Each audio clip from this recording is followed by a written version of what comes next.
go near the adventure building box.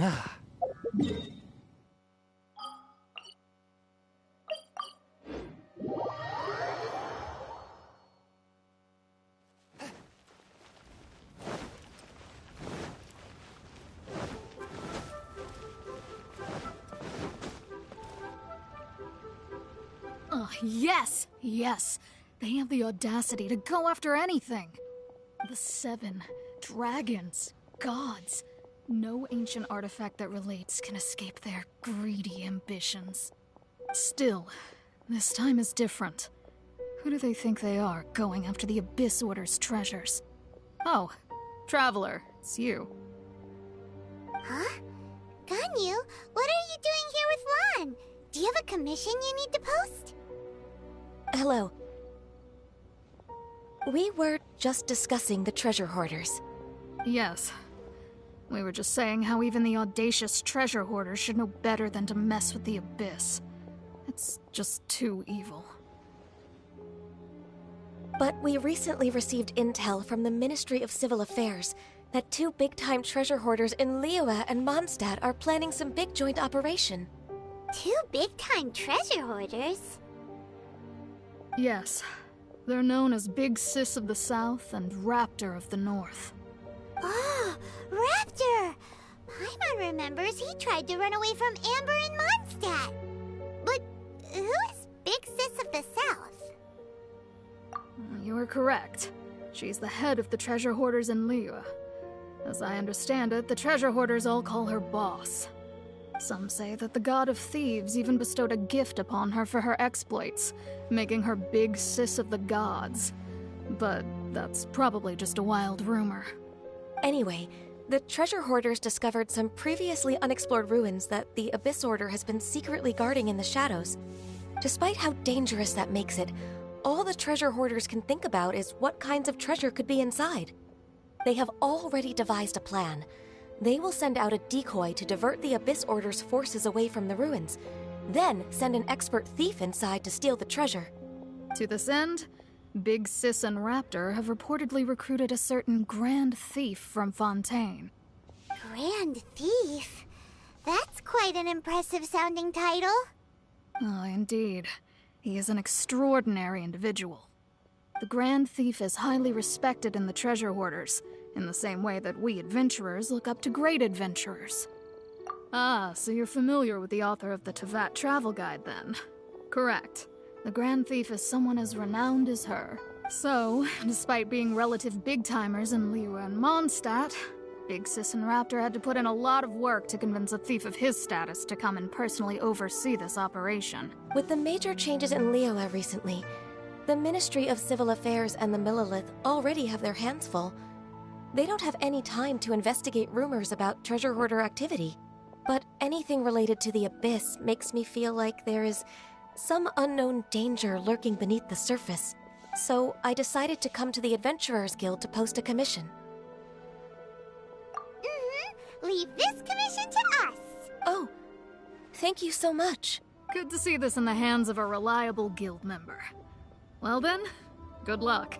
The guild will take care of the details of this commission.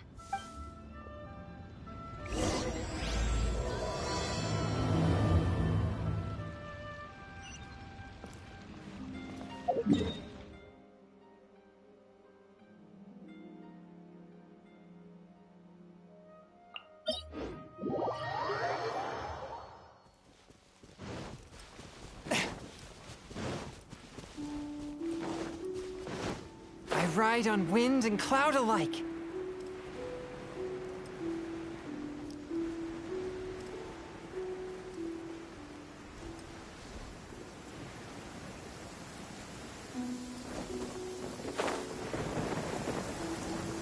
There is no pure...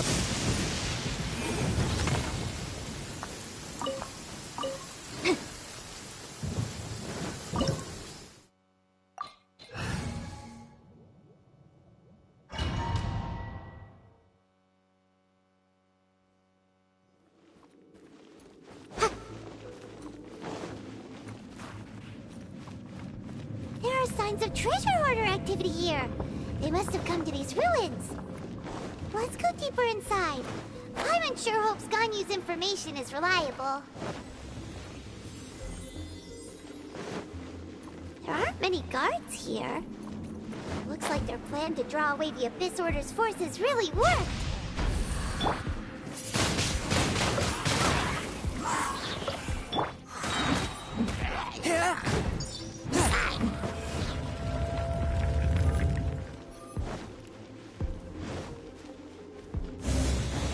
More signs that a treasure hoarder was here.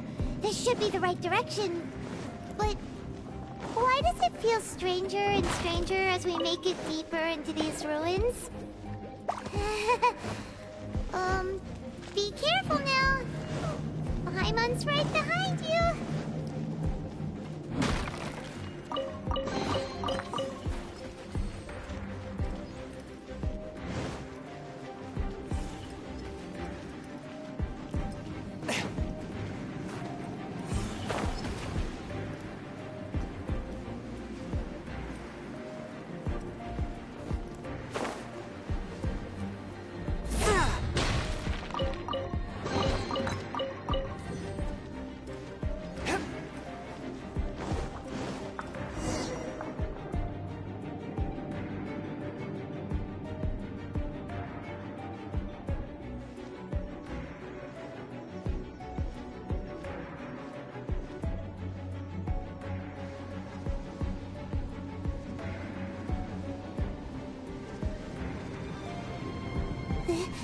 This looks like a person. Could it be the Grand Thief? Why is he in that position? Is he praying to something? That's... Why is the statue of the Seven hanging upside down? And the statue's hands... Paimon remembers they're normally holding an orb, right? But this statue is holding... What is that? Paimon has a really bad feeling about this. And the Grand Thief hasn't moved an inch. Do you think he's... Hello? Are you okay, mister? He's dead. Paimon doesn't feel so good. Let's get out of here, and fast! We should report back to Ganyu and Lon. Ah! Now what? We can't stay here! Quick, run!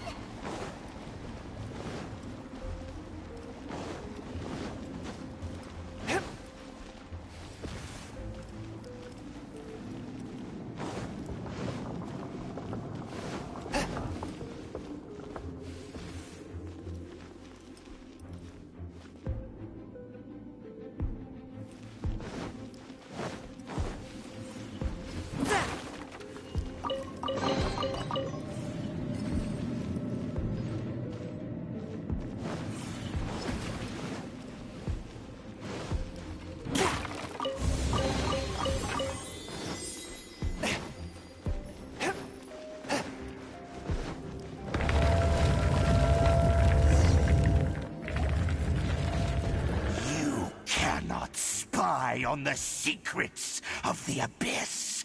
You have come here. You have seen our secrets. For this, you must pay the price. As a herald, I will mete out your punishment. An Abyss Herald?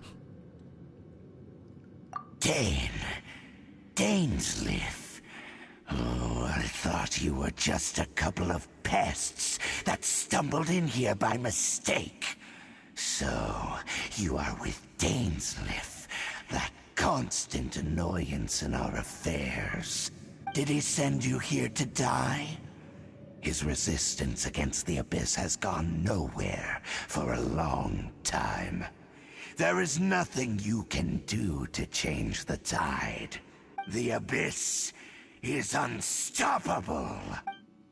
What is this power? Pirate's never seen it before. Careful, please don't get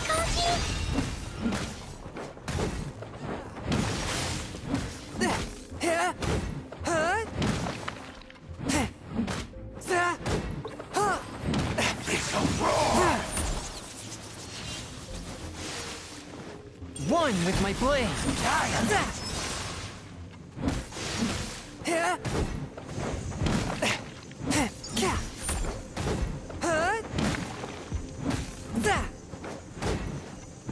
Inadmissible evidence! Incinerate! This power, it seems familiar. I see. So it's you. You are the one. In that case, I shall stay here no longer.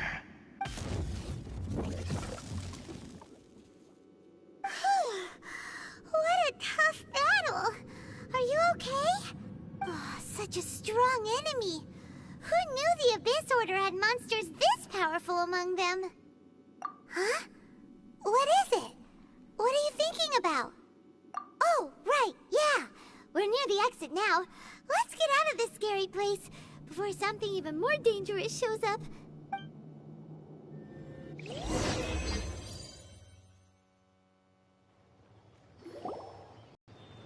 So, we meet again. A little sooner than I had expected. Hey, it's Dane! Judging by your expression, it seems you just experienced something quite strange. Could it be that you encountered an Abyss Herald in those ruins? Huh? How did you know that? I've been on the Abyss Herald's trail. I didn't expect to find you here as well.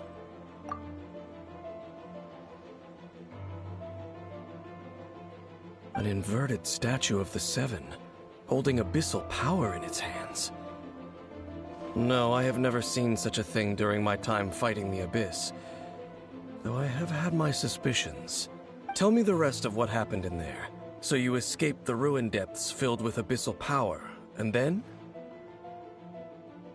And then, as we got close to the exit, an Abyss Herald suddenly appeared and blocked our way! We fought a big battle with that thing. Maybe it hasn't gotten too far yet. Yes, this is a rare opportunity indeed. Come, let's catch up to it. Let's go! A rare opportunity? With Dane helping out, maybe we'll be able to solve more mysteries about the Abyss.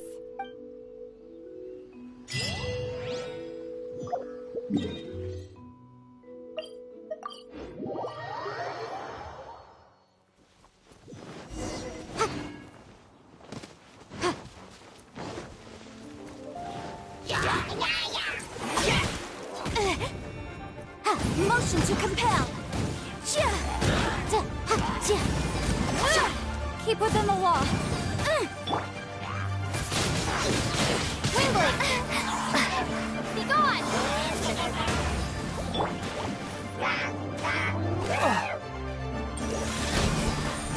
Spirit Blade! Attack!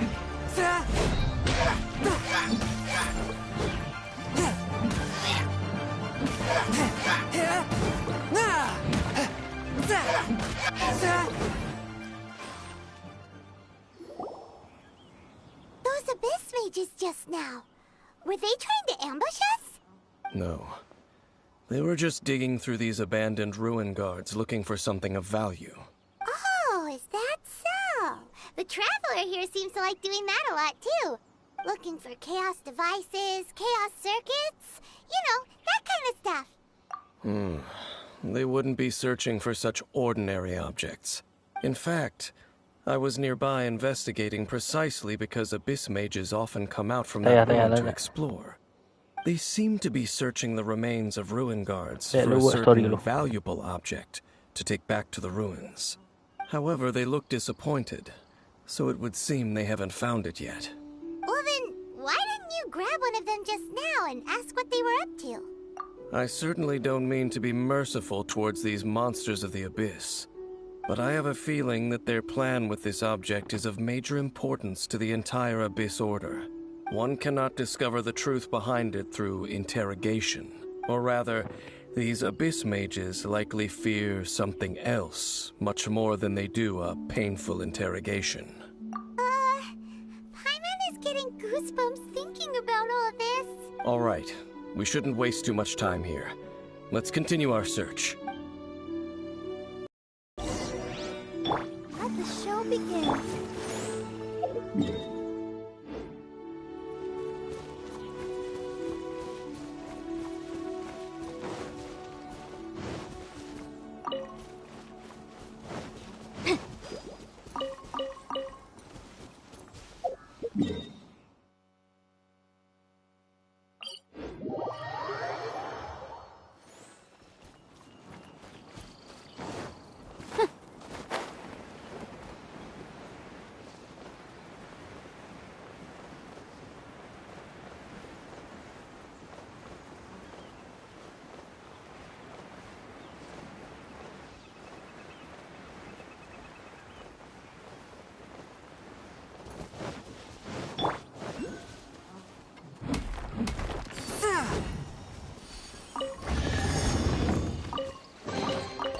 Unexpected, but welcome.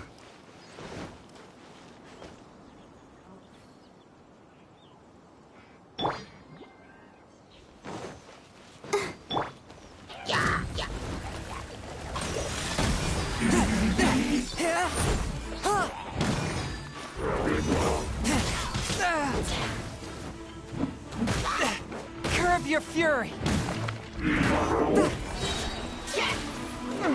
Submit for judgment! Swift and merciful!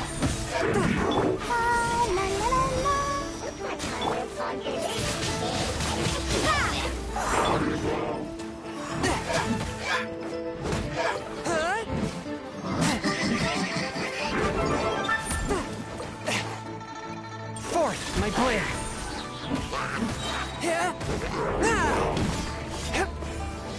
I'll protect us. Spirit blade! Attack!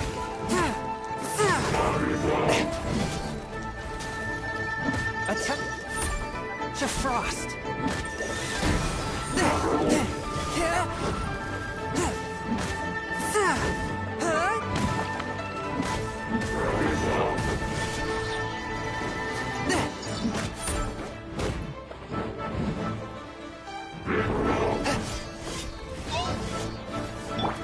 Incinerate!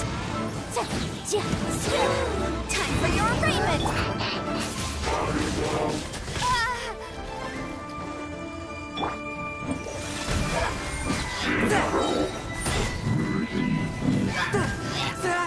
Submit for judgment! Let the show begin.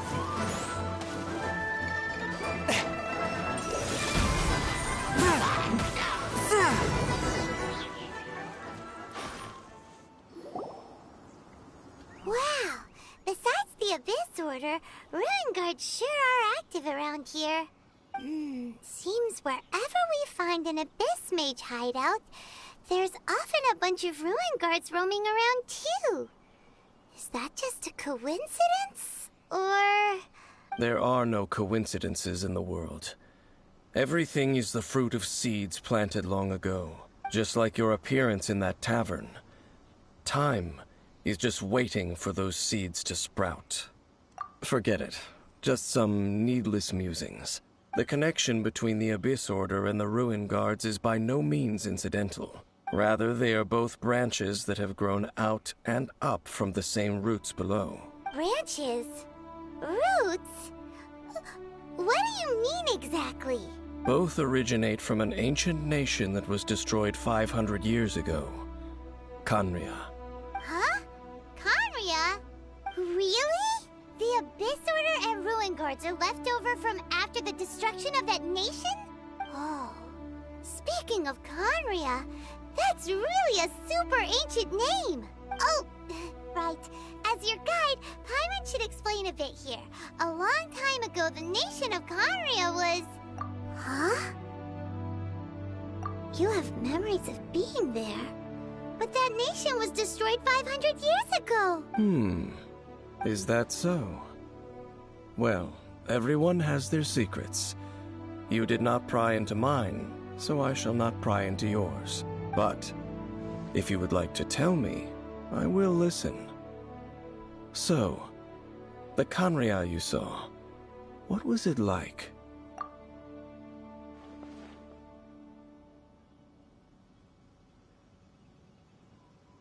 So that's the complete story, huh? Paimon thought that you ran into that unknown god first. I see. So your first memory after coming to this world was being awoken by your brother from within that meteorite. It seems your brother woke up first. But the question is, how long before you? And then your brother told you that the destruction of Khaenri'ah plunged the whole world into chaos, and that you two should leave this world called Teyvat? The destruction of Khaenri'ah? He said that? That destruction you witnessed, that's history from 500 years ago. It seems the first time you awoke in this world was indeed during that period. Huh. So your brother must have understood this world better than you did, because he woke up first. And it was shortly after that that you encountered an unknown god who blocked your path, so you couldn't escape. Oh, Paimon knows this part really well. I understand.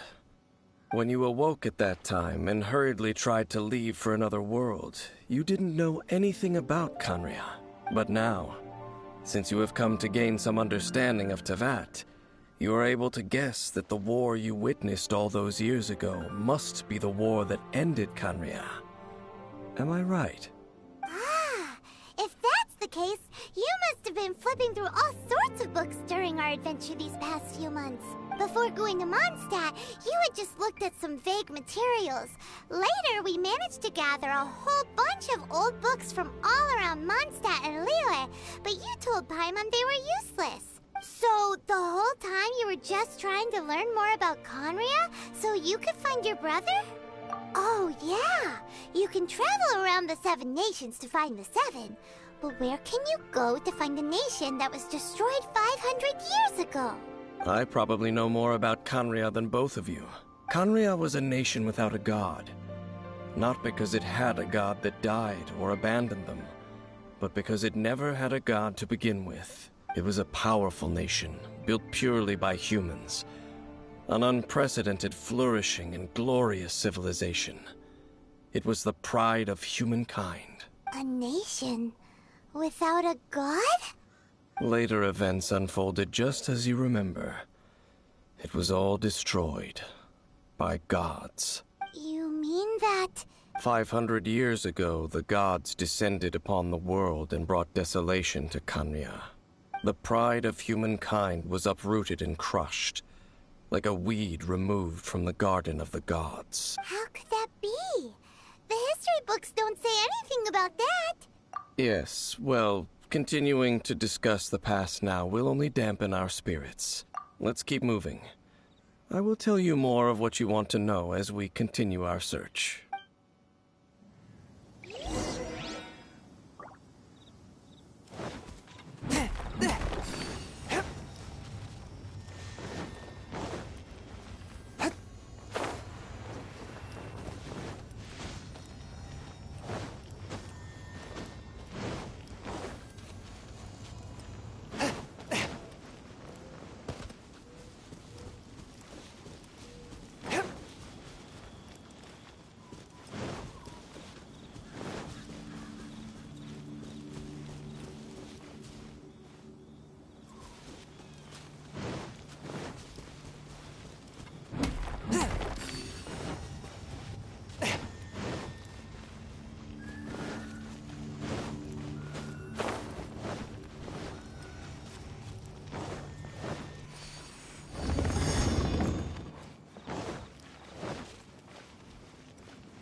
It was worth the trouble.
It's more ruin guards and abyss mages.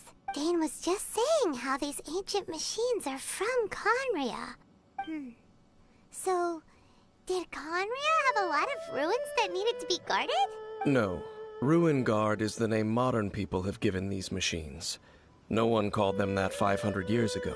These Ruin Guards were known as Field Tillers by the people of Conria.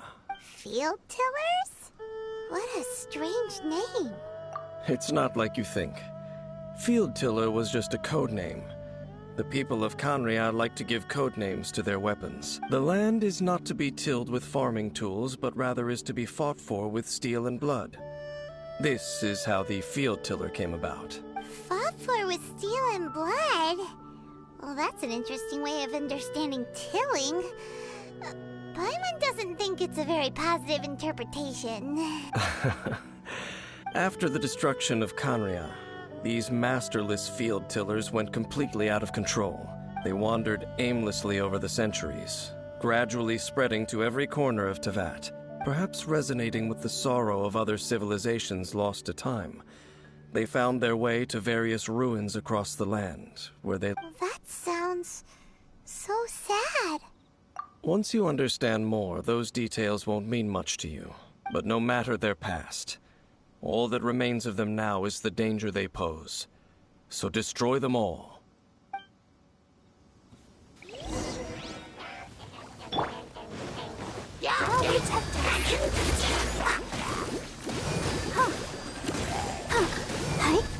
Swift and merciful!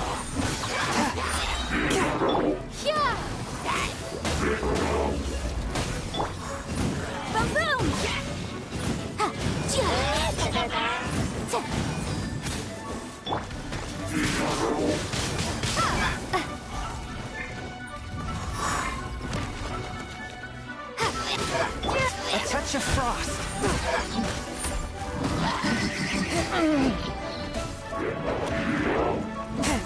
From whence you came! Let the show begin. Come on, we can do it. Forth, my blade!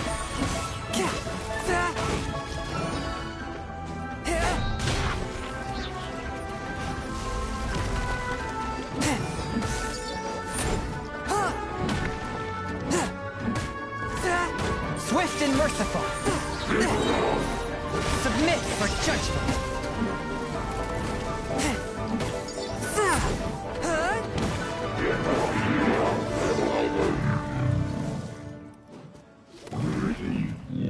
Huh? This abyss mage dropped a talisman. Could it be a communication of some kind? This talisman seems connected to the Abyss Herald. But why would an Abyss Mage be carrying it? Perhaps it really does contain information about their operation. But Paimon can't read the writing on it. Is that the script of Conria? Engulf the faith of the enemy in flame, and bring glory to His Highness the Prince. What? Is that what it says? Loom of Fate, initial operation. They, the Abyss, seem to be carrying out a large operation. The keyword here is Loom of Fate. It seems like they are still launching the operation, or rather, are still conducting preliminary tests. Loom of Fate? What's that? Is it literally a fate-weaving machine? From the horrible feeling Paimon's been getting, those eerie ruins are super likely to be related to this fate-weaving operation. So, Dane, what message does this talisman contain? I'm reading it now. An ambitious operation. But some parts are difficult to understand. How so? In short, the first phase of the plan is related to Osile, Overlord of the Vortex. The Overlord of the Vortex? You mean that god in the ocean? What do they want with Osile? I know of your past heroics regarding Dvalin, and I also know of the Abyss Order's role in the Storm Terror incident, though you may not have been aware of it at the time. You were thwarting an Abyss Order operation similar to this one. Last time it was Venti's old friend. This time it's a huge ancient god. The Abyss Order keeps setting their sights higher and higher. Will the Abyss Order use their lies and dark magic to corrupt Osile, just as they did Dvalin? No. From the contents of the talisman, this operation goes one step further. They won't just corrupt Osile's mind. They also plan to use the ancient technology behind the field tillers to completely transform Osile's body. Is that even possible? So wait, the Abyss Order wants to make some sort of cybernetic squid god of mass destruction? Very few people today truly understand the civilization of Khaenri'ah. Though of course, the accuracy of that understanding itself is difficult to judge. Only the Abyss Order has consistently sought out the remnants of Khaenri'ah. Despite being far from human, they seek out this lost human civilization quite persistently.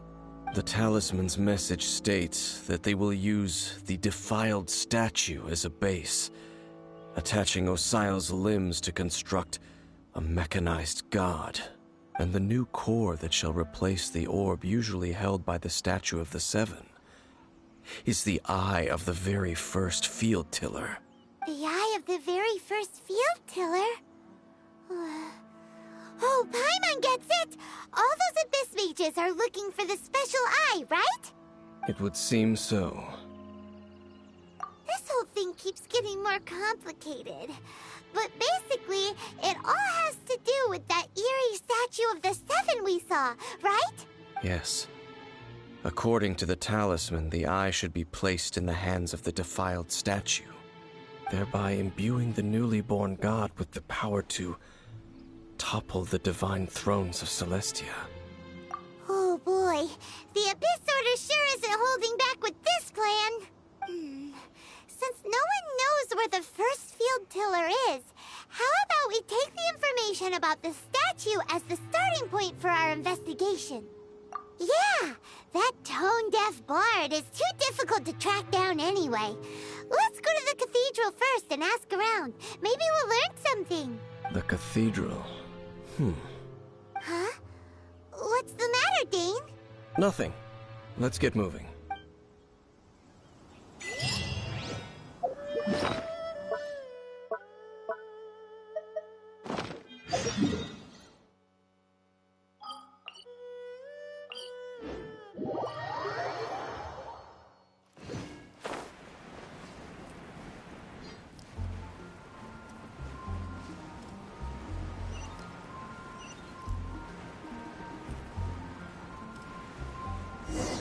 A huge statue, a grandiose cathedral.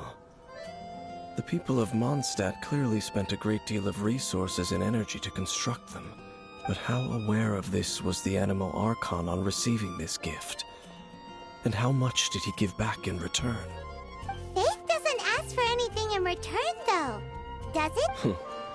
As long as the gods have a clear conscience about it all, there's nothing I can say about it. Shh! We're about to enter the cathedral! Don't say anything bad about the Animal Archon! And actually, the Animal Archon is... never mind! I never specifically said I would enter the cathedral. I'll leave you two to mingle with the sisters. Huh?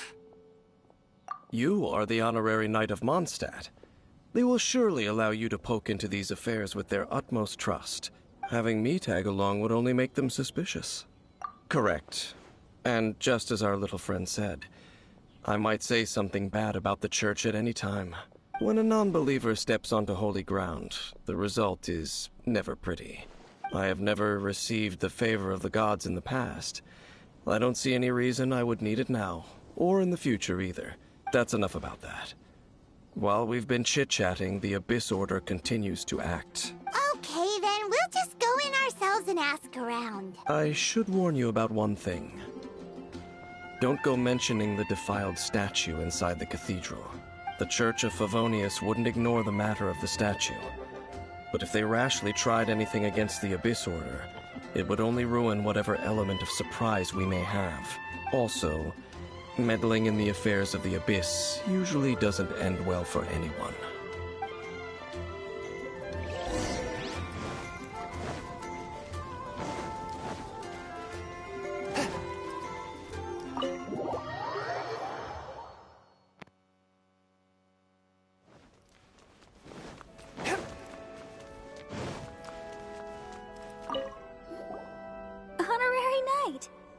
how have you been? Do you need anything today? But I should first make it clear that if you need to borrow the Holy Lyre de Hermel again, we cannot oblige. It seems she hasn't realized it's just an illusion. Oh, we're here to ask some questions about something. Barbara, have you heard about the first field tiller? What's that? Field tiller. What does it do? Of course you wouldn't know anything about that. Okay, next question. Has the church ever lost a statue of the Seven? Huh?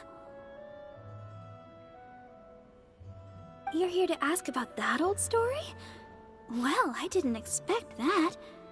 That was such a long time ago, barely anyone mentions it nowadays. A long time ago, there was indeed one statue of the Seven that disappeared one night without a trace. Nearly every member of the church joined the search for it, but it was never found.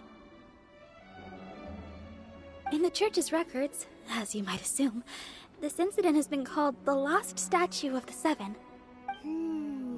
Of course! Of course? Nothing? So do you have any other clues? Paimon means any other strange stories? Sorry, Barbara, but we can't tell you about the statue we saw just yet. Like Dane said outside, it's for your own good. Other strange stories? I'm not sure.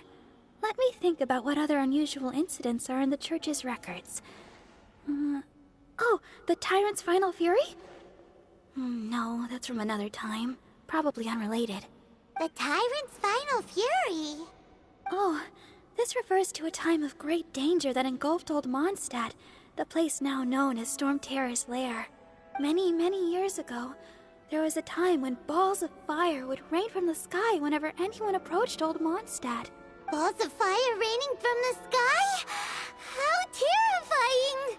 People at that time believed it was a curse laid down by the god of storms, so they referred to it as the Tyrant's Final Fury.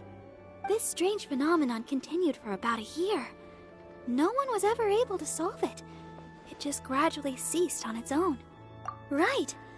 Later, the theory of the Tyrant's Final Fury became less probable in the eyes of the church. Common reasoning dictates that the god of storms wouldn't shoot fireballs. Perhaps it was something else that caused the disaster.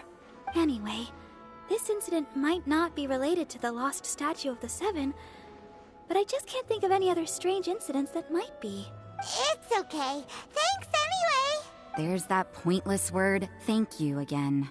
I can never get used to hearing it. Oh, Rosaria, it's you. If you're looking for the Knights of Favonius, they're busy with those monsters again. Those monsters? Those monsters that tried to attack Mondstadt last time during the Storm Terror incident? Wasn't that the Abyss Order? They're at it again? Indeed. They're gathering in Wolvendom, causing great unrest among the wolves. Could it be that the Abyss Order is targeting the spirit of Lupus Boreas? As for what purpose, I can't say for certain. Master Jean has already headed off to Wolvendom. I must also begin to make a move myself. Then I will go as well. Master Jean said you should stay at the church and continue your work with the clergy. But you're also a member of the clergy. Right. We'll go give Master Jean a hand. Oh, okay. If the honorary knight will be there, then... But please, everyone, be careful. May the Animal Archon protect you all.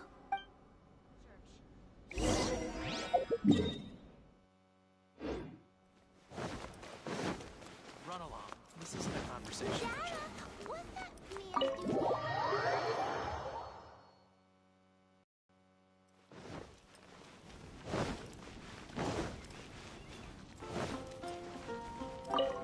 I see. Has the Abyss Order already launched a new operation? This could very well have something to do with the defiled statue. We should go as well. But what is the Abyss Order going to Wolvendom for anyway? Are they looking to do the same as they did with Dvalin? Not again! No, that's not likely. Unlike Osile, who was Andreas died long. Today, It is just his spirit that stands guard over Wolf. The Abyss Herald may just be targeting the spirit of Andreas in an attempt to garner some information from one of the Anemo Archon's old companions.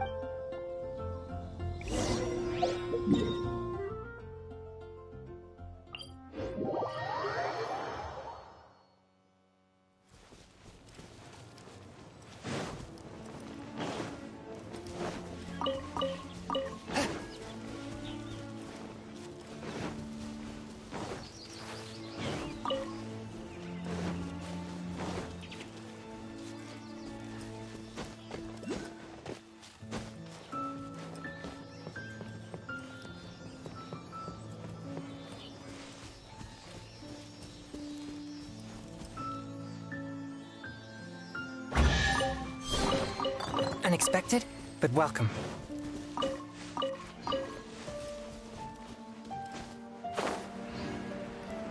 The Abyss Order! Don't underestimate the enemy. Let's take them now.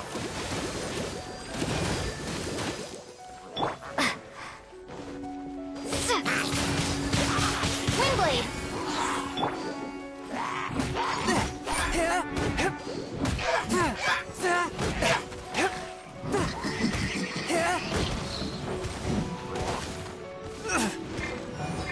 A touch of frost.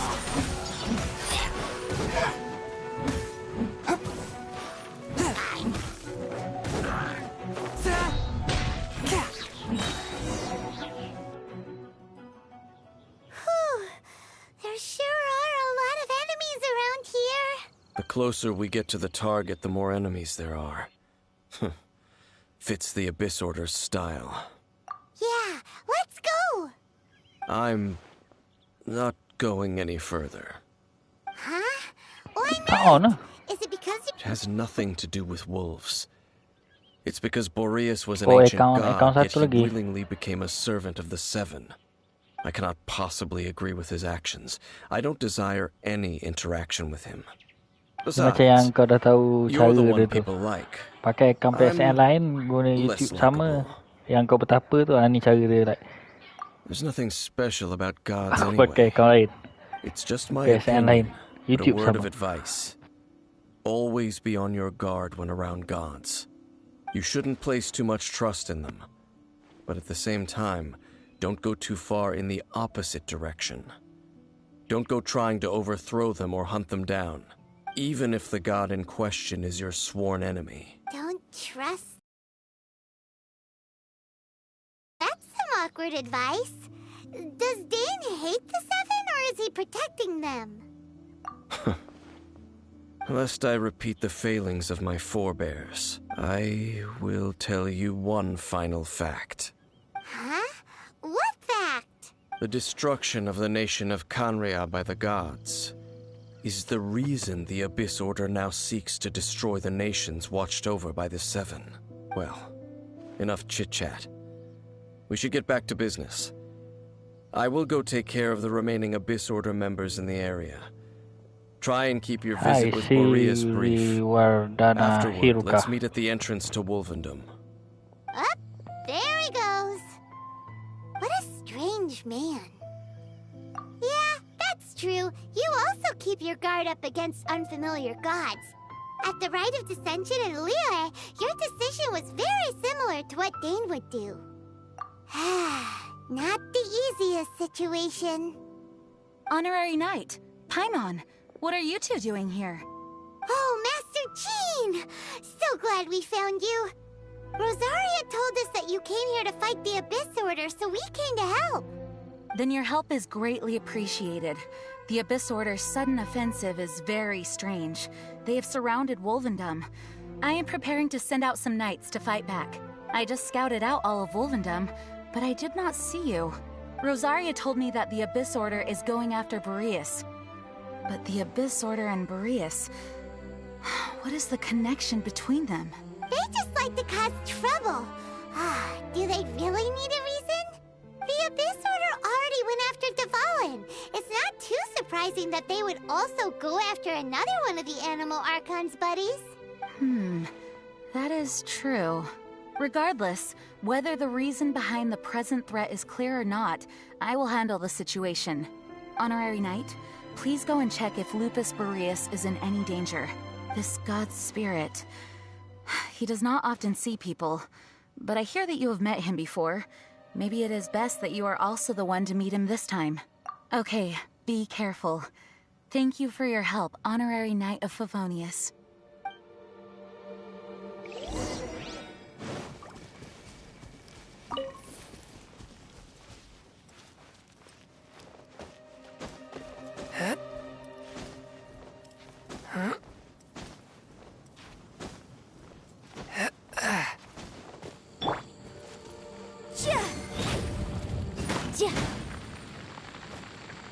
I'll protect us.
You, not welcome here!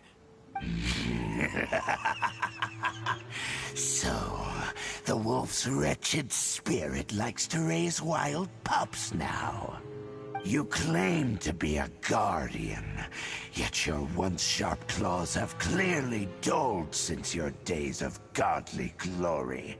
If you serve us, we can restore your divine powers you once held in the past. Lies. Lies. What the heck is this ceremony? He looks like he's in a lot of pain.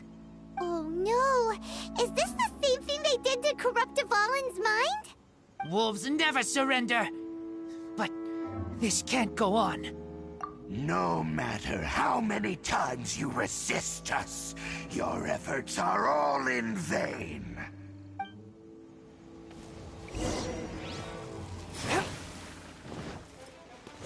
Forth, my blade!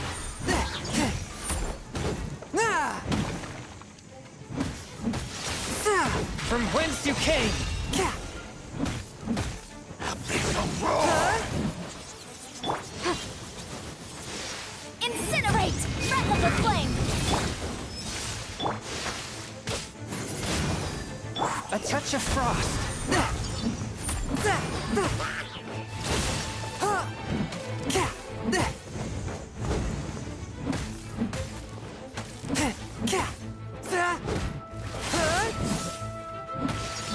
Swift and merciful! Spirit Blade! Attack!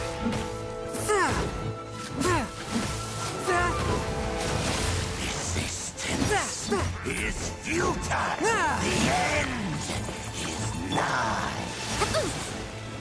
Boom boom!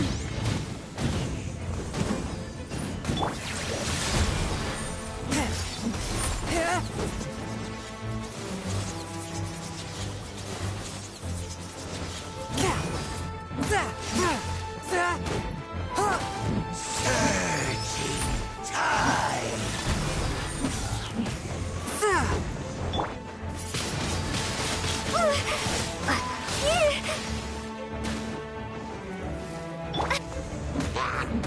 The end is nigh! Forth, my blade! Submit for judgment! Before the resounding thunder, evil must cower in fear. Motion to compel!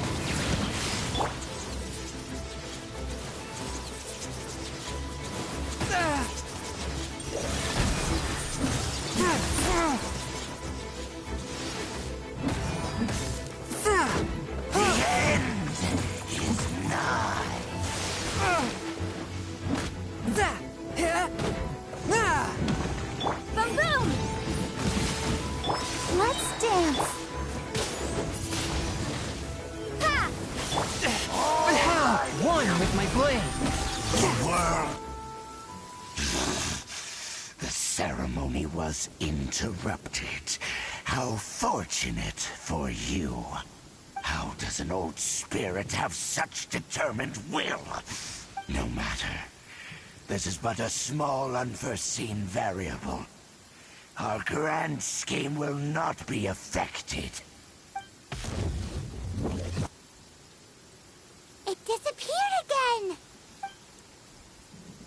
Thank you. You came. Just in time. Human Lupical. I am ashamed that you must see me in my present state.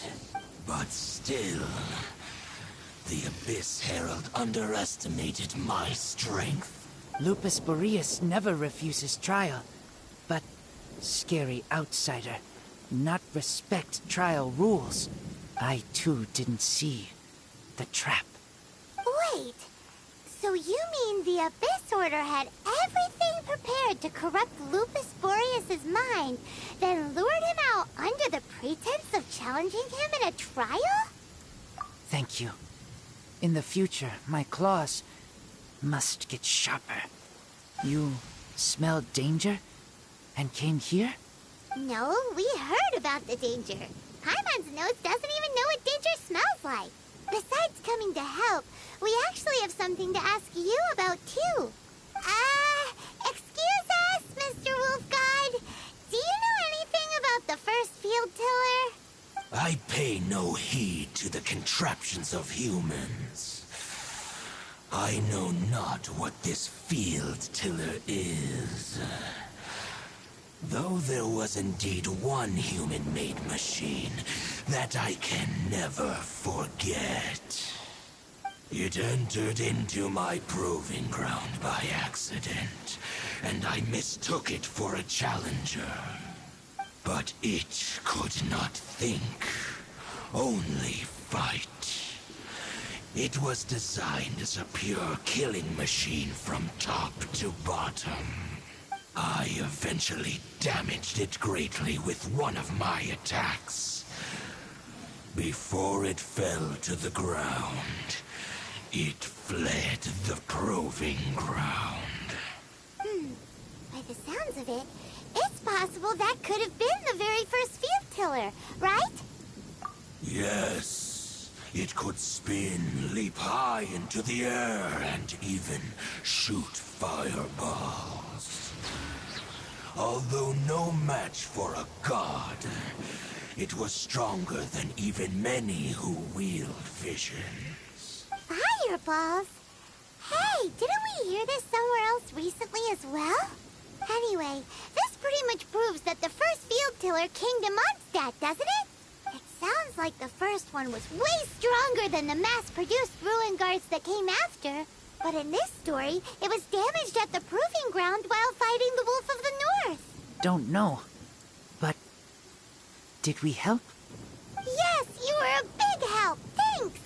We need to keep investigating something super important. The Abyss Herald may have left, but the Abyss's forces are still attacking. You two be careful. Yes, I smell more danger. Bigger danger. You too. Also, be careful. Well, that was some good intel. Quick, let's go tell Dane.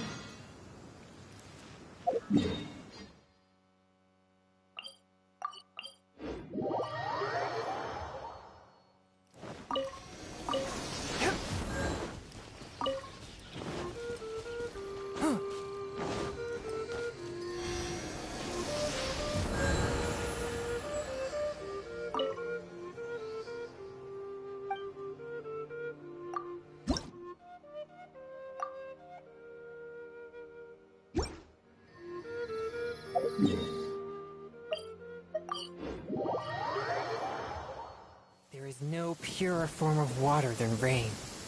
It can aid... Dane, there you are. Did you see Master Jean? I saw her, but purposely avoided her. As both the Lion Fang Knight and acting Grand Master, she naturally would have some reservations towards me.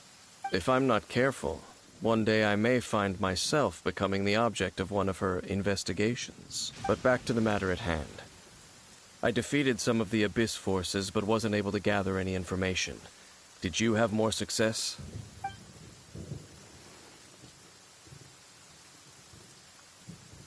I see. Well then, we can more or less figure out where the first field tiller ended up. Huh? Really? Just from the Lupus Boreas story? That information combined with a more comprehensive analysis. For example, the old story you told me you heard in the cathedral. Exactly. The strange story told to you by that young sister, long mistaken to be a curse rained down by a deceased tyrant. Ah, Paimon gets it! So the tyrant's final fury was really just missiles fired from the field tiller after it ran from Wolvendom. After it was damaged in the fight with the Wolf of the North, it must have wandered into the ruins of Old Mondstadt and stayed there.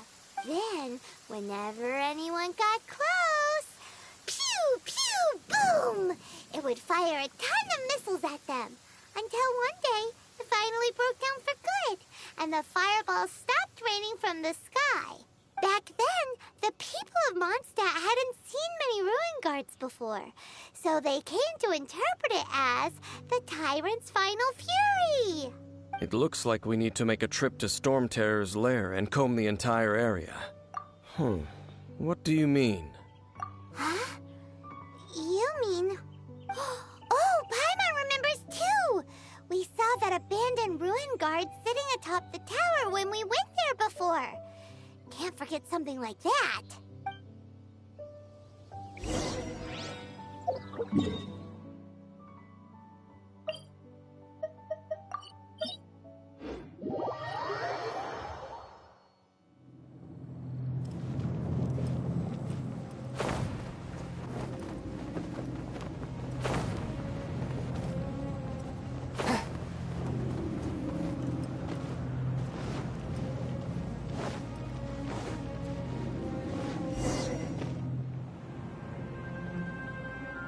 This is it, right? Okay then, use your elemental sight to look for the eye. Ooh, so what did you see? Huh? Nothing? Oh, but Paimon was so excited. What's going on? Are you sure you did it right? This requires another method. Using elemental sight on a field tiller is of no use because it is not powered by the elements. Let me give it a try.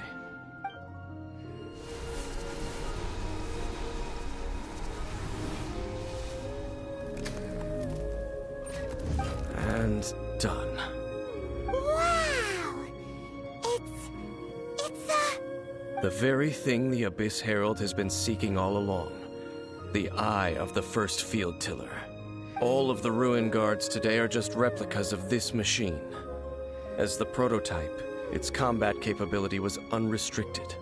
Prototype? Oh, Paimon doesn't know that word. Is it another ancient term from Conria?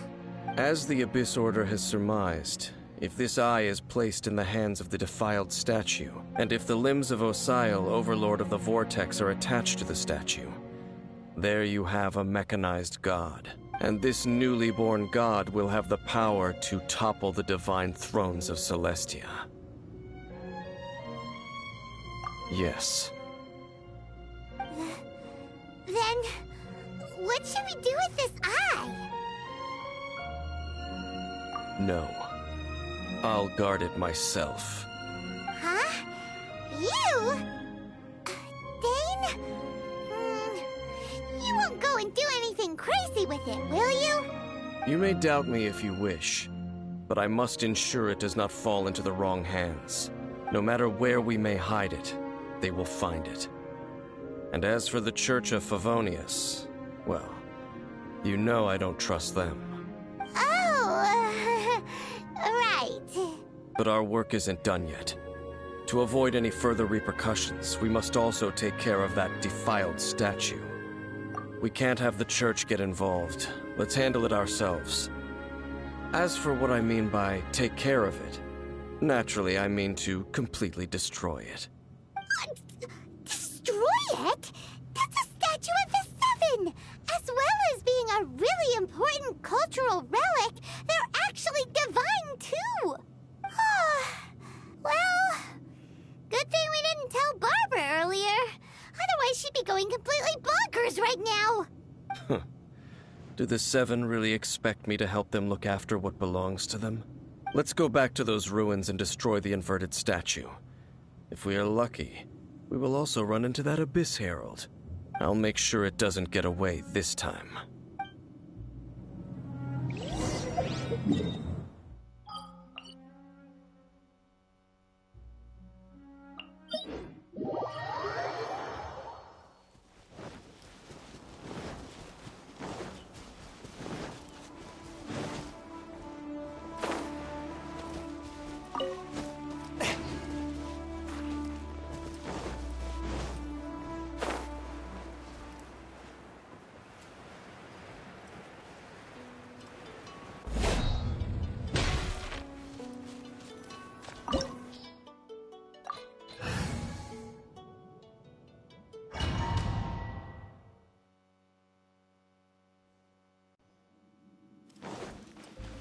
So after all that running around, we end up right back here again.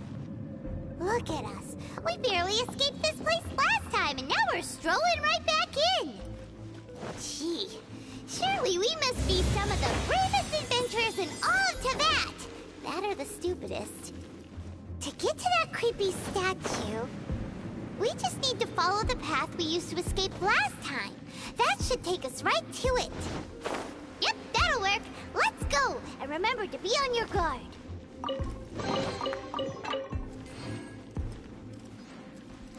I ride on wind and cloud alike.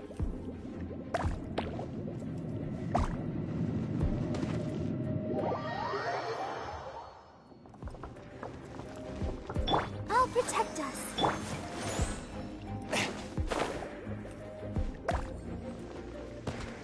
No!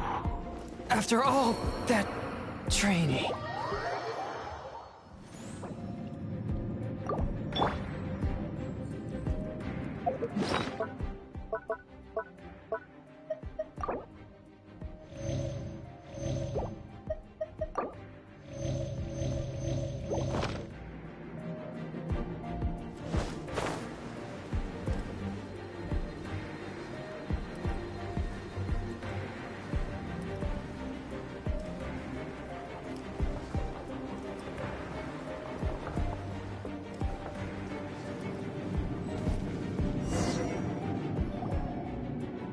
Looks like we're here.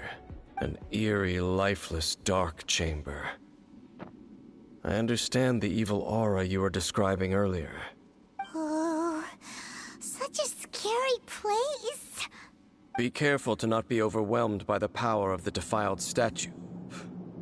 The Abyss Herald. It's here.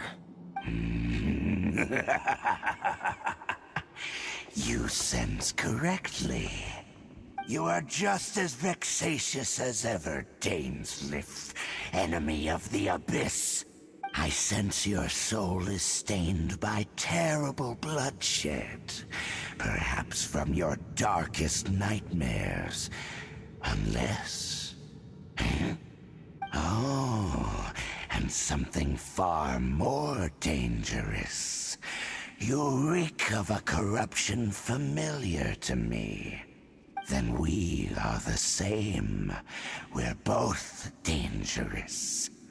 But dangers from outside of the Abyss Order must be caught and caged.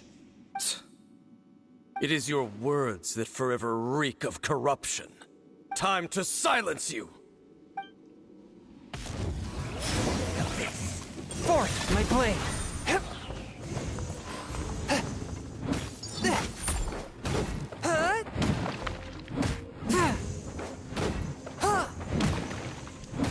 It's a roar!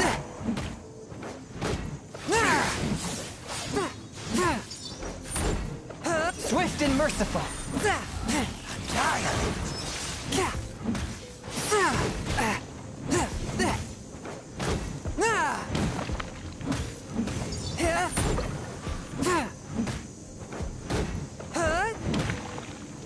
touch of frost. Spirit blade, attack!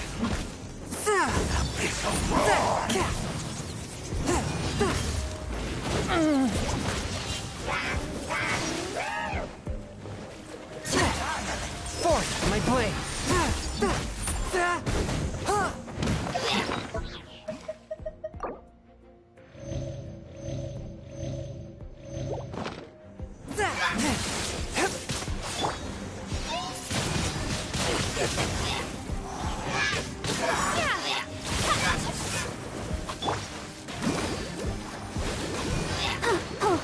A touch of frost.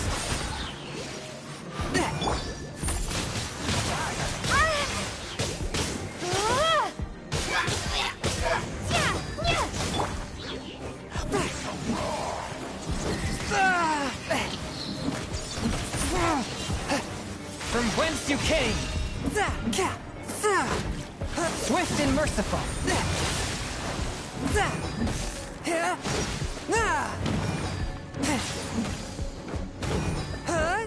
The end is nigh.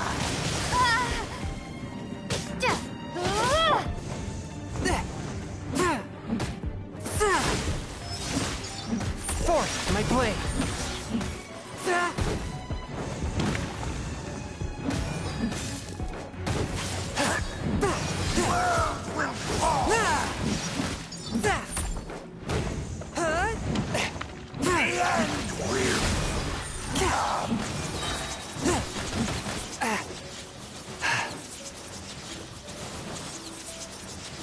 Submit for judgment. The end is nigh. Motion to compel. A touch of swift and merciful.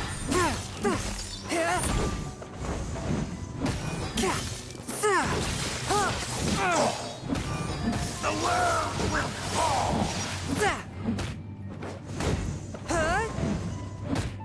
A touch of frost. Prepare to be blown away. Boom, boom.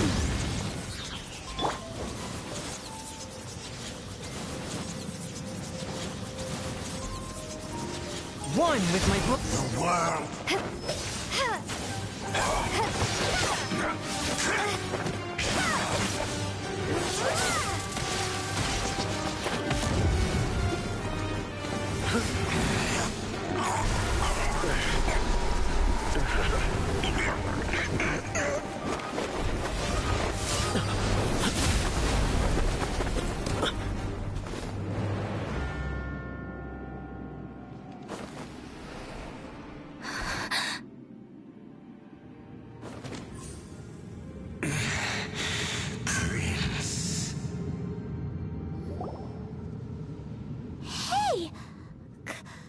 Could that be?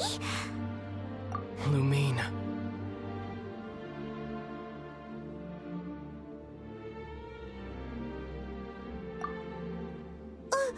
Wait! He just blocked an attack against the Abyss Herald! Your brother? And the Abyss? Lumine, why are you with Dane? Uh-huh? Your brother knows Dane?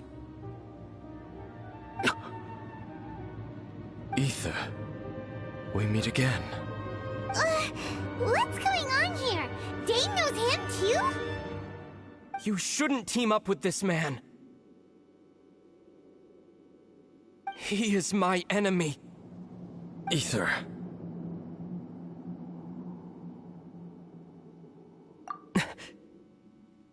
But it must be said. Don't try to stop me. Don't try to stop the Abyss. That man Dainsleif was the Twilight Sword, one of the royal guards of the final dynasty of Conria.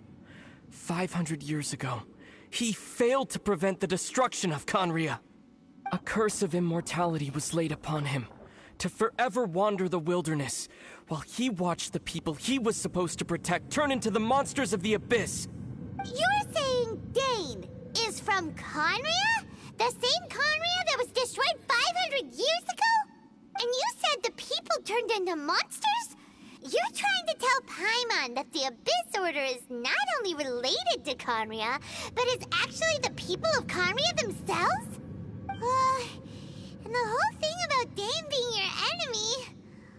Oh, Paimon's so confused. Home. Yes, of course. Home is wherever we are together. But I cannot go with you to the next world to find a new home. At least, not yet. Until the Abyss has engulfed the thrones, my war with destiny will see no end. Listen to me, Lumine. I have already traveled through this world once. Once you reach the end of your journey as I did, you will see for yourself the true nature of this world.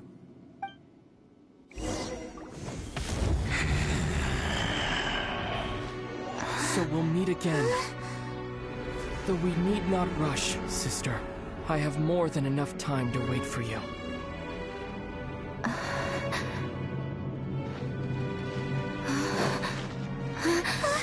We have always had enough time.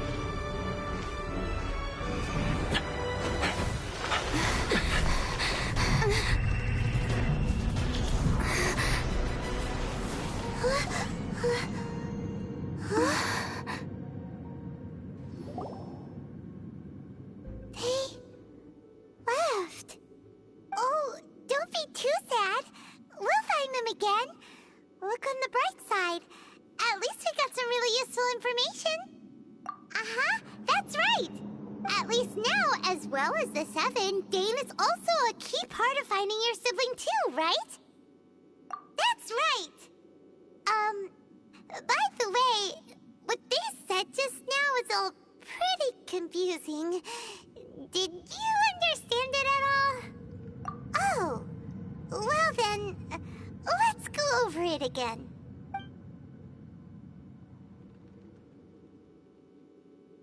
First off, that Abyss Herald called your brother Prince.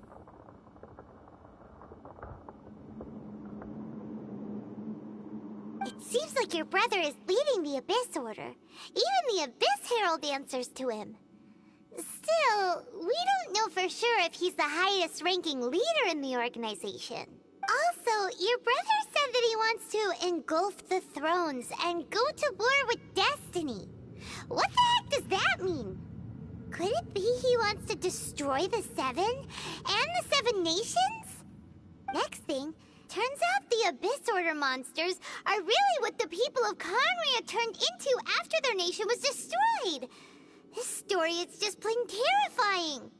And Dane is from Conria too. He witnessed its destruction 500 years ago. But he didn't turn into a monster. And now he's fighting the Abyss Order. So that's why your brother said that Dane is his enemy, right? But if the monsters of the Abyss are the same people that Dane protected all those years ago, then why is he enemies with the Abyss Order now? Also, how come after all this time we've spent searching for your brother, it turns out he's on the side of the Abyss? What's up with that?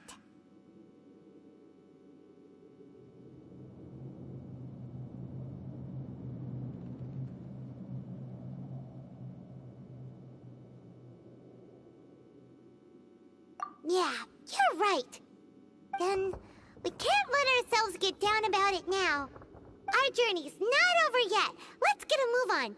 Time to leave this terrible dark place and get back to the surface where the sun shines bright.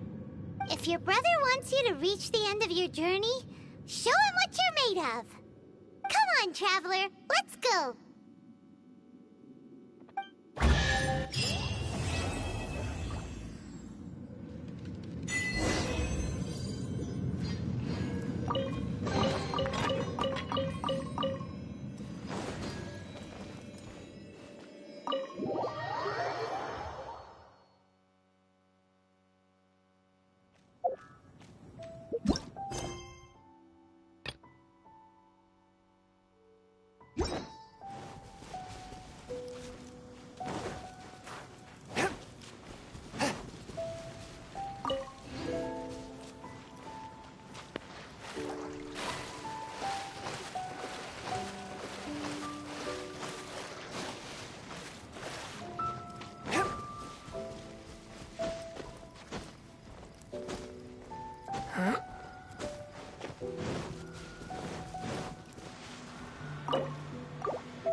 Unexpected, but welcome.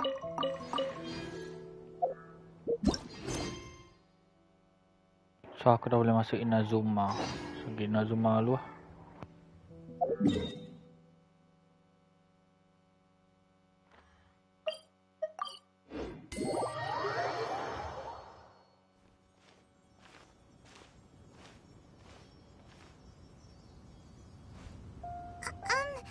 Are you okay? Paimon never imagined your brother would have sided with the Abyss. Well, keep your chin up. Paimon believes in both of you. And when the going gets tough, the tough get going. Right? He said we needed to reach the end of our journey. Paimon bets he still has lots more to tell us. And we won't find out what this journey is or where it will end unless we keep going. Then Paimon will be sure to keep up the good work. Although, where should we go next? If we want to continue with the journey... Oh, you mean the god that took your brother away in the first place? You're right. After all, everything that followed, all this confusion, it all started with her. Yeah, Paimon bets she's the key to understanding this whole mystery. Well, we've ruled out 2 gods so far, the Animo and Geo Archons. So, next... Paimon doesn't think we can simply walk into INAZUMA. Zhongli said it was a closed nation. We'll have to find some other way in. Why don't we ask someone from INAZUMA how to gain entrance? Oh, Paimon's thought of someone already! Atsuko in Liyue Harbor! She's from INAZUMA! Let's see what she has to say.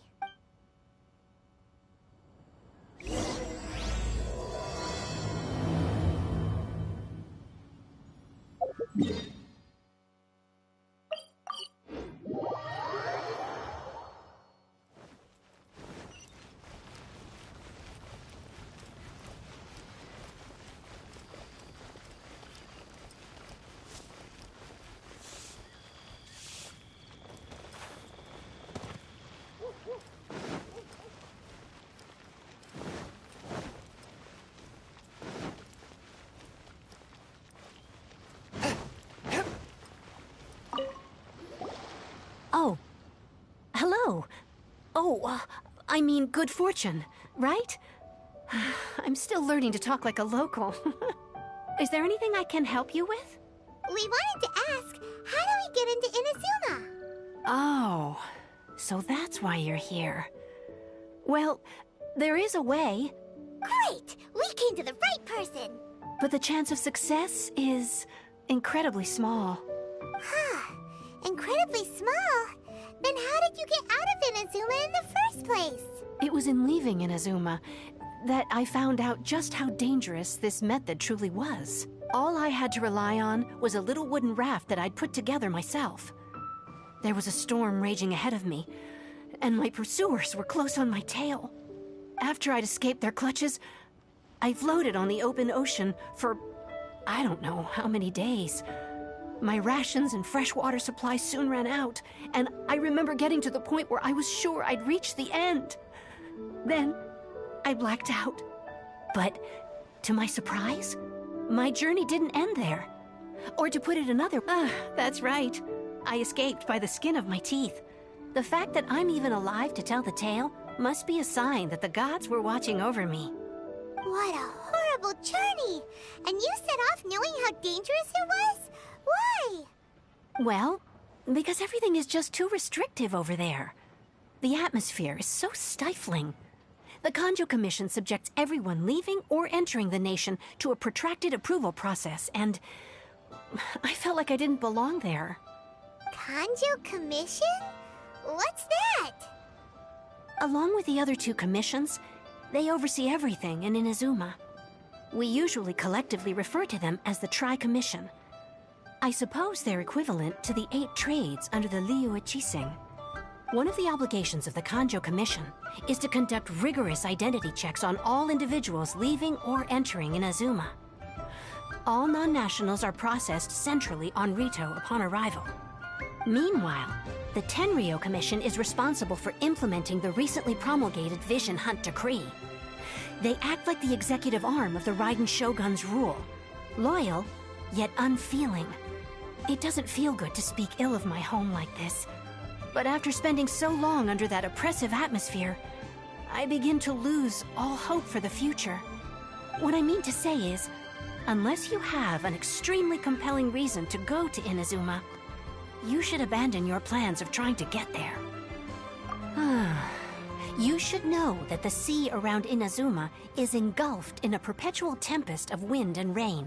Supposing you survived that, you would still need to get past the samurai guards that enforce the Sakoku Decree, the closed nation policy of Inazuma. And even if you did manage to find a way, you'd still have to produce the necessary documentation at the Rito Center for processing Outlanders. Otherwise, you'd be kicked out immediately. Seems like they really don't want anyone setting foot in Inazuma, huh?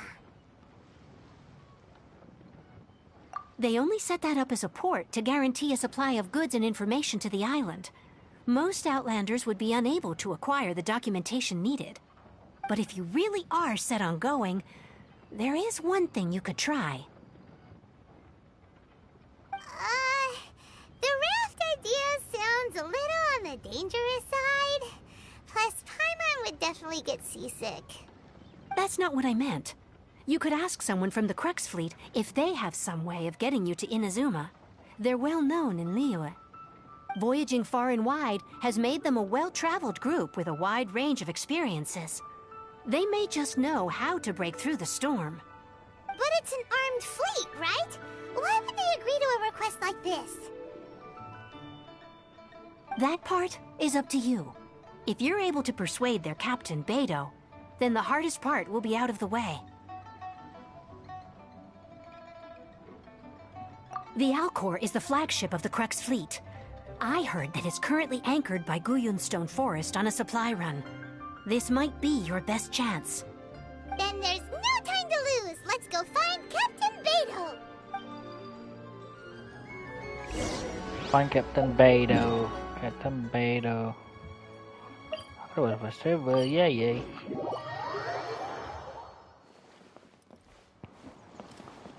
Kazuha Dono.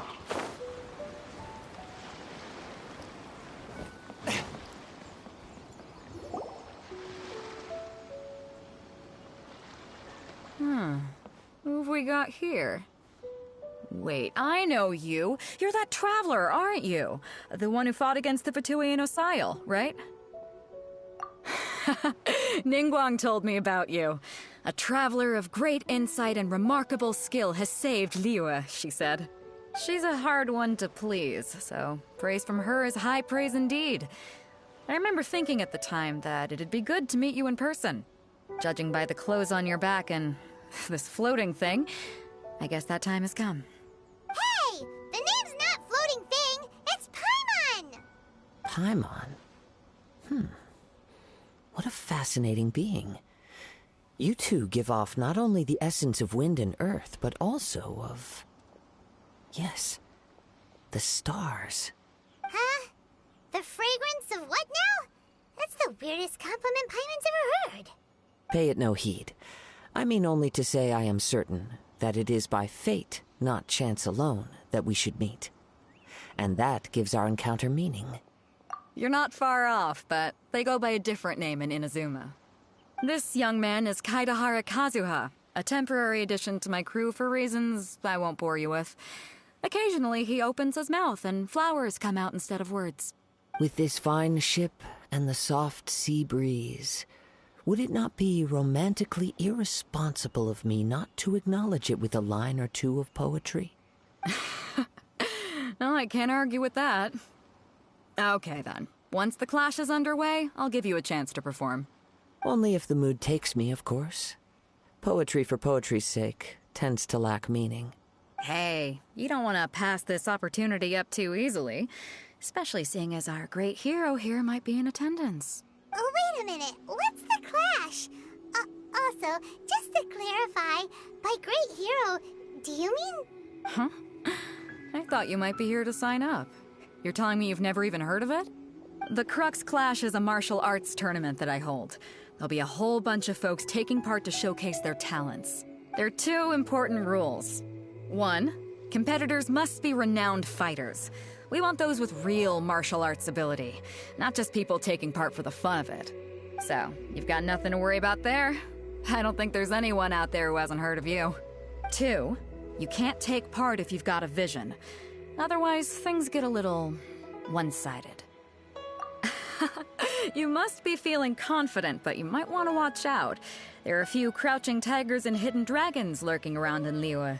And with Liyue's savior taking part in the tournament, now that's gonna turn a few heads. I think we can expect a healthy turnout this time. But we didn't come here to take part in a martial arts tournament. Well, before you dismiss the idea completely, you might be interested to hear that the prize this time round is particularly sought after. Get this. It's a masterless vision. Supplied by myself, as a matter of fact. If the tournament champion can reawaken that vision, it belongs to them. Is there really such thing as a masterless vision? When a vision bearer dies, the light in their vision will fade away. But the shell that housed that light remains. As for whether this shell has any practical application, well, this remains to be seen. But my intuition tells me that while it remains in the world, it may just be possible for someone else to inherit it. Yep. And the way I see it, a vision is a badge of recognition from the gods. So if anyone's able to rekindle it, it's gotta be an individual of exceptional strength and talent. Organizing the clash is my way of uncovering hidden talents. And hopefully this time, getting a vision to glow again. So if you don't have a vision, this is the perfect opportunity to get your hands on one of your very own. Yeah, we're interested in getting to INAZUMA, not fighting in some tournament. INAZUMA? You want to go there? Well, why didn't you say so? INAZUMA? No sweat. In that case, if you win the tournament, I'll give you a choice. Masterless Vision, or a ticket to INAZUMA aboard the Alcor. Up to you. You just want her to take part in your tournament! What's wrong with that? The more talent we have, the better the tournament will be. I couldn't let a competitor like you fall through the net. What are we gonna do? Looks like we pretty much have to do this tournament if we want to get to INAZUMA, huh? Great. Then let's get you signed up. Head to the tournament arena in Guyun Stone Forest. Kazuha and I will be over soon. It seems like it will only be a matter of time before the answer is revealed.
line up. Let's see who the fighters are.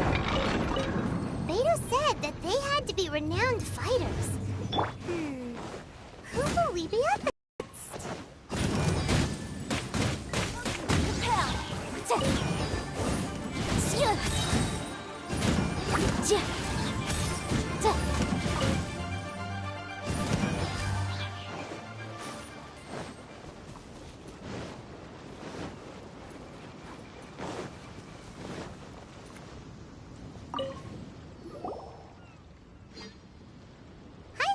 Are you here for the Crux Clash too? That's right. Nothing beats real-life combat for honing your skills. That's what our master taught us. But this tournament is more than just a chance to put training into practice. It's also a chance for us to obtain the masterless vision. Exactly. With a vision, we'd quickly become our master's top students. This master of yours must be pretty incredible, huh? Are they someone famous? Famous? He's the founder of the Lingshan clan, and his skills are unparalleled. Liang and I are both proud disciples of his. You probably wouldn't have heard of it. It was founded quite recently. The clan is nowhere near as famous as the master himself anyway. He's got to be a grand master or something. He's created many different styles of kung fu, and countless other clans have borrowed extensively from him. To the Lingshan clan, he teaches a special technique known as force dispersal. Force dispersal? It's a type of breathing exercise where you can train yourself to harness the energy around you and neutralize attacks without moving an inch. For example, our master can use it to alter the path of an attacking fist, or change the direction of an incoming stone, all without breaking a sweat. One time, he sent a challenger flying into the air without lifting a finger. It sure is, but it's extremely difficult to cultivate this ability. We've been training for ages and we're still getting to grips with the very basics. There's no way we could use it proficiently yet. We're clearly not that naturally gifted, or we would have at least gotten the gist by now. If we don't start making progress soon, we'll probably run out of money to pay the tuition fees and still have nothing to show for all our training. There's a tuition fee? Of course! This is a Grand Master we're talking about here. He doesn't have time to waste. If you want face-to-face training, you've got to show you're sincere about it. But here we are, having trained under him directly all this time without even a hint of improvement. Master is getting increasingly impatient with us. Recently, though, we heard that a vision bearer joined the Guhua clan and made pretty much instant progress in their training. So, if we can get our hands on a vision too, maybe we can finally make our master proud. Well, we have to try something new. Otherwise, we're stuck in the same situation. Exactly. It can't hurt to try. And if it turns out it does work, the Lingshan clan will go down in history. Folks will come from far and wide. Heck, we could even become the dominant martial arts clan in all of Liyue. See you in the arena.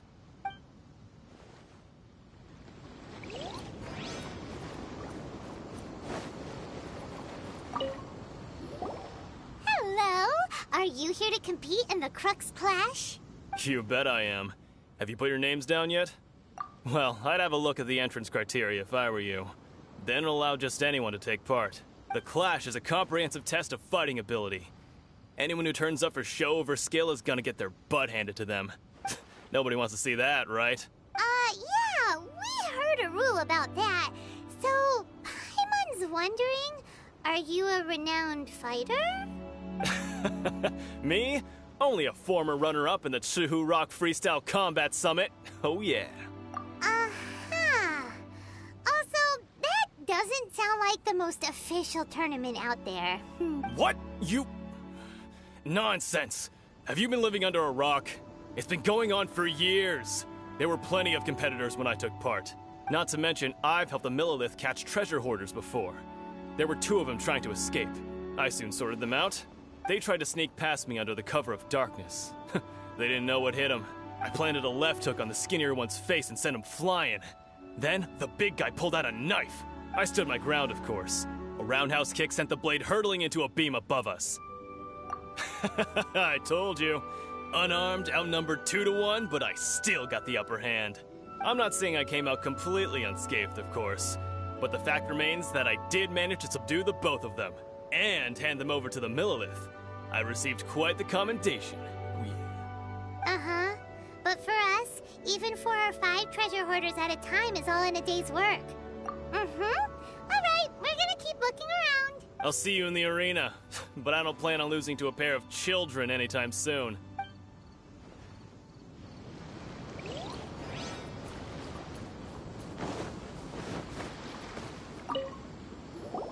Hey, youngster. Are you here for the Crux Clash too? If so, seems I found myself another new adversary. So you're also here for the tournament? You better believe it. I wouldn't be here if I didn't think I could walk away as a champion. For me, obtaining a vision is the final and most important piece in the puzzle that is my life. No. It's not about what I want to do. This is about who I want to be. I am looking to become a perfect person. I know how that sounds, but let me explain. I've lived a successful life so far, without any setbacks. I've passed every exam I've ever taken, enjoyed numerous successful business ventures, and seemed to get on with just about everyone socially. In most people's eyes, I am already the very embodiment of the perfect person. Though, of course, I'd never let the praise get to my head. I know I haven't reached perfection yet, because there's one thing I'm still missing: a vision. You have so much self-confidence. That's not important. I have a contact in the Crux fleet who was happy to vouch for me. So they very kindly made special arrangements on my behalf. I've also brought along a bit of an entourage for moral support. It's such a blessing, really, to have so many good friends in my neighborhood. Of course, I also put in a few good days' practice, concentrating mostly on rare and esoteric styles of Kung Fu. As a high achiever by nature, I'm confident I've done enough to guarantee my victory in this tournament. I seem to have gained another fan. Don't let my aura overwhelm you, though. You'll need your wits about you today. Now then, if you don't mind, I need to finish my pre-competition routine. It's not too long now before you'll get to see me in action. So, to recap, we're up against an inflated ego, some gullible guys paying way too much for their kung fu classes, and another guy who's just really average. Seems like you've got a pretty good chance of winning this thing. Come on, let's go sign up. Chinksa Village Arm Wrestling Champion, huh? Alright, you're signed up. Next, please. What's your name? Wait, aren't you? Did I hear that right? Is it really them? Huh? Aren't they a vision bearer, though? Why are they trying to enter the clash? I have to ask, aren't you the traveler that helped Liyue fight off that ancient god? It's really her! The one that spoke with Lady Kuching at the rite of parting. Oh, I wonder if I can get her autograph later. I trust you are aware that only those without visions can enter the tournament? Really? But from what I've heard, the things you're capable of in combat are nothing short of extraordinary. You walk into the most dangerous situations imaginable, face off against all sorts of monsters, even the Fatui, and always come out on top. Yep, she still doesn't have a vision, though. See for yourself. My apologies. I didn't mean to be rude. I'm sure a great hero like yourself would have no reason to lie.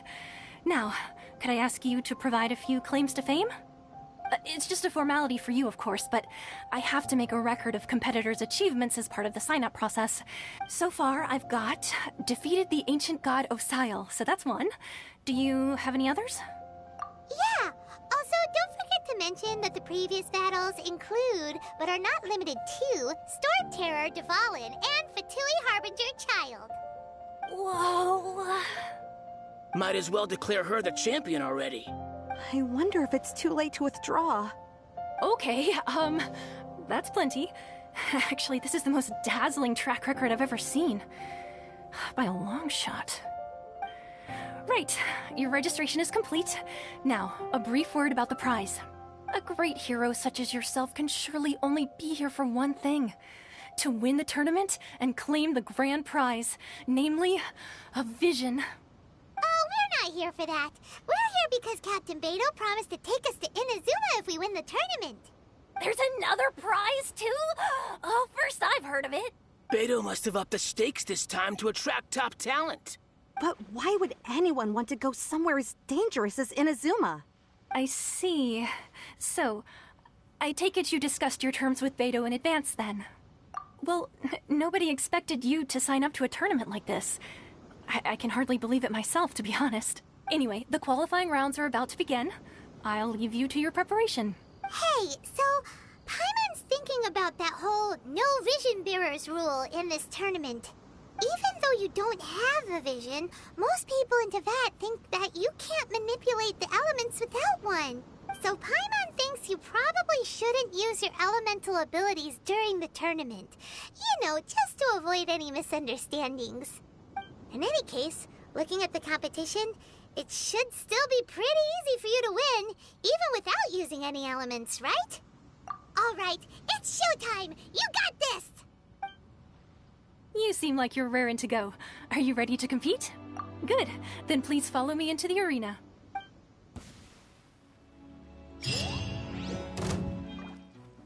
Our next competitor is seen by many as the favorite to win this tournament.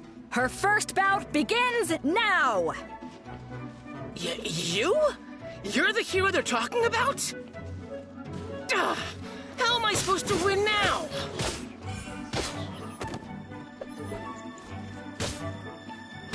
What a strange guy. Why was he so confident to begin with? Well, now that we've won, let's go and see Beto. She'll probably have something to say to us.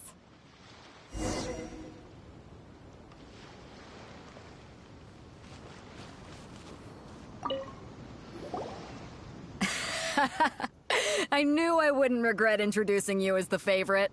So, what do you think, Kazuha? She totally dominated that guy and did it with style, too. Impressive. But I also observed our favorite exercise some restraint, as if to protect the opponent from serious harm. Well, I fought my fair share of battles, both big and small. And I say, after the show she put on just now, she's more than convinced me of her ability. So come on. We all know you've got a wide vocabulary in there. Can't you spare a word or two to congratulate our up-and-coming champion? All right. Let me think how to aptly phrase these words of praise. You fought well. All right then. I was thinking your inner poet might want to join in the fun, but I guess I shouldn't put you on the spot like that. You know, a lot of competitors came to me saying how surprised they were that Liyue's hero was entering the tournament. And since you signed up, we've had many others do the same, with more than a few top-tier fighters among them. I'm sure lots of them are here to find out how they stack up against you.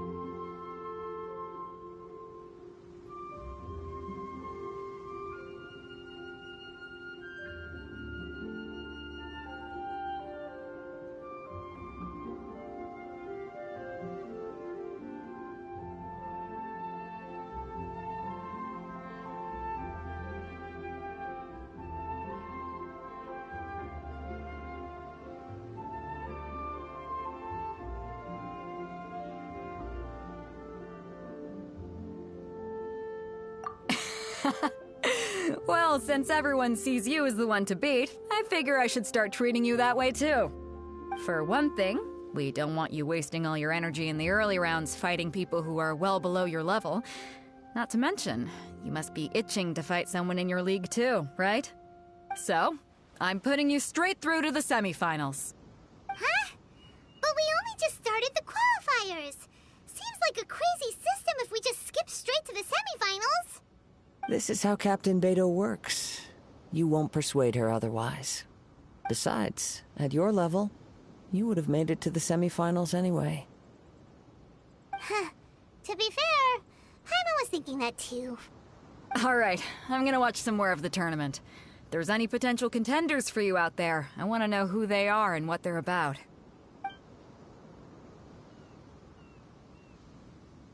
We're finally here, folks. The real show is about to begin. The captain seems to have high hopes for this tournament. I have not seen her so excited in quite some time. Your opponent has fought many rounds to get to the semifinals. This makes him a seasoned warrior. You may well be stronger than him, but this should not give you cause to lower your guard. Very well. Show me that you are ready to push through the storm that lies ahead. All right, that's enough chit-chat for now. The audience is waiting. Go find the crew member that signed you up. She'll take you into the arena.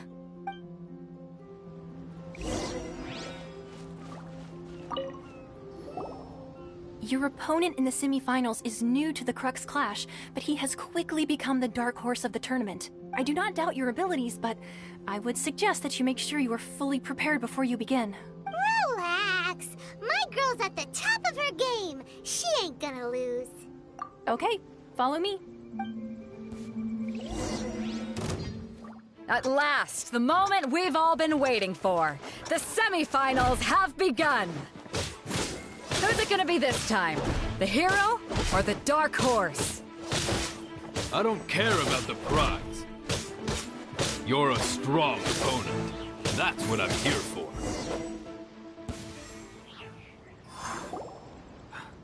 I'm sweating all over. It's a good feeling. Congratulations. I was beaten by the best. I need to train harder. Right! For a moment there, Paimon was a little worried. If you had a vision, you'd definitely be one of the strongest around. I wanted a vision once, when I was a kid. People said that if you're strong enough, you'll have your chance to get one. But mine never came. I lost interest eventually. You can't depend on a vision like you can your own body. I've fought and won against vision bearers before. The power they have was given to them by the gods. I don't envy it. Huh? You mean you didn't sign up to try and get your hands on that masterless vision? No, I didn't. I only wanted to pit myself against other fighters and see who was the strongest. Only in defeat can you understand your weaknesses and learn from them. So I'm pleased with today's outcome. I don't often have the pleasure of experiencing defeat. Wow! Now that's true strength talking. If you have the chance in the future, please come and spar with me again. I will be stronger next time. By the way, do you know who else made it into the finals? Is it gonna be someone even tougher than you? Whether they'll be as tough as me, I don't know. But what I have heard is that they're extremely quick. So don't get too cocky. There he goes. Maybe we should ask around, see what we can find out about our opponent in the final round. Paimon thinks we might need to up our game a little. Ah, it's you! I watched your match. What a stunning performance. I myself was eliminated in the third round. Shame. If only I could have advanced one more round. Maybe next time, huh? By the way, do you happen to know who else advanced to the final round? Why, yes. He's the same one who defeated me. He is a formidable opponent, quick on his feet and swift to take advantage of his opponent's missteps. I faltered for but a brief moment, but before I knew it, he had me on the floor. Given my stature, I have no fear of squaring off with physically strong opponents.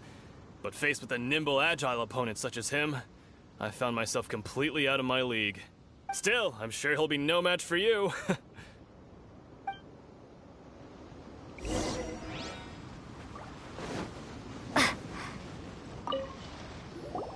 Hey there!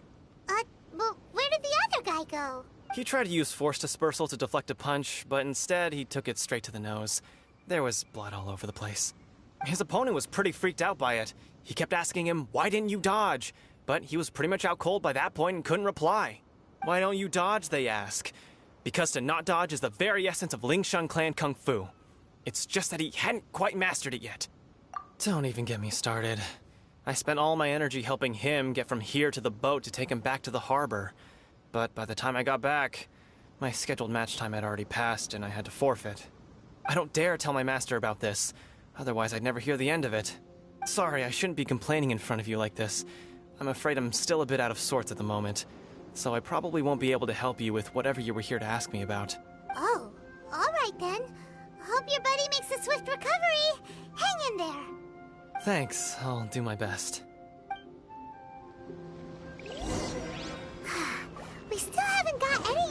information yet. Maybe we can go talk to Beta.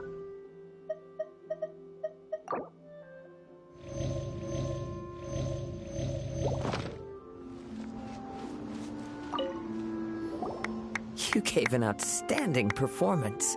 Truly commendable. I could sense that you're not familiar with bouts of this kind, and it could have cost you the match. But you were quick to adapt, and managed to claim victory over your opponent. That is a most invaluable skill. In fact, I discerned this not from what I saw, but what I heard. The ground beneath your feet, and the pattern of your breathing. But it is nothing remarkable, for I discerned nothing more than Captain Beto did. He's right. But in my case, I was purely relying on previous experience. I guess not using your elemental powers must be quite new for you, huh? We wanted to ask about who our opponent will be in the final round. Do you think they'll be stronger than the one we faced in the semifinals? Not exactly. Contenders that reach the finals aren't necessarily stronger. They tend to have something unique about their style. As for the guy you'll be facing, his skill lies in his speed, and he has superior form. It's also obvious that he's seen his fair share of battles. What's the matter? Worried that you've bitten off more than you can chew this time? If that is the case, then I have a proposal for you. Let's go somewhere a little quieter, shall we? I haven't properly introduced myself yet. In the land of INAZUMA, I was a wandering samurai. Yeah, we could tell that from your getup. But at the same time, when you talk, you don't really sound like someone who's used to waving a sword around. It is true that I am versed both in literary and martial traditions. But on the straggling path of a wandering samurai, is there harm in acquiring a surplus skill? I do not mean to flaunt my martial prowess, but I myself have witnessed reputable fighters hailing from across the lands. I do possess some knowledge regarding your opponent's particular skill set. Given your talents, a few hints from me will be all that's necessary to bring your opponent down. Hang on. Don't you think you're bending the rules a bit there? Gathering intelligence is an essential part of any duel. You must know your enemy. Besides, our favorite here has fought many battles on their journey from Mondstadt.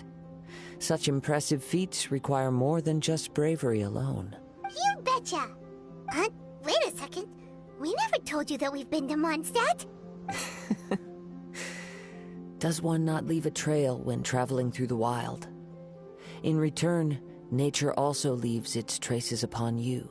However, there is only so much that can be discerned from these traces. I sense that many things about you elude me still. These are the things I am curious to know about. Come with me. Some post-match entertainment is in order. Alright, sekejap. Sekarang sebab aku dah nak kena pergi INAZUMA, sudah berterima ke Jepun, aku nak tukar bahasa ni kepada Japanese.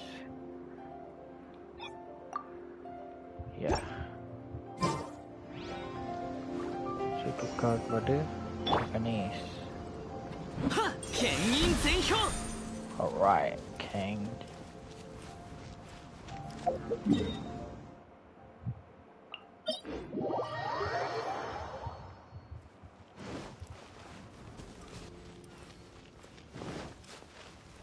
Buat Kazuha kalau cakap Jepun dia punya voice tu lain sikit. English aduh, common.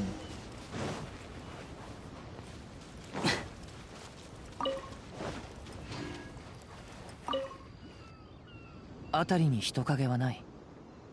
単刀直入に聞くでござるよ。お主は元素力を巧みに扱える。それも一種類のみにあらず。そうであるな。なんか最初に会った時から会話の中に意味深な感じを含ませてたよな。とっくに気づいてたのか。ああ。会場で聞かなかったのは、お主が元素力を扱えることを他の参加者が聞き、いらぬ誤解を招かぬようにするためであった。勝負で不利な場面に陥ろうと元素力を使わなかったのは、拙者と同じように、そう考えていたからであろう。拙者が言っていた見たや聞いたは詩的な表現をしていたわけではなく事実なのでござるよ。拙者は幼少の頃より大自然から得られる情報を理解することができた。風の息する音や木の葉のささやきを聞けたのでござる。お主からは似たものが聞こえた。それだけでござるよ。信じられない話だけど、嘘をついているようには見えないな。お主らと比べれば拙者のこれは取るに足らぬもの。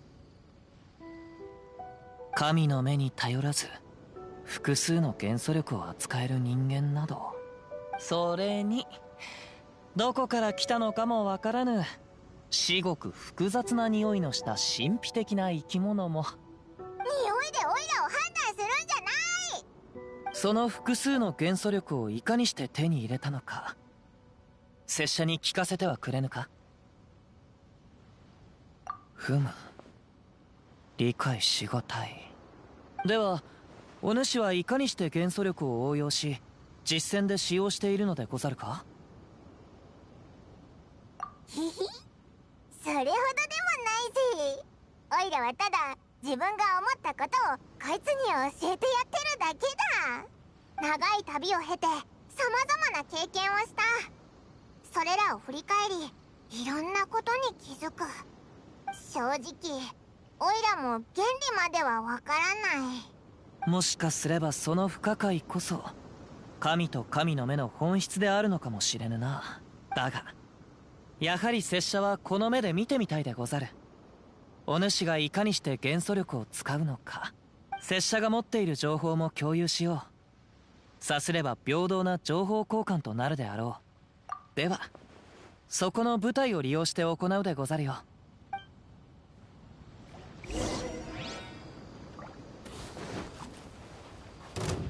我が命を引きたまえ。元気出してよ。封印厳剣。はっやっ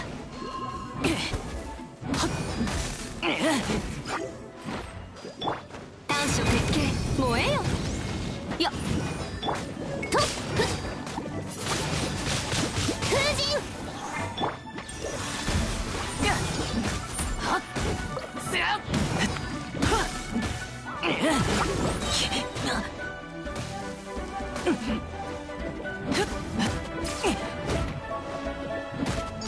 おとなしく捕まれ。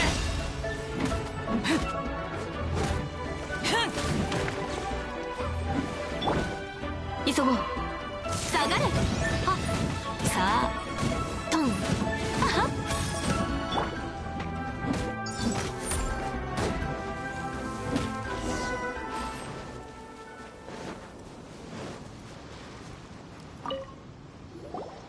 ふむ、お主の戦闘力は実に申し分のないものであった。たとえ決勝戦の相手が素早くともお主の隙をつくことはできまい。決勝戦に進出した人物は呼吸の調整と体幹の維持を得意とし常人離れした動きを行う。そやつの勝利はそのほとんどが視覚外からの奇襲によるものであった。言い換えれば隙をつかれぬよう気をつければそやつの攻撃に脅かされる心配もないであろう。礼には及ばぬ。常軌を逸した元素力の技を見ることができた。礼を言うのは拙者の方でござるよ。やはりこの世は摩訶不思議。常に未知なるものが現れる。なんだかお前って神の目に対してすごい執着してるよな。でもお前はもう持ってるんだろ。拙者が知りたいのは神の目が神にとって何を意味するのかということ。何をもって神は神の目を人に授けるのか。すまぬ、お主らにとってはわけのわからぬ話であったな。不思議な力を見せてくれた礼に稲妻について聞きたいことがあれば拙者が答えよう。それが気になったのでござるか。ではもう少し詳細に語ろう。今稲妻ではメガリレーが行われている。それはお主らも知っておるな。神の目とは神からの恩恵でござる。人々がその贈り物を受け取った後またそれを回収するということは時に死を招く結果にもなりうる。もしも七神が自らの意志により神の目を人々に授けたのであれば、今の雷神はそれについて疑問を抱いているということになるのではないか。もう長いこと新たに雷元素の神の目を持つ者は現れておらぬ。おそらくそこには雷電将軍の意志が反映されているのであろう。なんか話を聞いた感じ、強引的な神だな。拙者が知る限り、彼女は永遠を追求する神であり、自らの考えを冷酷に貫く。リーユへの契約がリーユへを生きる者のためにあるというのなら、今の稲妻が求める永遠は一体人々に何をもたらすというのであろう。少なくとも鎖に縛られた稲妻の民たちは良い生活を送ってはおらぬ。なんかお前が最初に会った神がやりそうなことだな。おや、前に雷神を見たことが？時により左右されるのは将軍様ではなく拙者たちのみ。もし彼女を探したいのであれば、彼女はその場所に居続けているであろう。いつの日か必ず彼女から永遠についての答えを得るつもりでござるよ。さあ、そろそろ時間であるな。そうだな。稲妻のことばっかり話してて、試合のことを忘れてたぜ。他にやることがないのであれば共に戻ろう。では参ろう。神の目を誰が手にするか。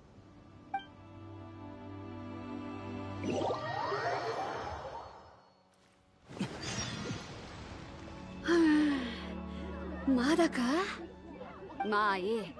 まずはあんたの入場から始めよう。全員静粛に。注目の大一番の始まりだ。刺激的で緊張感あふれる南十字舞踏会もいよいよ決勝戦。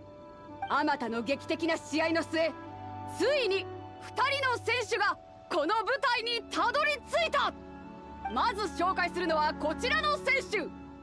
会ったことはなくともその名は聞いたことがあるだろう。そう、彼女こそは魔人オーセロンも恐れさせ、ファデュイ執行官でさえ震え上がらせたリーユエに現れし異教の英雄。おお、待ってました。準決勝ですでに彼女の素晴らしい戦いを皆も目にしたことだろう。本日の決勝戦はその時をさらに上回るものとなるに違いない。そしてもう一人の選手はまだ会場には来てないようだ。まったく、一体何をやってんだ。決勝戦だし他の試合みたいに危険扱いにするわけにも。すまないがみんなもう少し待っててくれないか。何はともあれ会場に来てないのならこの決勝戦は延期するしか。待ってくれ。何やら妙でござる。姉君、商品を確認しに参ろう。お主もついてきてくれ。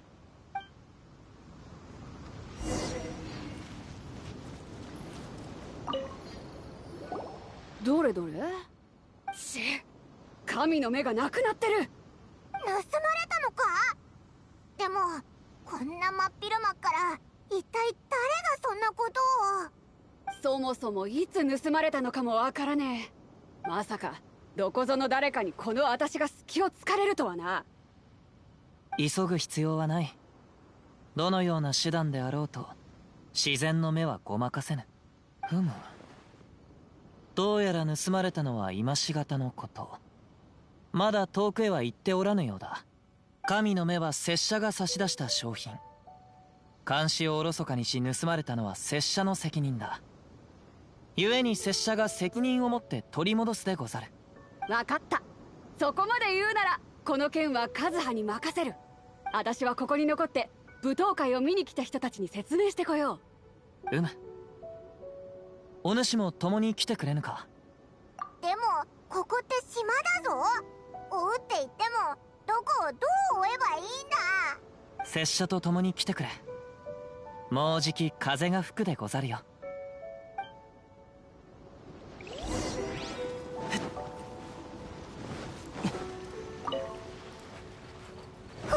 雰囲気。ょうど良い風が吹いている。今が絶好の機会。風に乗って行こう。そのまま次の手がかりを探すでござるよ。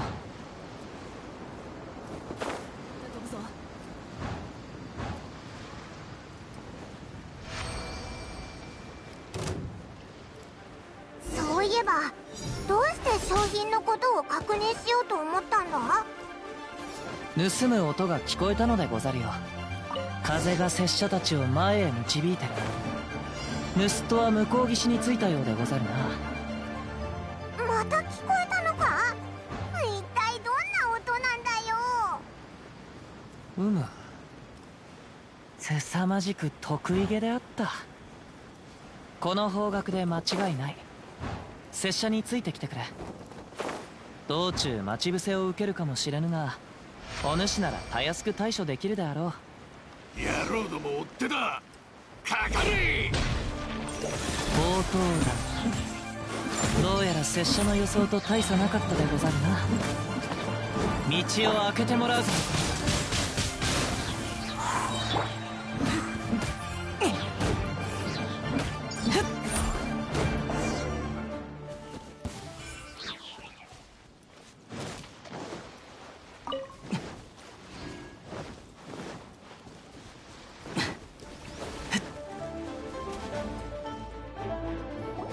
この俺よりも足が速いとはな。逃げるためせっかく船を用意したのに、まさか追いつかれるなんて思わなかったぜ。どれほど船が速かろうと風の速度には追いつけまい。風？何を言ってやがるんだ。くそ、分かったぞ。お前神の目の持ち主だな。ちくしょう、俺にも神の目があれば、この神の目を光らすことさえできれば、お前らなんかに追いつかれないのに。神の目とは関係ない。お主は群衆から姿を消すのが得意かもしれぬが、自然の目から逃れる術を知らなかったようでござる。それに逃走経路の選択にも隙が多い。また拙者が風を頼りに追うさなか、お主の得意げな高笑いが聞こえてきた。言い換えれば、盗みの達人が持つべき3つの心情、迅速、隠蔽、優雅。お主はそれを何一つできておらんかったということでござる。お前だがそれ以外に拙者を一番失望させたのは、その手にある神の目の状態。やはりそれはどのような願望にも反応するわけではないようだ。分かった分かった。今回は俺の負けだ。この神の目はずっと狙ってたものなんだ。今回の舞踏会の参加者は全員まともな流派すら持たない奴らと聞いて申し込んだ。せっかく順調に決勝まで進めたっていうのに。お前が決勝戦の相手だったのか。俺の実力なら優勝は間違いないと思ったんだ。それなのに突然お前らが現れて、準決勝を見た瞬間分かったよ。俺に勝ち目はないって。でもここまで来たのに神の目を諦めるわけにいかないだろ。正当な方法がダメなら、皆の注目が北斗とお前に集まっている間に過去に手を染めていた本業のやり方でと。あれほど準備したのに結局お前たちに追いつかれた。くそ。でもやっぱり悔しい。それは脅しか。分かった。だが約束は守ってもらうぞ。俺が持ってても光らなかったんだ。そういうわけにはいかぬ。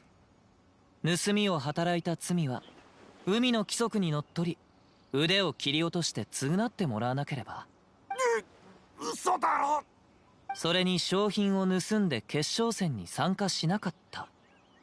南十字戦隊の棟梁北斗に恥をかかせた。どうやら真っ赤に熱した鉄をお主の顔に当て、盗人の2文字を刻む必要があるでござるな。おいおい、そこまでしなくてもいいんじゃないか。くそ、こんな残酷なやつだったのか。話し合いがダメならやるしかねえ。剣を入れよ。妖豆立ち去れ。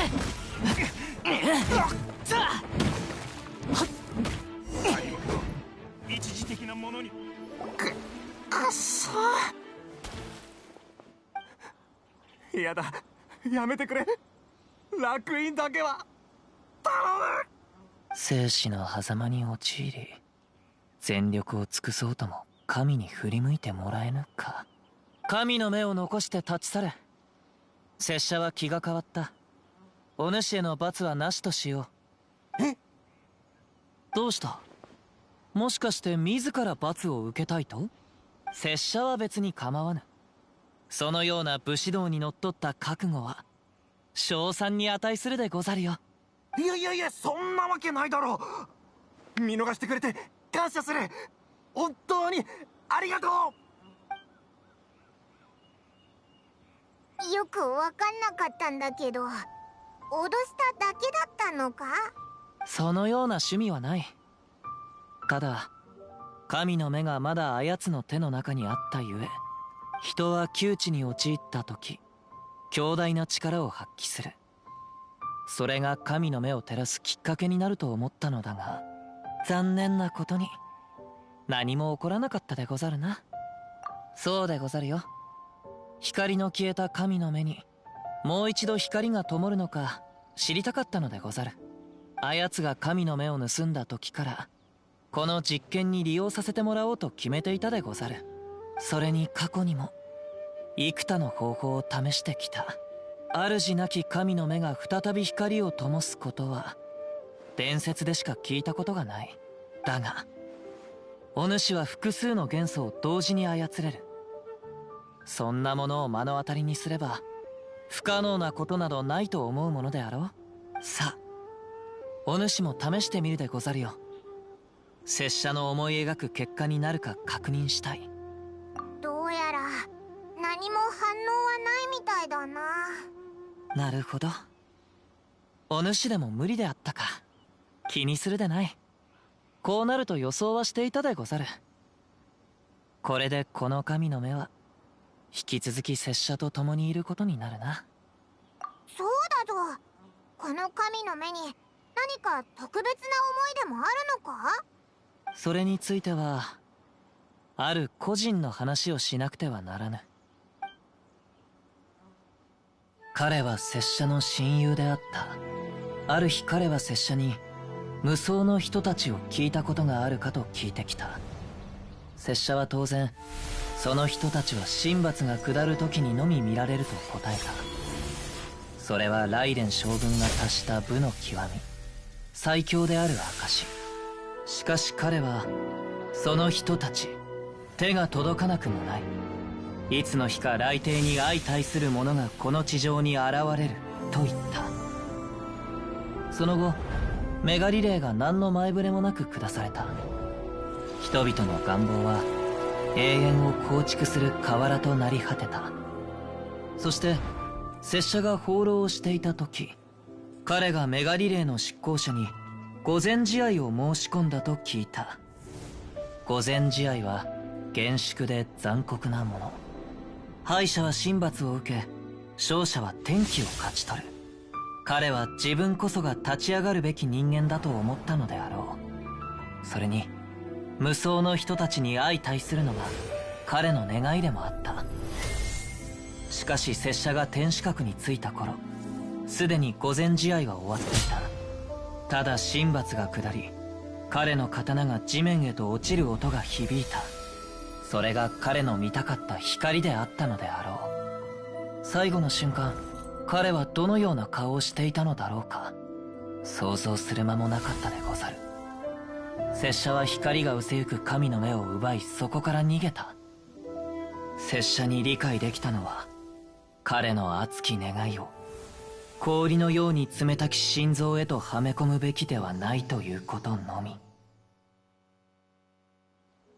だが拙者がやってきたことは結局のところ何の意味もなさなかったでござるよ。浪人の人生には旅の意義や道すがらの花鳥風月以外にも心に道があるのでござる。カズハ。気まぐれに従ったまででござるよ。さあ、そろそろ戻るでござる。では、もう一度拙者がお主に風の導きを。あれ、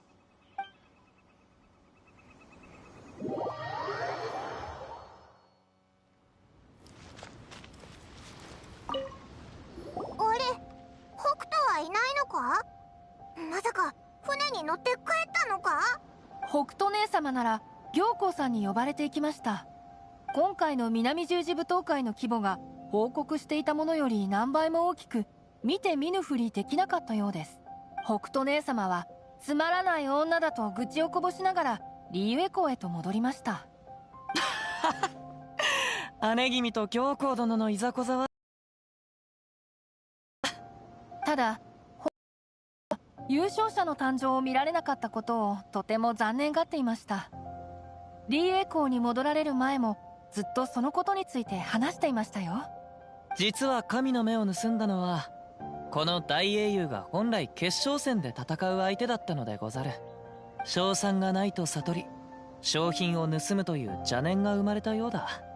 しからばこの南十字舞踏会の結果もおのずと決まったも同然。そうだったのですか？では規則にのっとり対戦相手は資格を失いましたので、優勝者は大英雄様となります。こんな優勝の仕方思ってもなかったな。いえいえ、私は面接伴った結果だと思います。今特別に用意した優勝杯をお渡ししますね。そうであろうな。姉君は今いないが後で伝えておくでござる。姉君は決して約束を違えたりせぬからな。だが稲妻へと続く回路は厳しく、雷雨が絶えず降り注ぐ。果てしなく続く嵐は雷電将軍が国を封鎖しようとする意志の表れであろう。意志で天気まで変えられるのか？リーユへのモラクスが元祖で幸運閣を作ったように、雷電将軍もまた属性の七失星永遠の嵐を呼ぶことができる。驚くことではないでござるよ。とにかく市長聖号が稲妻に向けて出港するまでは時間がかかる。準備ができたらお主らに伝えよう。この機に拙者もこの地を歩き回ってみたいでござる。リーユへの広大な大地に神の目を呼び覚ますきっかけがないかを。きっとうまくいくさ。感謝する。お互いの旅に意味を見出せることを願っているでござるよ。最後に一つ忠告を。無人の嵐の先に待ち受けているのはお主らにとって最も困難な旅やもしれぬ。心せよ。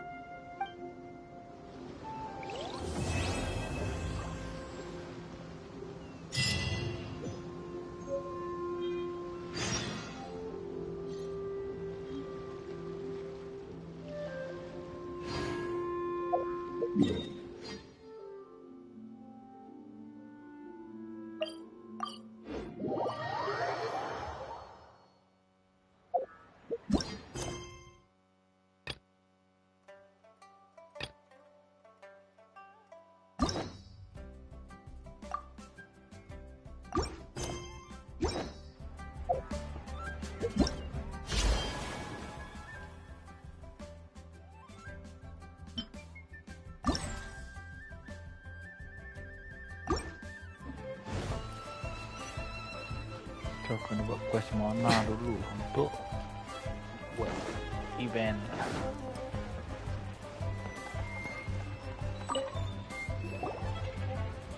旅人さん、何かお手伝いが必要なことはありますか？はい、すでにお聞きしております。南十字戦隊の棟梁と稲妻へ向かう約束をしているのですよね。確かにもう随分と日が経ちましたが、まだ私のところに情報は何も入ってきていません。探したぜ。あんたが姉子の尾婚だっていう旅人か？艦隊の補給作業がほぼ完了した。あとは人員を確認するだけだ。姉子にあんたを探すよう頼まれてな。あんたが船に乗ればすぐに出発できるみたいだぜ。やっぱり北斗は約束を守るやつだったな。もちろんさ。姉子の義理がたさはこんなもんじゃないぞ。出航したらあんたらも徐々に分かってくるはずさ。もう行かれるのですか？無事に出航できるみたいでよかったです。この先が星であろうと深淵であろうと、次の一歩を踏み出すのはいいことだと思います。ではまたの機会にお会いしましょう。皆さんのご無事を祈っておりますね。そうだな。ほとんど毎日会ってたから名残惜しいぞ。でしたら稲妻に着き次第いち早く私を探し出してくださいね。私はやっぱり稲妻にもキャサリンがいるのかよ。じゃあなんでこんな悲しげな雰囲気を醸し出してたんだ。リーゆえにもきちんとお別れをしてきな。船はもう幸運閣に止まってる。ちゃんと伝えたから俺は先に戻るぞ。おう、知らせに来てくれてありがとな。いいってことよ。じゃあ船でな。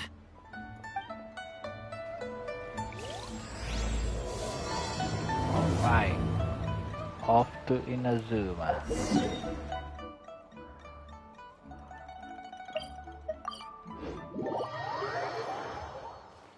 Captain Raido. Mari kita ke INAZUMA. よう、やっと来たか。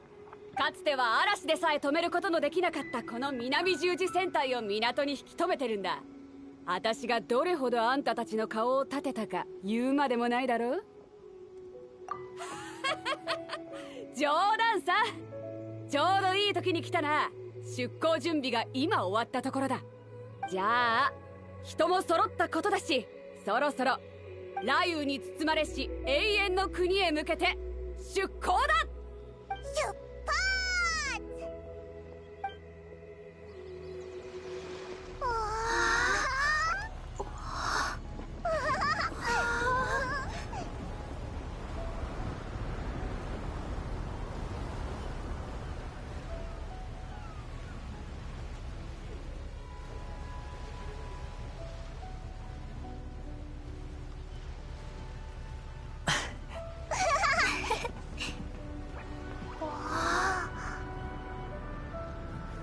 ん？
やっと来た。リーゆえの姉子。待ちくたびれてたところだよ。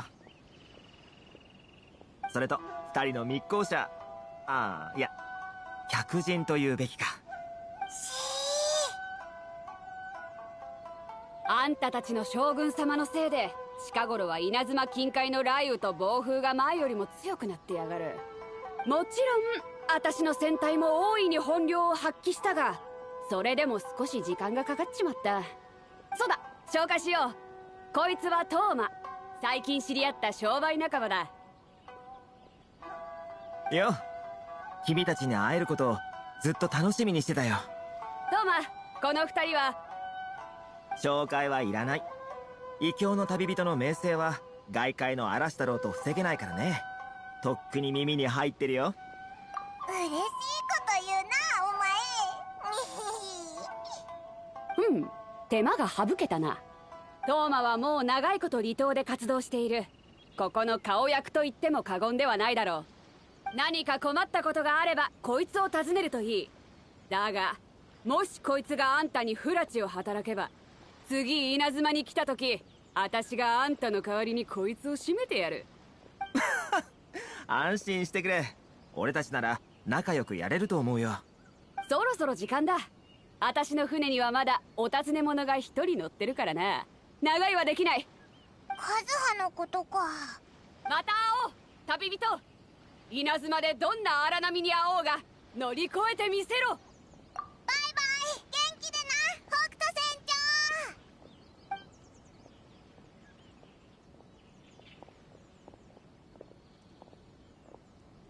長。それじゃまずは審査所で登録手続きを済ませよう。で、稲妻のお偉いさんに会うのか？こっそりって言ったはずだけど。鎖国令をなめないでくれ。身分を調べることからはどうあがいても逃れられないよ。だからこうして規則を守りながら規則をかいくぐるんだ。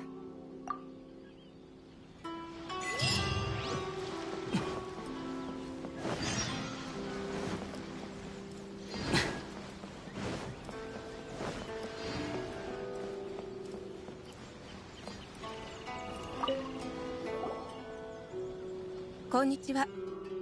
身分の証明と島へ上陸する目的を教えてください。あ、もちろんトーマさんは結構です。皆さん見ないお顔ですね。どうしたんですか？お二方の詳細と荷物を持っているかどうかを。規則に沿ったものではなく、そのような個人的な事情が理由ですと原則として通すわけにはいきません。おいらたちは。すみません、やはりお二方には。これが二人の上陸手続きの書類だ。確認してくれ。おい、あるならもっと早くに出しとけよ。君たちがどう対応するのか少し気になったんだ。悪い悪い。そうでしたか。書類に問題はありません。離島へようこそ。これからどこに行けばいいんだ？音楽観察だ。ここは上陸の可否を調べるだけなんだ。離島に滞在するなら音楽観察で滞在手続きを行う必要がある。なんか聞いただけで厳しそうなとこだな。稲妻では外国から来た人間を外の人と呼ぶほどだからね。この言葉からもわかると思うけど、鎖国令によって封鎖されてる今の状態じゃ外国人が簡単に受け入れられることはないんだ。たとえそれが異邦人居留地のあるこの離島でもね。君の覚悟は気に入ったよ。俺たち気が合うんじゃないかな。じゃあ行こう、音楽観察へ。これらの規則のほとんどは離島をずっと管理してきた勘定奉行によって定められたものなんだ。勘定奉行？稲妻三奉行の一つで、主に国家の財産を管理したり国に利益をもたらしたりするのを責務としている。あれ、聞いたことなかったかな。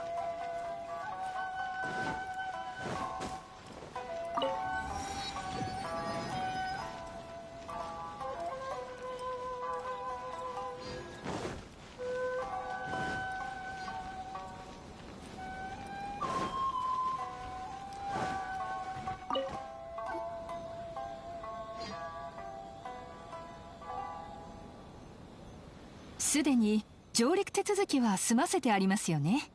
では滞在手続きを行いましょう。そちらのお二人ですか？そうだ。はい。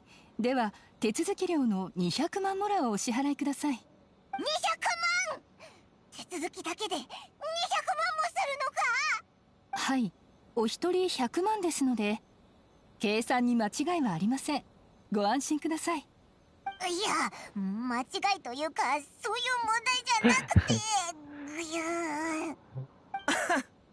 お嬢さん、この二人は俺の友達なんだ。ほら、俺って一応ここの顔なじみでもあるし。あら、トーマさんのお連れ様でしたか。ではトーマさんの顔に免じて40万モラにしましょう。本当に感謝するよ、ゆりかさん。でも俺から見たら手続き料なんて600モラで十分じゃないか。ここは俺が代わりに出すよ。後で君に飯をおごってあげるからさ。どうかな。そんな値切りの仕方があるのか。いくらなんでもそれは。わかりました。それで手を打ちましょう。今登録しますね。へへ、毎度。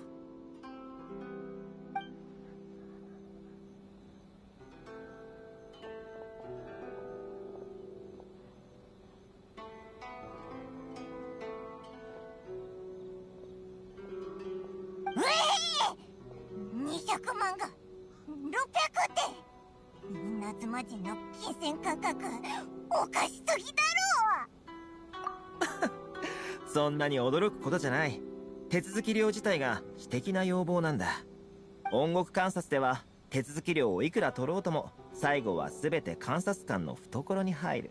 もし不幸にもここに滞在することになった外国の富豪商人が現れれば、そいつからがっぽり稼げる。そう。そんな時に現地の友達がいることの重要性、君たちにもわかるよね。ああ、異教の客人が鎖国中の稲妻に訪れているんだ。仕方ないと思うのが普通だろ。外国の商人ができることは仲間同士で助け合うことが関の山。これが離島にある万国商会が発足した由来でもあるんだ。外国人が自分たちで立ち上げた商会か。そうだ。商会は利益のため以外にも組織の取り組みや管理などで稲妻に住む外国人の支援も行っている。商売の道と生存の道、その両方を担っている商会だ。なんか外国人って稲妻で生きていくだけでも大変なんだな。それが君たちの目的か。なるほど。君の立場を考えれば確かにそれは遠い目標だろう。ライデン将軍は唯一無二なる高貴な存在。全ての生物が見上げるべき神なんだから。この世の出会いはいつも捉えどころのないものだと言いたかったけど、君たちならもしかすると午後の散歩中にでもライデン将軍とばったり会えるかもね。そんなのありえないだろう。分かった。率直に言おう。君たちをライデン将軍のところまで導く術はある。本当か。離島の顔役にそんな権力があったなんて。持てる全てのコネを使えばなんとかなる。だがその前に権力というのも高く売り買いされているものだ。言ってる意味がわかるかな。お前もかよ。俺の言う売り買いはモラを払うことなんかじゃない。それどころか対価を払う必要すらないんだ。ただ望むものを手にしたいのなら人々の問題を解決してもらいたい。全ての人が幸せになる方法を探す。それが俺のモットーなんだ。かっこよく言ってるけどオイラにはわかる。お前おっと、なんだか君たちから悪者でも見るような視線を感じるが、ま、それは一旦置いておこう。状況を説明しよう。さっきも言った通り万国商会の会員はかねてより生き残りの厳しい状況に陥っている。最近はそれがますます加速しているんだ。君たちに何かできないか様子を見てきてほしい。商会の会長はクリスという俺の友達だ。俺はここで君たちからの吉報を待ってるよ。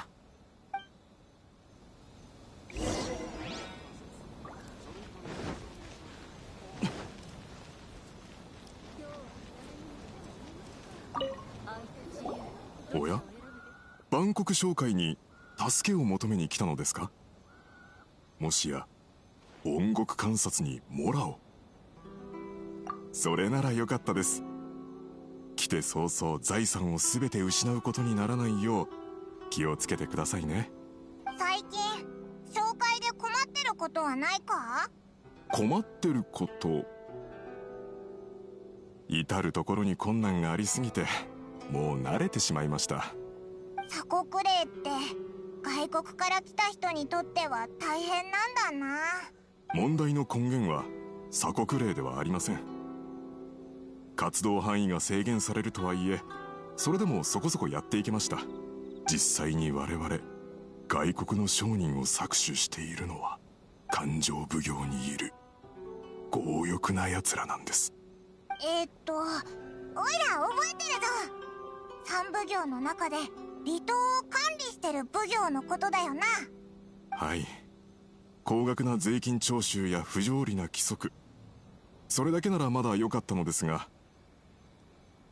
一番ひどいのはここ最近新たな税収法令が出されたことです。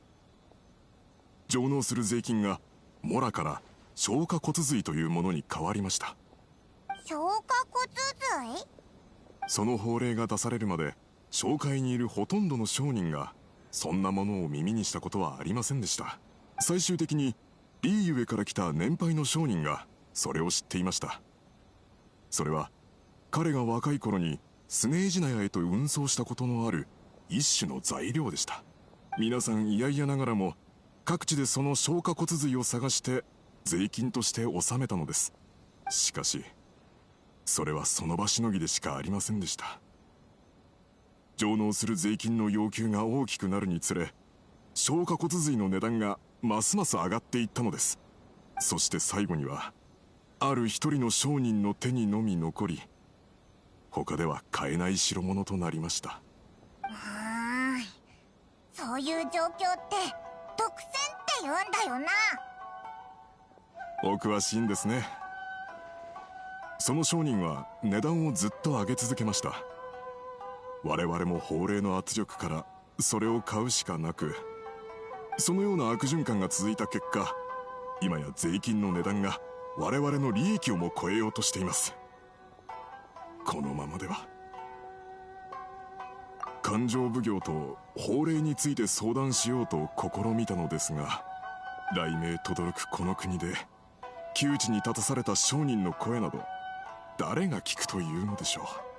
はあ、フォンテーヌよ、我が故郷が懐かしい。そんなひどいことが、そんなんじゃ生きていけないだろう。お前はどう思う？でも会長も試したんだよな。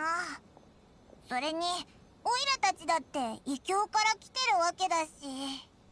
はい、それどころかこの窮地に立たせることこそ彼らの目的かもしれません。それを踏まえた上で考えると、問題を解決する鍵はあの商人ですか。以前は彼とも交流があったのですが、その後は我々との関係も途絶えてしまいました。彼の商品の供給元がどこなのかも分かりません。確かに怪しいな。そいつを探す方法はないか？何か情報を聞き出せないか、オイラたちが探ってきてやるよ。おお、それはありがたい申し出。あなた方は外国から島に上陸したばかり、それに商会のものでもありません。彼もそこまで警戒はしないでしょう。彼を探すなら居住区の海辺にある木の下へ行ってみてください。そこが普段我々と彼が待ち合わせに使っている場所になっています。わかった、オイラたちに任せろ。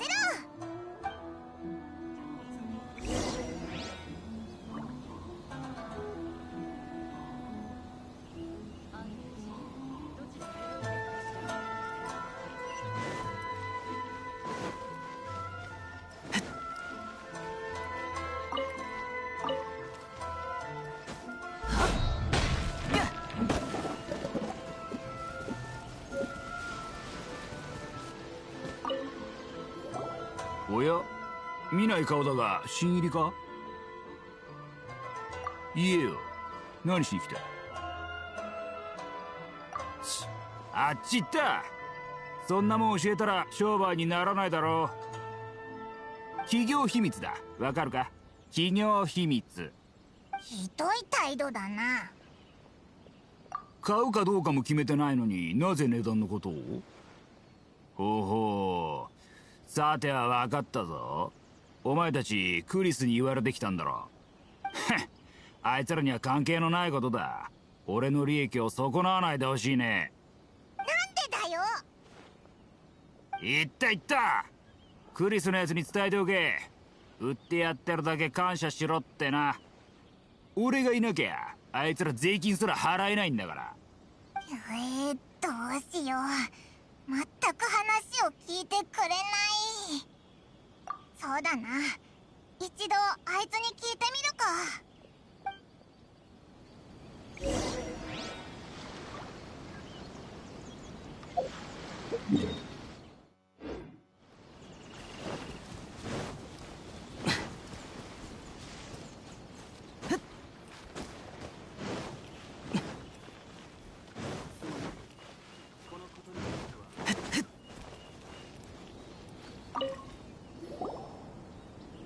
おや、もう帰ってきたのか。問題は解決したのかい？それがちょっと困ったことに。あ、いいよ。できる限りのことは協力する。来たばかりの慣れない地でいきなり問題を解決しろなんて確かに厳しすぎたね。あいつのことか。それなら調べたことがある。以前は砂浜で貝殻を拾って商売してたかわいそうなやつだったが、なぜか最近急に羽振りが良くなったらしい。万国商会を抜けた後、新たな拠り所となる場所を見つけたのかもしれない。あいつも昔は万国商会の一員だったのか？じゃああいつも外国人？彼の髪の色と目の色には気づいたかい？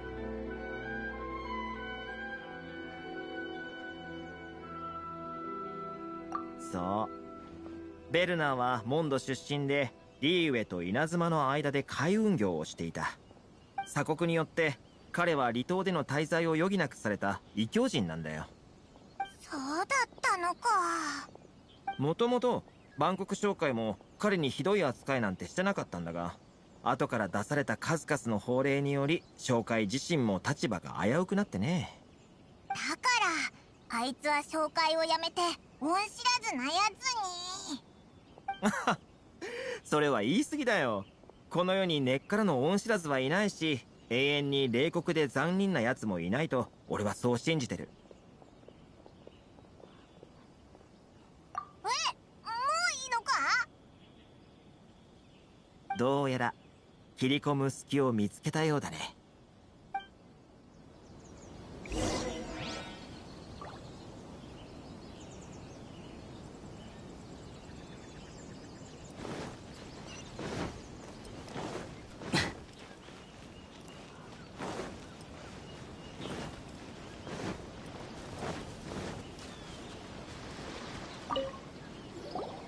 何しに来たんだ？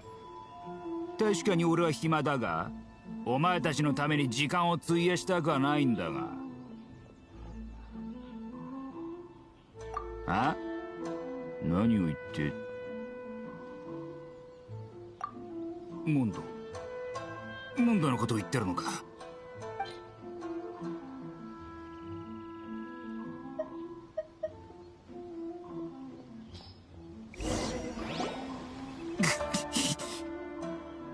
お前の口からモンドのことが聞けるなんて。前に帰ったのはいつのことだったか。それすらも忘れちまった。懐かしいモンド城の雰囲気。故郷に、帰りたい。自由の都へ。効果があるみたいだぞ。感情を揺さぶろうったってそうはいかないからな。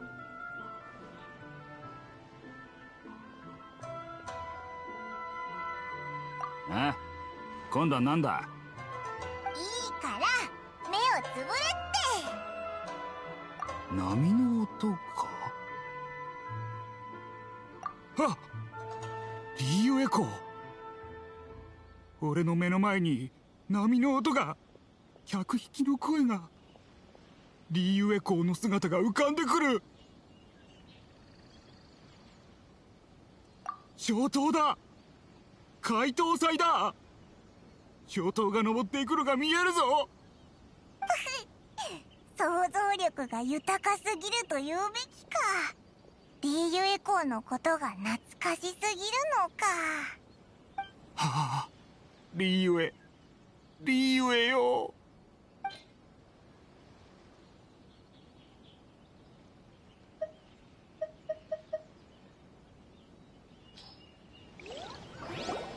これはもういい。もう思い出させるな。俺の心はもう。バンコク商会の人たちか。確かにみんな俺と同じく故郷を離れた者たちだ。俺はいつも夜の海辺に来ては波の音を聞いてる。ふるさとから届いた音だと思いながらな。そんな時いつも商会の奴らがやってくる。でも俺は顔を隠しながら離れるしかなかった。はあ、気晴らしにあいつらと一緒に話がしたいと何度思ったことか。俺だって愚痴をこぼし合いたかった。じゃあどうして。あいつらは心が強い。よりどころのなかった人たちが一致団結して生きていく術を探してるんだ。そんな真似俺にはできない。少しの利益と約束だけで俺は奴らの言いなりになっちまった。ふるさとの顔に泥を塗っちまった。いいだろう、言うよ。もうこんな葛藤はうんざりだ。大丈夫なのか。だが俺はあいつらを裏切ったんだ。臆病なやつだな。間違ったことをやったらちゃんと償うべきだろ。だから早く一体何が起きたのか言ってみろよ。税金徴収を任せられてる足軽慶次郎たちがやったことだ。奴らが商人たちに告げた税率は実際より高いものなんだ。それで余った消化骨髄は奴らが蓄えてる。そして商人たちが入手先に困った時高値で売るよう俺は指示された。そんな何もしないで儲けようとするなんて卑怯だぞ。俺は奴らの操り人形になっていたが、その見返りは生活をギリギリ維持できるほど些細なものだった。証拠、そうだな。決定的な証拠がなければ奴は認めないだろう。そういえばいつも俺が報告をした後奴は毎回必ずどこかに行くんだ。いつも怪しいって思っててな。ついさっき慶次郎と会ったばかりだ。今から連れてってやるよ。よし、じゃあ早く行こ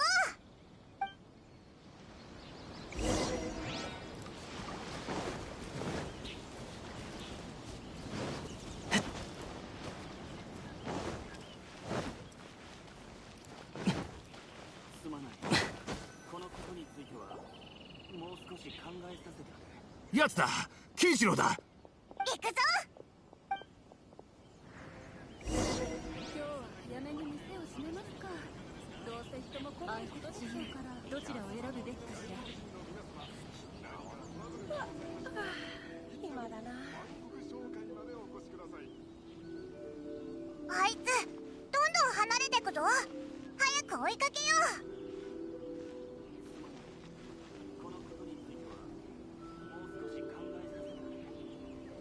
う。よう、涼子、調子はどうだ。おかげさまで。よければ座っていって。ああ、ちょうど今稼ぎがいいんだ。そう、税金の徴収お疲れ様。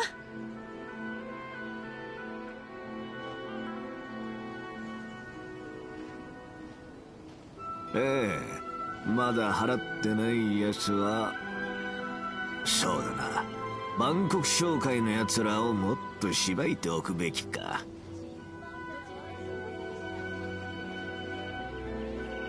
あ？今なんか聞こえたような。静かに。見つかっちゃうぞ。俺の聞き間違いか。おっと、長いしすぎた。そろそろあいつどんどん離れてくぞ。早く追いかけよ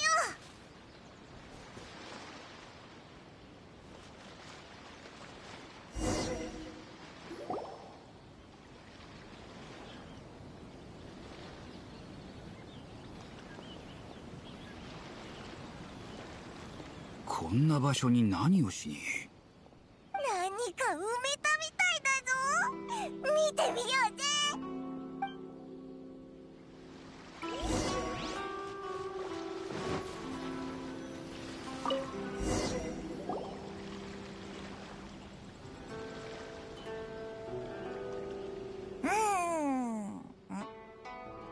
これは帳簿？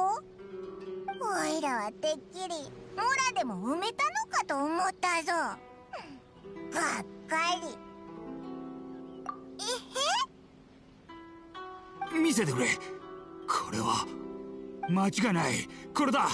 取引の記録が一つ一つきれいに残ってる。これで奴の罪を証明できるだろう。証拠も手に入れたことだし、まずはクリス会長にこのいい知らせを教えに行こうぜ。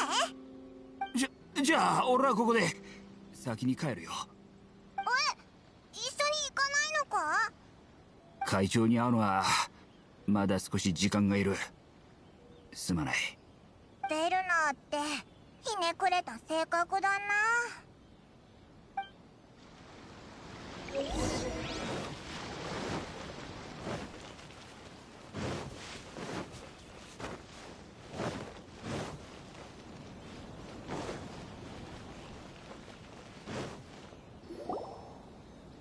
もう本当にありません。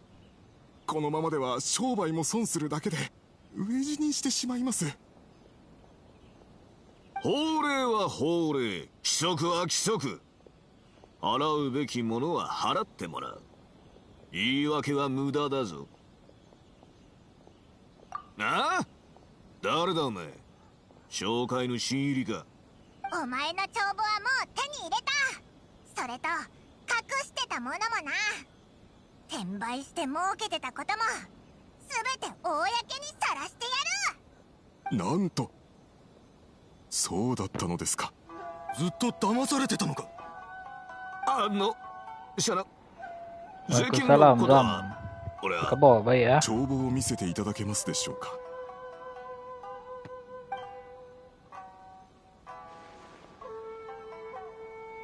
この帳簿にあるものと以前紹介が納めた税金の額は全て一致しています。間違いありません。慶次郎さん、もう何も言わなくて結構です。今はこのことをどう解決するかが先決。俺の弱みを握れたなんて思わないことだ。俺ただちょっとだけ利益に目がくらんだだけで。そういえば奉行武士は誉れと名簿を大変重んじると聞きました。奉行府からお咎めはなくともこのことが露見すれば。Baik ya, baik baik ya. 聞き捨てならんぞ。脅しか。それは俺を脅してるのか。いえいえ、ただあなたのような君主殿に汚点が残ってしまうことを心配しているだけですよ。じゃあお前が正しいということにしよう。で、どう処理するつもりなんだ。まだお手元に消化骨髄をお持ちですよね。それらを使い、これから先少しの間税金を立て替えてください。我々商人には状況を立て直す時間が必要です。それだけでいいのか？あれらは俺が一生懸命運んで大事に隠したものだ。それを見示した。いいだろう。お前の顔に免じてただでやる。面の皮が厚すぎる。そんなんで納得がいくもんか。俺の店はもう何日も閉まってる。全て友人の助けで繋いでいる状態だ。この損失の責任は一体どう取ってくれるんだ。ハリソン、もういいんです。これ以上は。搾取されるのはもううんざりだ。この件がそう簡単に終わると思うなよ。ハリソン、こんな場所で大声で叫ぶとは法令に異でも唱えているのか。お疲れ様です、勝家組長。ああ、何を騒いでいる？その税金のことで少々。彼らの世話をしているというのに恩を後で返されまして。何が世話だ、こんなの横領だ。必ず新助様にもこのことを知らせてやる。おお、勘定奉行様の名を直接呼ぶとは。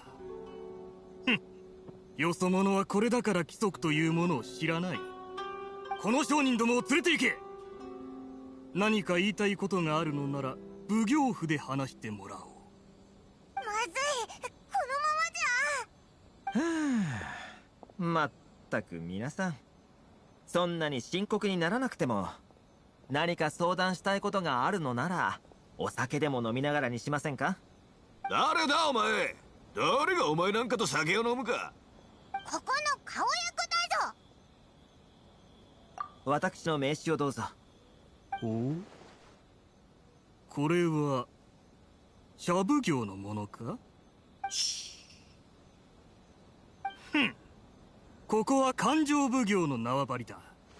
いくら茶奉行の権能が高かろうと離島のことに手を出す資格はない。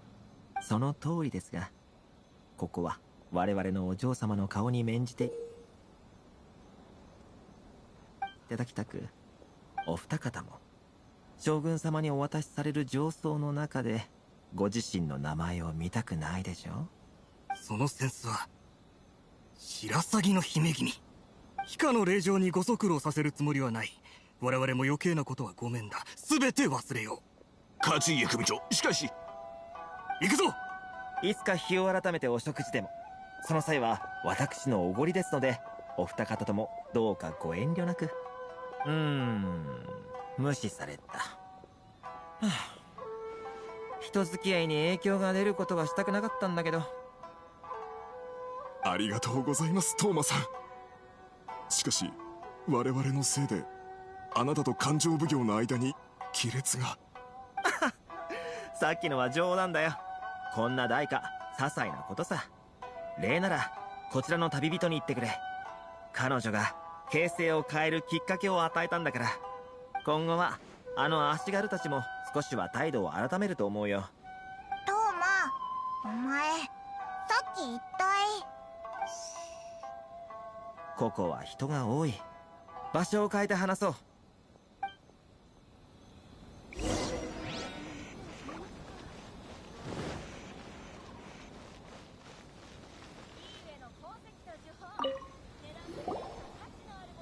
勘定奉行はやはり骨の髄まで腐ってたか。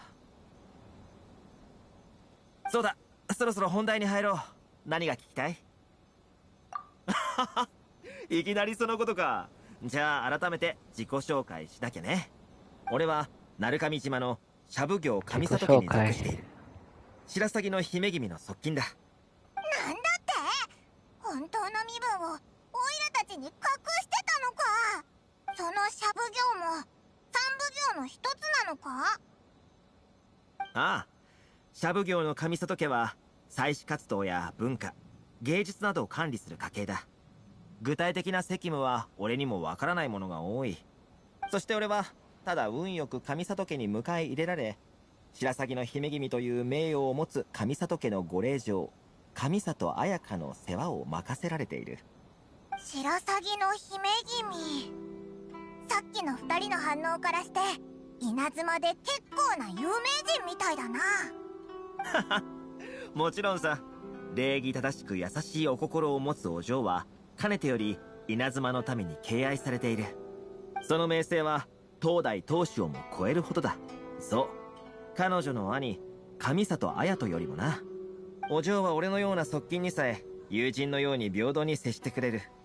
心の優しいお嬢がみんなから好かれているのも納得がいくだろう。そこが重要な点だ。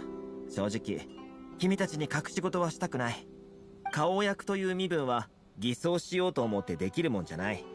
俺は正真正銘1ヶ月もかけて離島にいる全ての人と顔見知りになり、北斗の姉子と仲良くなったんだ。たった1ヶ月で？少し才能があっただけだよ。それにこれも全て君たちをいち早く受け入れるためだったんだ。今は鎖国令が敷かれているが、君たちがモンドとリーウェで活躍したことは稲妻にも伝わっている。君たちが稲妻への渡航を望んでいると知ったお嬢はその到着をずっと気にしていたんだ。それと同時に君たちが噂通り形勢を変える力があるかどうかもね。形勢を変える？さっきの試練では最後にいくつか予想外なことが起きたが、それでも君たちは形勢を変えるきっかけを与えることに成功した。お嬢の期待通り勢力の間に巧みに取り入り、人の心にある隙をついた。君たちが協力してくれればメガリレーは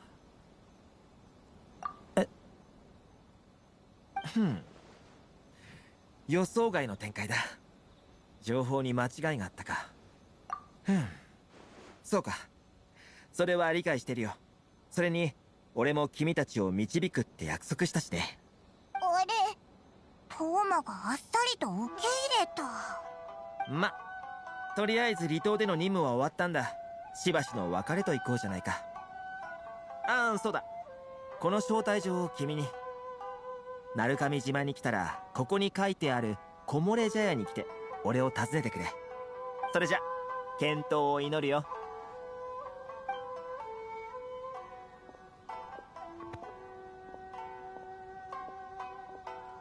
トーマって実は結構いいやつなんだからな。はい、レンちゃんです。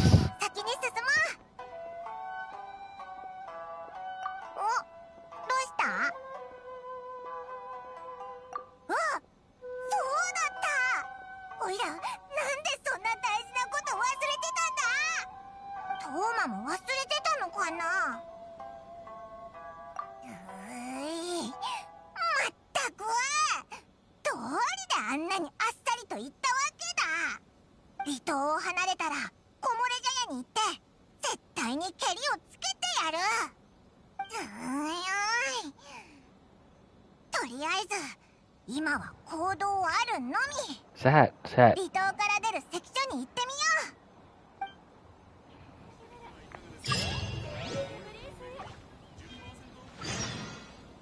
So awak macam mana? Awak pun harap berada dalam keadaan sihat, sejahtera. Try to leave retail. Hope. お待ち。通行証をお出しください。ちょっと鳴上島に急用があって。通行証がないのでしたらお帰りください。規則ですので。やっぱり旅人、なんか考えろよ。どうやったら外に出られるんだ。Good luck. Thank you, thank you. 勘定奉行の偉い人に直接会いに行く Awak main Genshin Impact juga? そいつの手下にはまだ文句が残ってるけど、やってみるしかないな。もしかしたらオイラたちを歓迎してくれる可能性だってあるしな。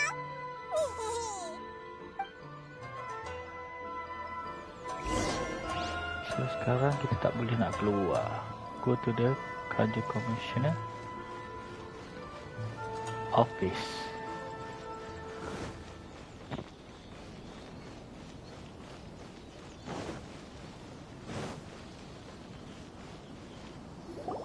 Mate, ここは勘定奉行所。部外者は立ち入り禁止だ。オイラたち勘定奉行に会いたいんだ。勘定奉行様は普段外国人になんて会わない。早く帰れ。さもなくば我々が。いや待て。奉行様。この二人は遠くから来た賓客だ。そんな古いやり方はよせ。さあ来るといい。話は中で聞こう。今の聞いたか。申し訳ない。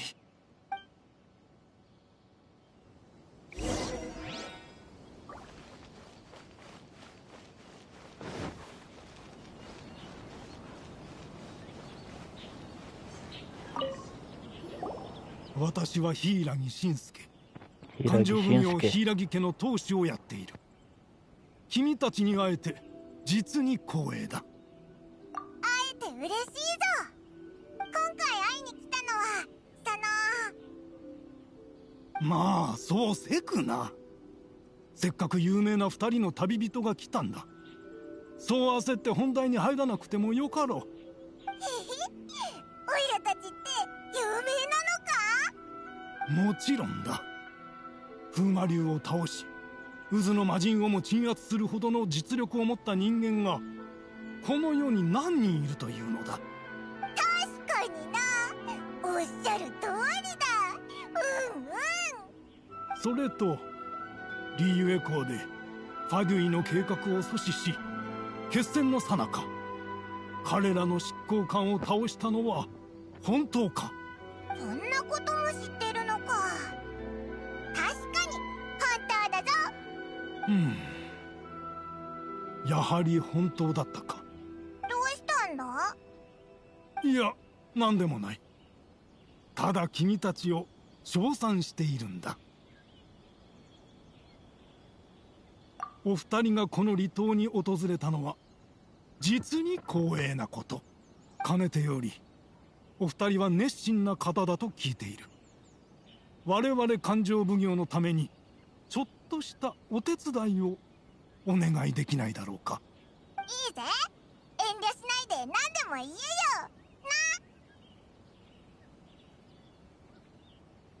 はは、よかった。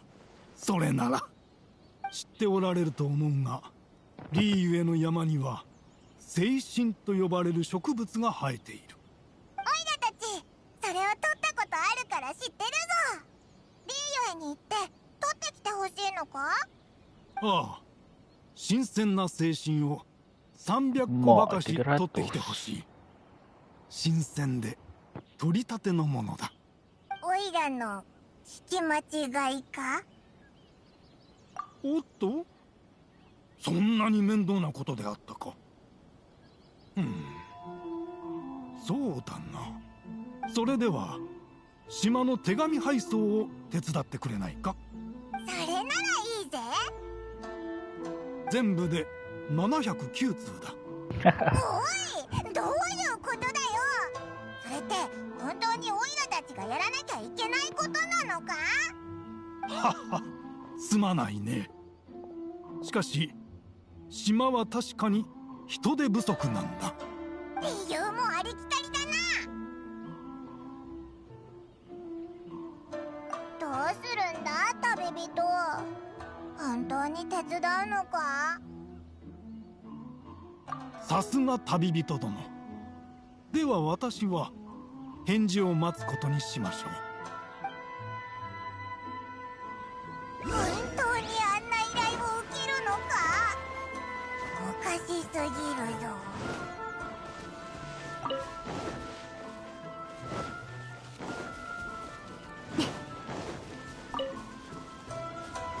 Kita buka teleport dulu. Statue of the Seven.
か？お嬢様からのお手紙があります。どうかお読みください。手紙？はあ、見せてくれ。 Dear traveler, これって so that I could 夜こっそ convey り this 会いたい message って to you こ in とか？ person. I そ apologize れに for お the 前 estimates. このことに感づいてたみたいだけど、なんでだ？ Aku nak bercakap, dia nak bercakap. Alright. こっそり何やってんだよ。夜になったら彼女に聞いてみよう。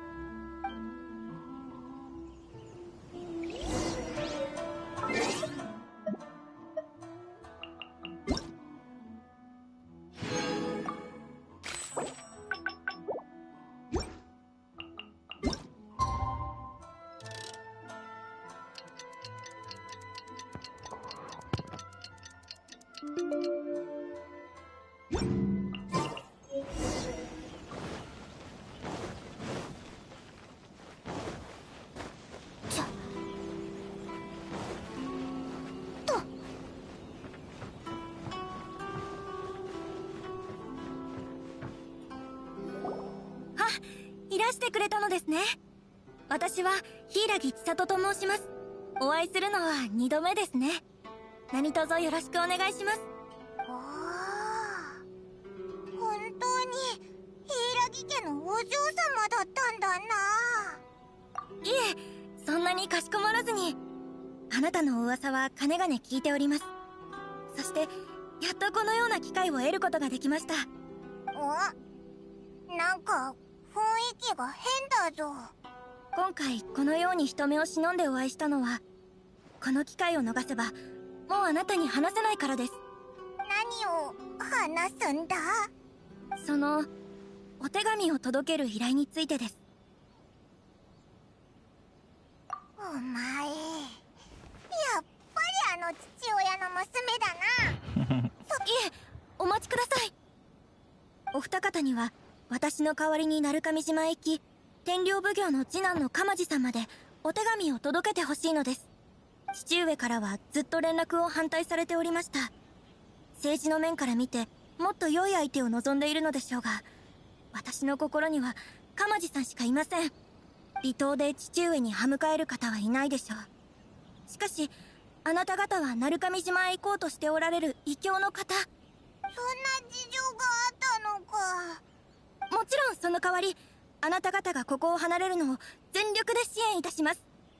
どうか実はあなた方が稲妻にいる限り、父上はあなた方を離島から出すつもりがありません。おう、それはオイラたちも感づいてたぞ。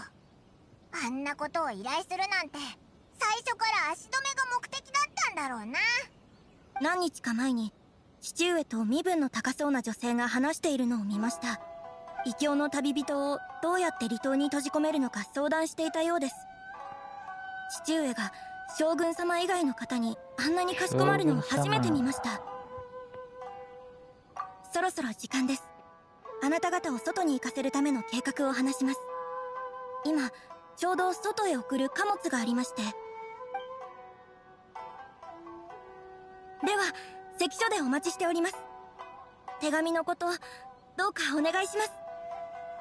はいはい。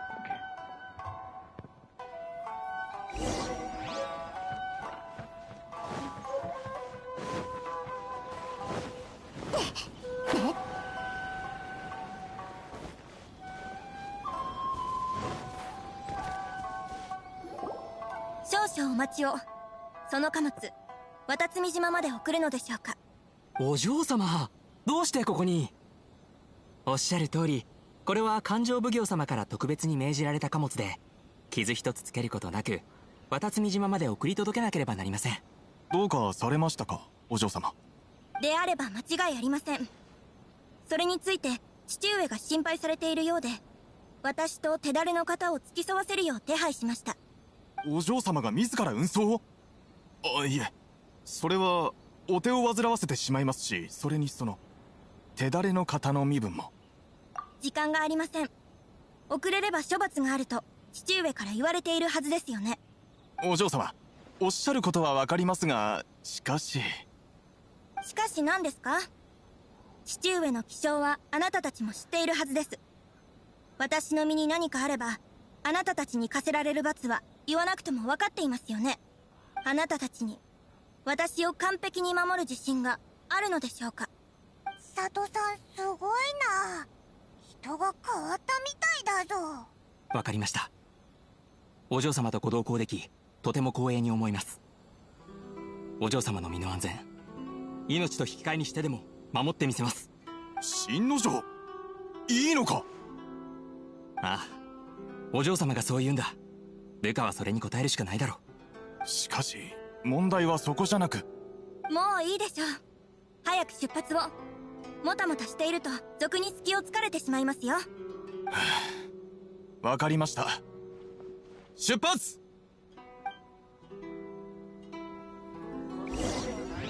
おほい、トランスポート。立ち入り禁止ですよ。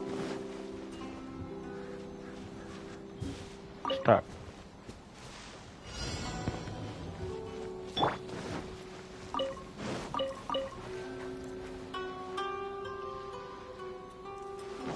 お下がりください、お嬢様。ここは私どもが。お前たちは下がってよ。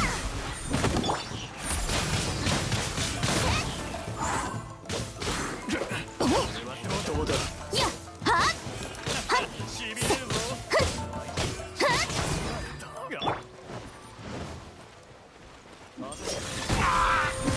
炎組の剣。封印厳剣。やはりダメだ。おい、迎撃用意。いや、お嬢様を守るのが優先だ。ここはオイルたちに任せろ。お前たちは佐藤さんのそばにいてくれ。命を引きたまえ。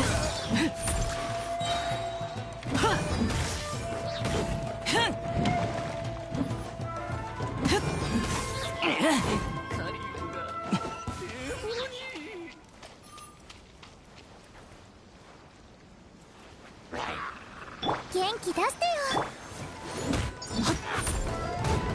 危ない。また攻撃が来る。千里様、私のそばに。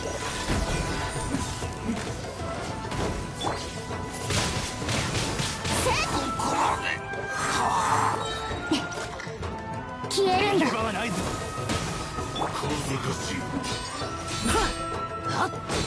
を入れよ。封印厳剣。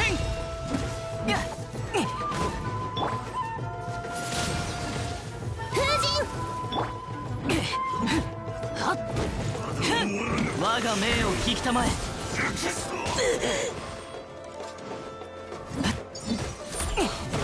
さあ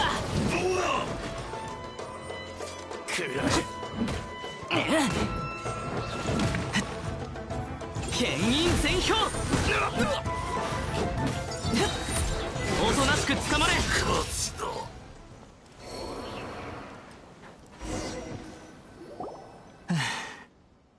前方にある村で少し休めるでしょう。お嬢様、大丈夫ですか？はい、ここまで来ればもう大丈夫です。旅人さん、あそこが鳴上島へ続く道です。天領奉行から稲妻全土で通用する通行証を特別に発行するよう鎌地さんに手紙で頼んであります。お礼と。お嬢様？お嬢様。やっぱりそういうことだったのか。こんなことだろうとは思っていたが、新之丞お前。いや、それはない。お嬢様はきっと考えあってのことだ。ですよね、お嬢様。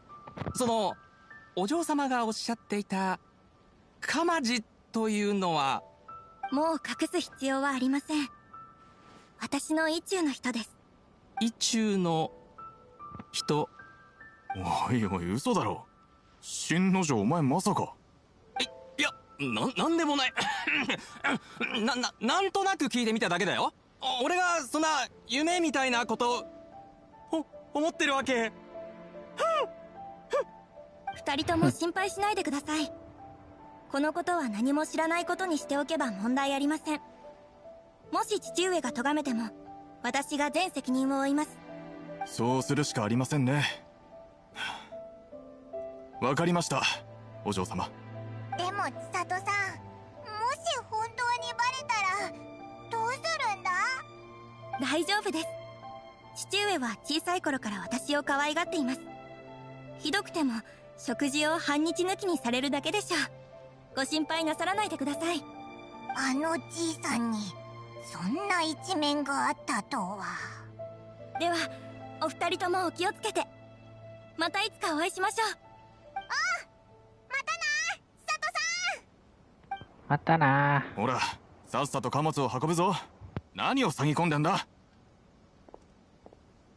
Sedih lah tu.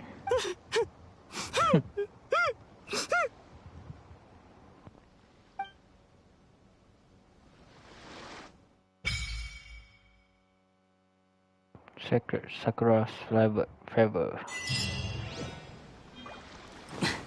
れで自由だ。そろそろトーマのやつを探しに行こうぜ。確か木漏れ茶屋だったよな。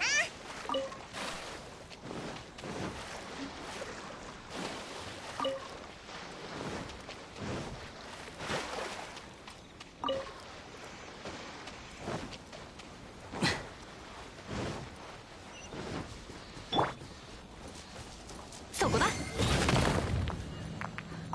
行くぞ。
So sekarang nak buat event tak boleh.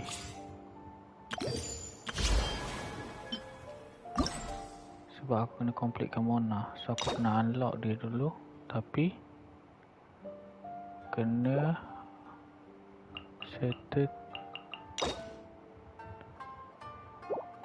settle ni dulu. Oh, boleh settle ni.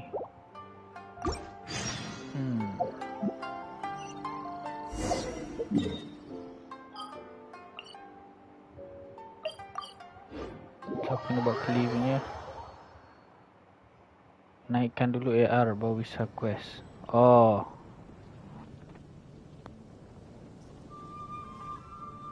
okay. So AR nya masih rendah rasanya.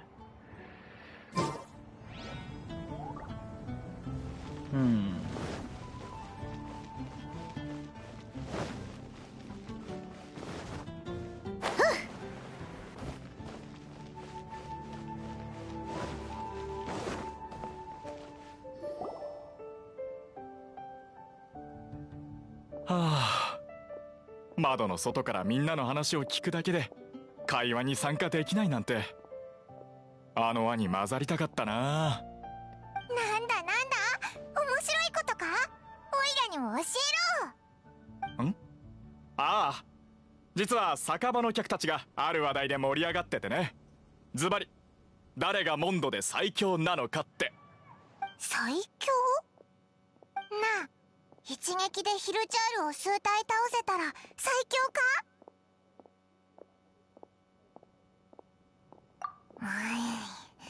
どうやら最強という称号は簡単じゃないみたいだな。そうだ、パッタン。それってもう結果は出たのか？いや、自由の都に暮らす人がそう簡単に意見を一致させることはないよ。もしそんなことが起きたら空から量子トーストが降ってくるだろうね。みんな自分の推しがいて持ってる情報もバラバラだ。でもその方が議論が白熱して面白いだろう。今支持率が高いのは確かダンディライオン騎士と闇夜の英雄だったかな。おいらはお前を応援してるぜ。ひとまず酒場に入ってみようぜ。面白い話が聞けるかも。はあ、その自由奔放さ羨ましいよ。俺のことは気にしないでくれ。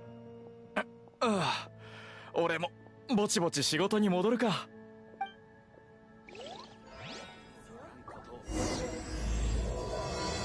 True treasure.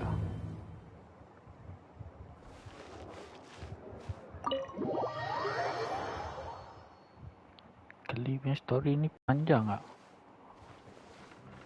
Hello, いらっ Charles. しゃい。今日は何を飲む？モンドの最強？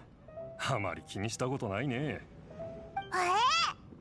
バーテンダーなら何かしら情報があると思ったのに。そういうのが聞きたいんだ。情報を扱うような仕事は担当外だがな。強いて言うなら闇夜の英雄かね。彼はアビス教団から人を助けたと、そう話を聞いたことがある。出た、裏情報というか、アビス教団のやつらって本当にあちこちで騒ぎを起こしてるんだな。何になさいますか？よう、どうだ？この女性の会心の最新作を聞いていかないか？モンドの最強は誰かって？それなら多分あの赤い服の女の子だろうな。そうだ、半月前俺は暴風山地でインスピレーションが湧くのを待ってたんだが、その時何があったと思う？なんだとんでもない破壊力を持ったやつと遭遇したんだよ。そいつのせいで暴風山地の地面が一瞬にしてえぐれてね。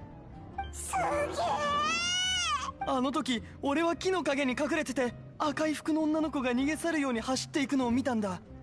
彼女が通った場所は見事に変わり果てていたよ。はあ、でもな、誰も俺の話を信じてくれないんだ。まあ女の子とその破壊力は普通だったら結びつかないもんな。きっとあの子は誰も知らないような強力なお宝でも持ってるんじゃないか。もしかしたらそれはモンドで一番すごいお宝かもしれない。お宝？おい、聞いたか？あくまで俺の推測だけどな。いや、銀融詩人の直感ってやつだな。ありがとう。ああ、これが心の友ってやつか。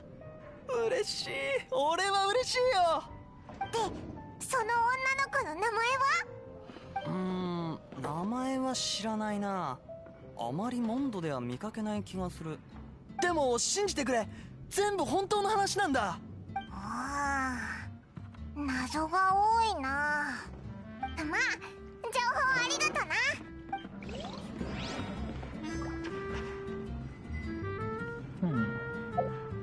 Kenapa Kazuha? Cukup? Tak cukup. Sekarang aku PT ke apa?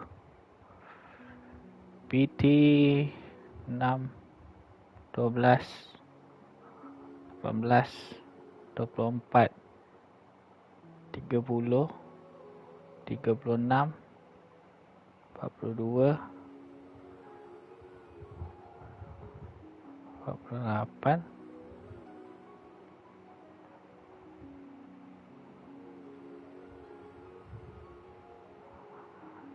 PT 60 dah.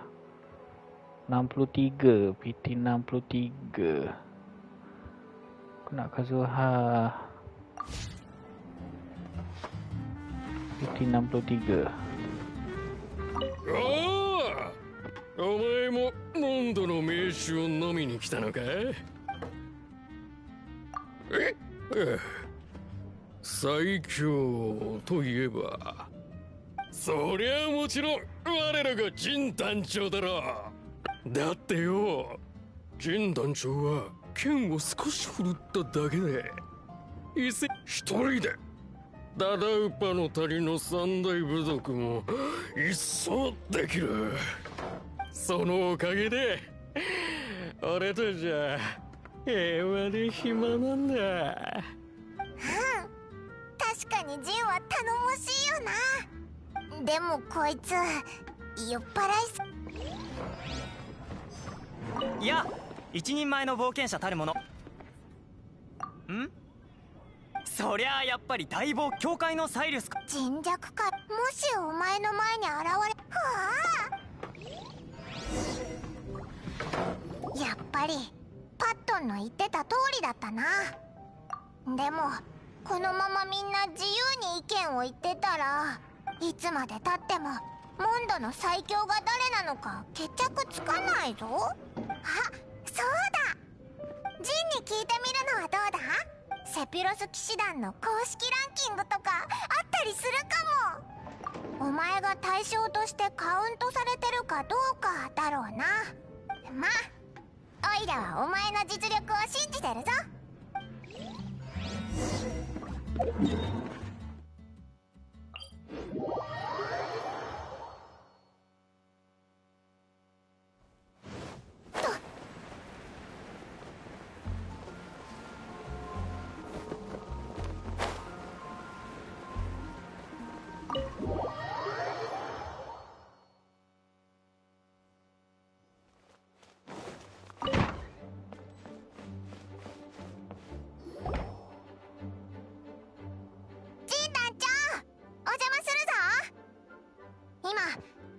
最強は誰なのかって情報を集めてるんだけど、セピロス騎士団の公式ランキングとかあったりしないか？モンドの最強？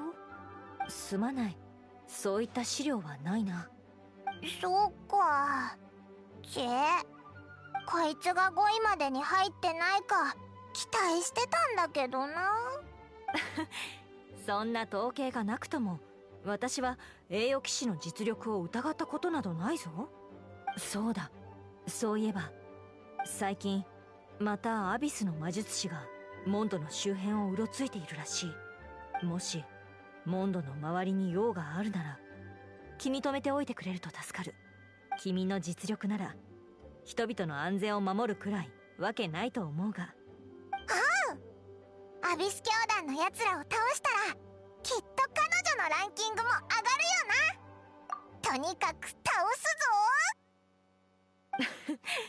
なんだか君たちのやる気に元気をもらえた気がする。では気をつけて行ってきてくれ。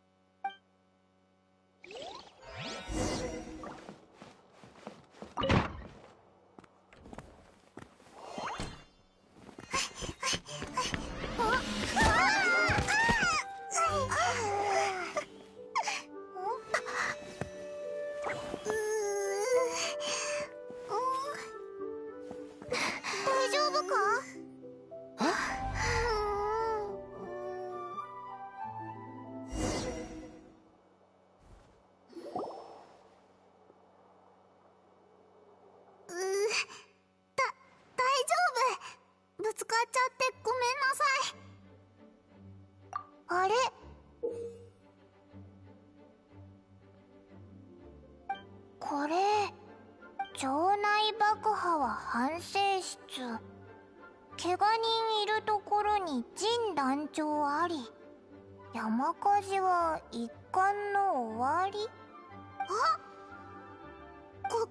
これはガエお兄ちゃんが書いてくれたの。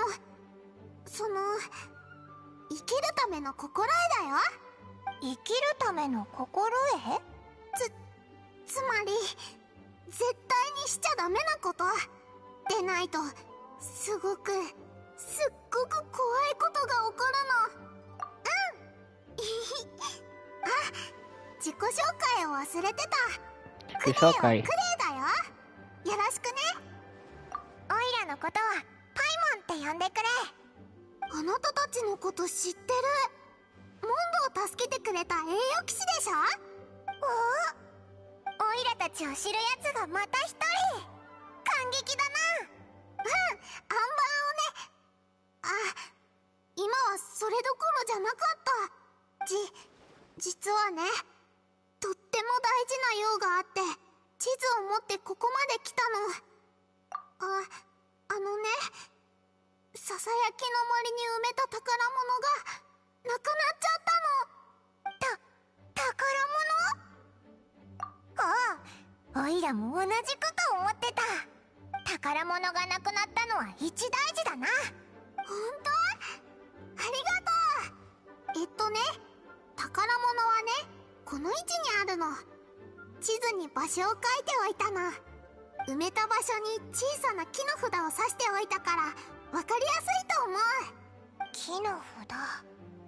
宝物がなくなった理由が分かった気がするな。栄誉騎士のお姉ちゃん、早く行こう。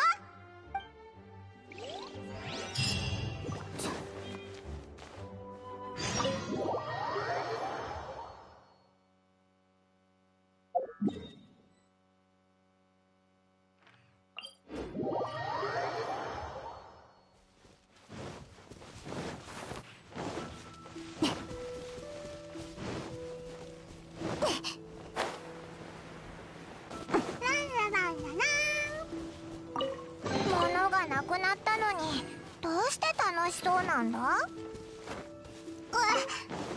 だって最近レザーもアルベドお兄ちゃんも忙しそうみたいで邪魔しちゃいけないの。でもクレイは新しい友達ができたんだもん。お姉ちゃんが助けてくれてクレイとても安心だよ。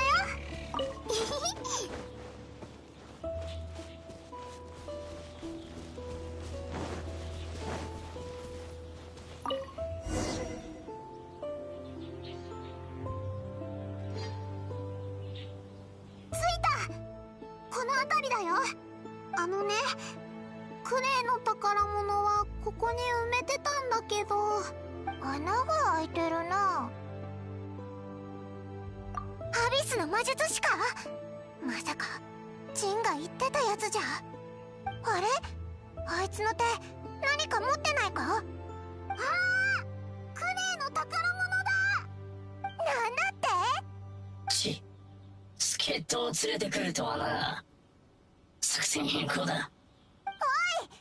て、逃げるな。アビスの魔術師？前に森で遊んだ時はいなかったのに。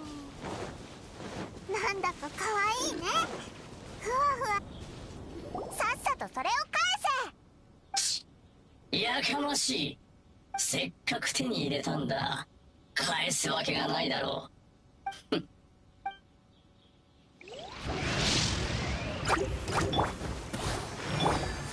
剣を入れよ。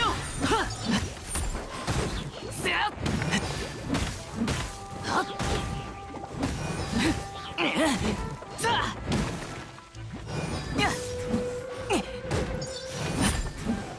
あおい、惑わされるな。アビスの魔術師は悪い人だぞ。そうだよね。盗みは良くないって待ちやがれ。お前たちさえいなければあの小娘一人なら。救急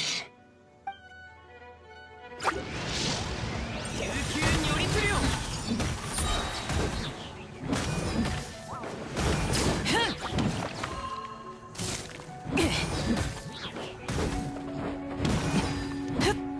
だから絶対返してもらわないと。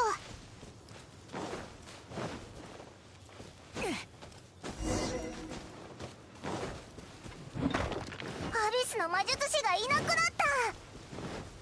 た。どう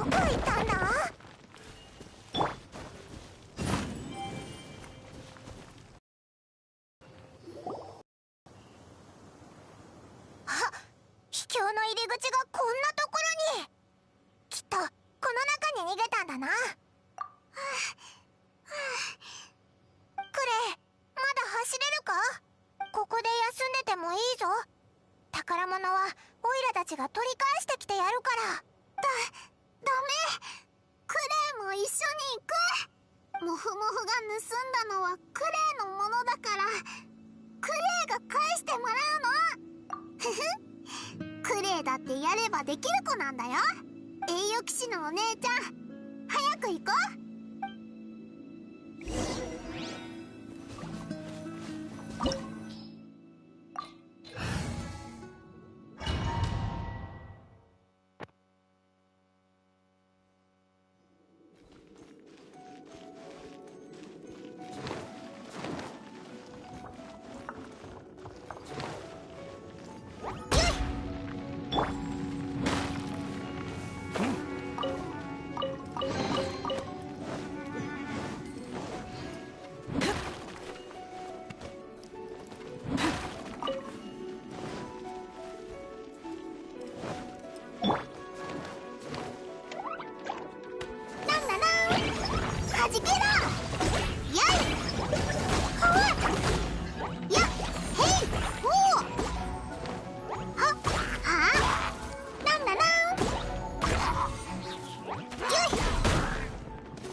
Weh, tak bagi. Masih.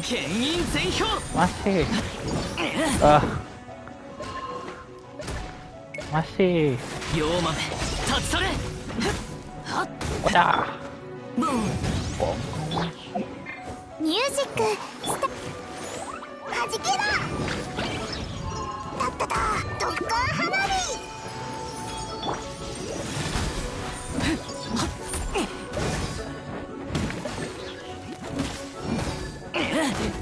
Oh, stream stop. Jauh lah. Allah. 救急如律令。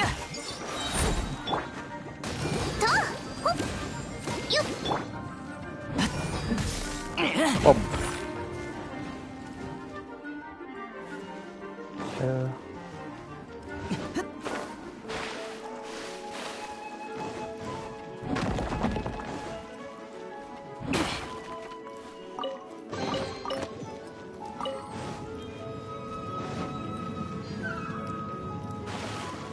Besok Nina kuning Cun. Nina kuning mana tu? Mobile ke? Nina kuning Genki daste yo. Tua. Pakera.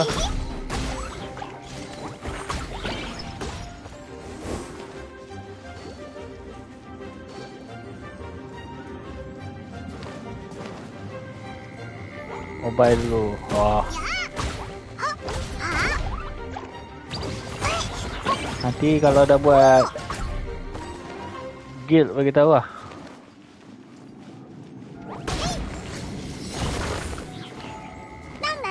Nak join. Oh. Kos dia mahal lah. Semoga aku akan main balik lah. Wah.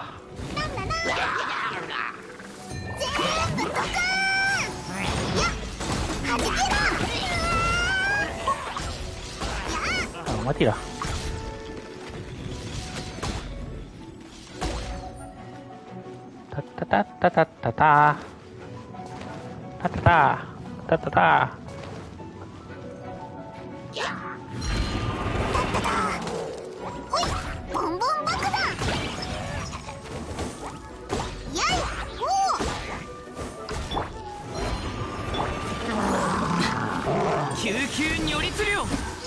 封印厳剣。よいしょ。Vamos. はやいやはやほい火力全開。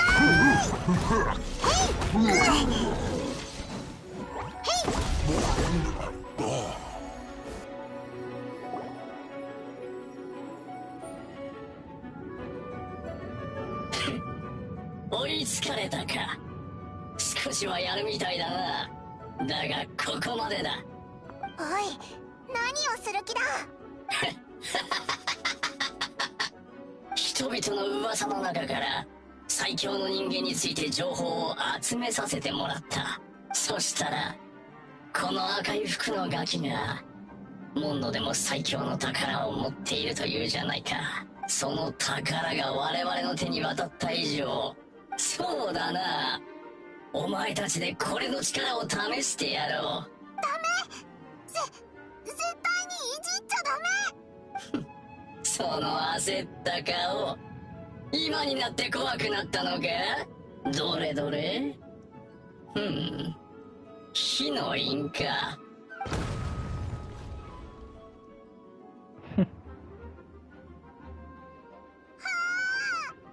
生きるための心得。怪我人いるところに陣団長あり。終わった。もうダメだ。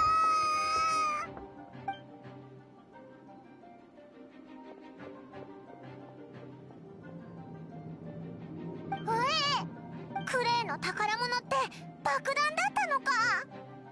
はあ、通りでクレイがモンドで最強って噂があるわけだ。少なくともオイラは相手にしたくないな。でもクレイ、なんで逃げてったんだ。あ、そうだ、騎士団に戻って陣団長に今回の一件を報告しよう。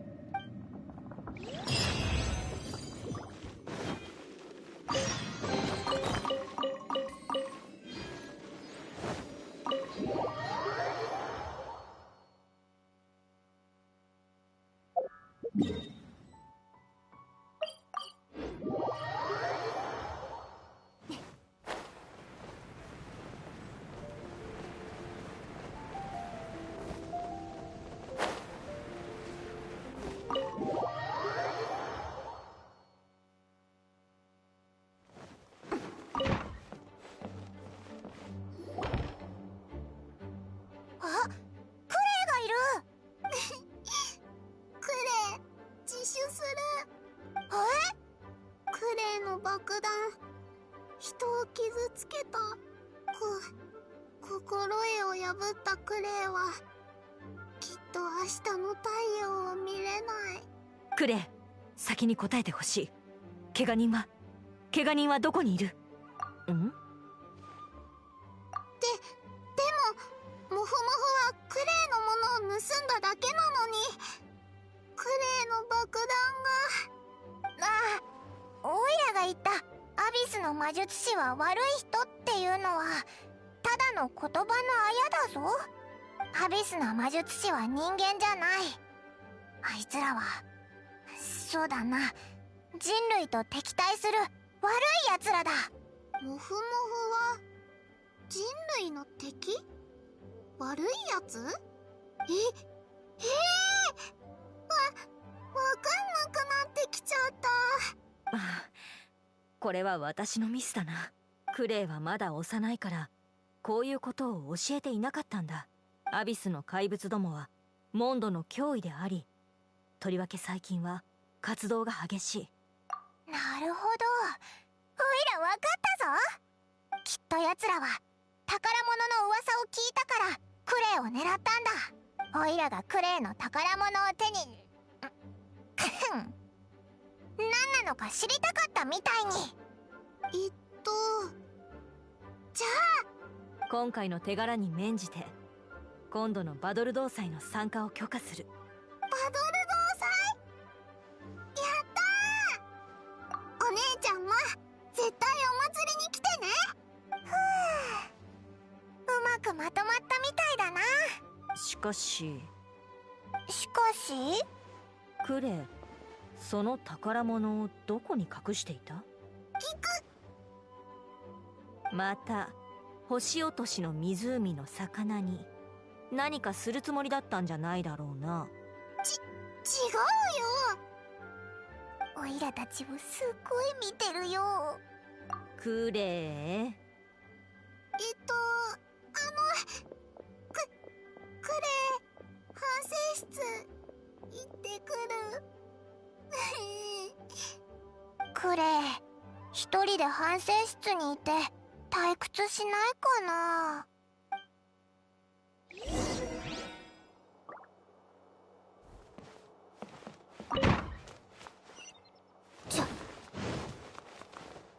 誰だ？あ、パイモンちゃんの声だ。お願い。ダメ。クレイは真面目に反省してるんだから誘惑しないで。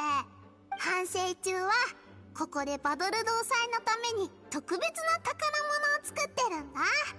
宝物。ひひ、宇宙の形にしてみたんだよ。かわいいんでしょ。うん。バドル同祭が始まったらきっとみんな気に入ってくれると思う。はあ、ジンがこの話を聞いたらきっとクレイの反省室で過ごす時間が長くなるだろうな。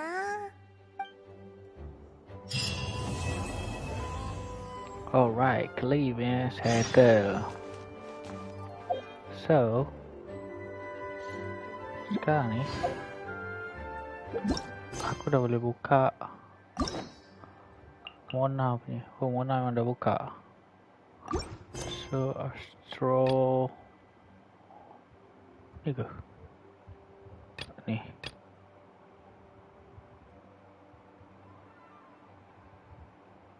Okay.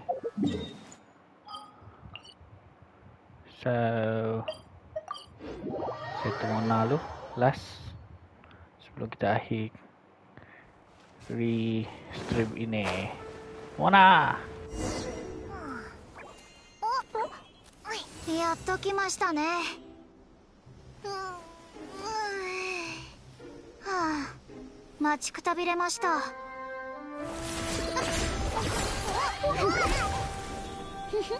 やはり私の先生術に間違いはありません。さあ、ついてきてください。飛び込み営業の占い師か？悪いけどそういうのいいから。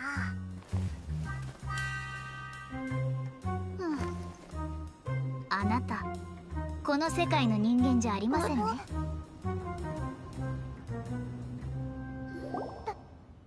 わかったんだ？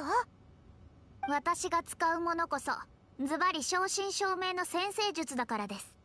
他に質問がなければ出発しましょう。面倒ですね。ゆっくり説明するのでちゃんと聞いててくださいね。私はアストローギスト・モナ・メギストス。名前が長くて覚えにくいのでモナと呼んでください。私は先生術師。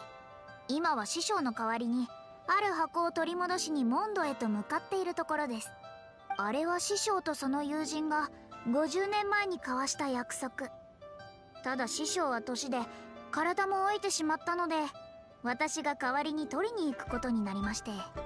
箱を取り戻すってオイラたちとは関係ないだろ。なんでオイラたちも一緒に行かなきゃいけないんだ？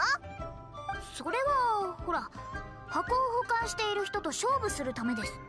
師匠とその友人は生涯をかけて神秘学について競い合ってきました。ですが勝負がつかなかったそうなんです。だから今回私が勝てたら師匠よりもすごいってことになるじゃないですか。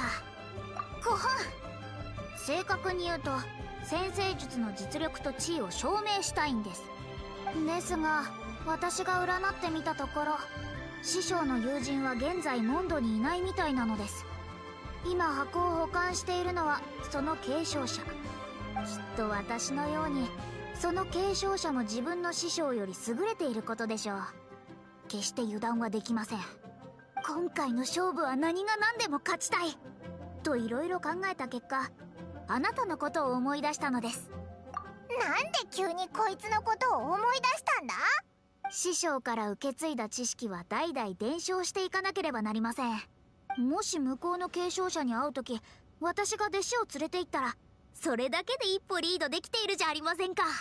それにあなたはモンドの英雄。肩書きとしては申し分なしです。だから本当の弟子じゃなくて弟子のふりをしてくれればいいんですよ。それに私と一緒に箱を取り戻すことはあなたにとってもメリットがあるんです。向こうの継承者に会ったら知識の交流をすることになります。今まではっきりと見えなかったことが見えるようになるなんてこともあります。確かに国を一つずつ探していく手間が省けるぞ。それこそ賢い選択です。でもここを出る前にちょっと寄りたいところがあるんです。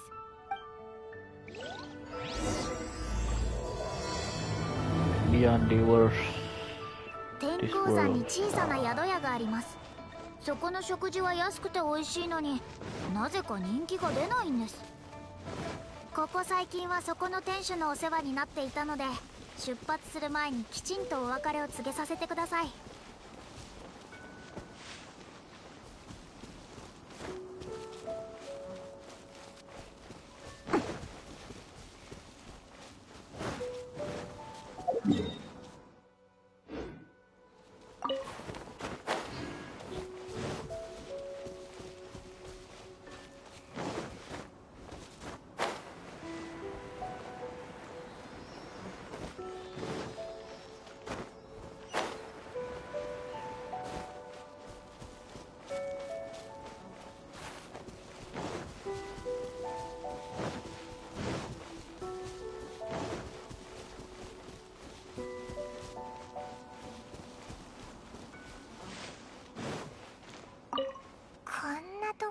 宿屋を開くなんて。モナさん、ちょうどいいところに来てくれました。ここへ来る途中、玉石の指輪を見ませんでしたか？玉石の指輪ですか？どうしよう。私の大事な指輪がスライムに飲み込まれてしまったんです。モナがいるし心配いらないだろ。彼女の先生術なら。ダメですよ。先生術は真実を洞察して運命を見通すための由緒ある知識。でもここの店主には世話になったんだろ。これはプライド、つまり心の問題です。先生術ならどんな問題でも解決できると思っていたら、先生術師はいずれ星空に見捨てられてしまいます。結果、占いは未来を導く力を失い、二度と名夢を見通せなくなります。そんなすごい能力を持っていて金儲けに使わないなんて。はあ、協力してくれたらお礼に2万モラを用意していたんですが。2万ですか？いえ、何でもありませんよ。ただこうも簡単に2万モラが手に入るなんて、指輪を拾った人はラッキーだなと思っただけです。それはそうですが、でも店主が汗水垂らして稼いだお金を出してまで探した指輪です。このまま放っておくのもよくありませんね。探してあげましょう。モナの考えがなんとなく読めてきたぞ。この件はあなたに任せます。これは師匠から弟子への最初の任務です。スライムに飲み込まれたっていうなら、元素の餌で周りのスライムを誘い出してみるか？覚えてるか？ディレックの旦那のとこで生成した元素。実はちょっとくすねておいたんだ。相棒として頼もしいだろ。何か策があるみたいですね。おう、すぐ戻るから待っと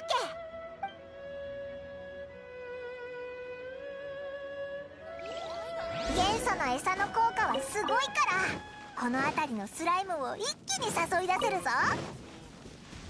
ただスライムも数が多いと危険だからな。ちゃんと準備しとけ。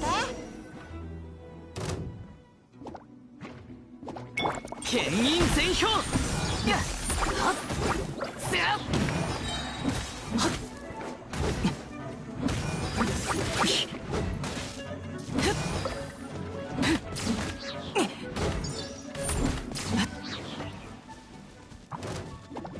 おとなしく捕まれ。剣を入れよ。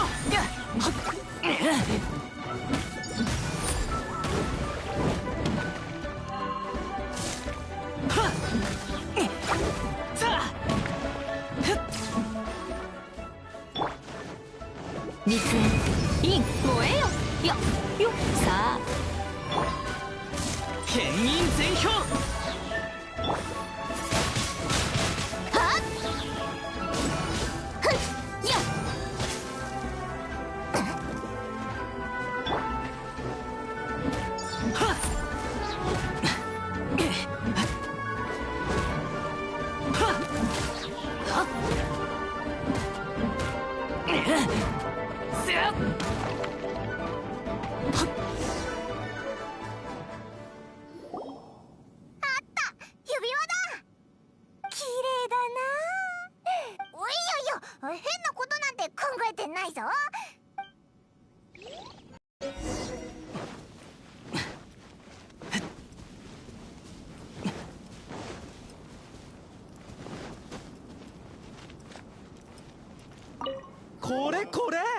これです。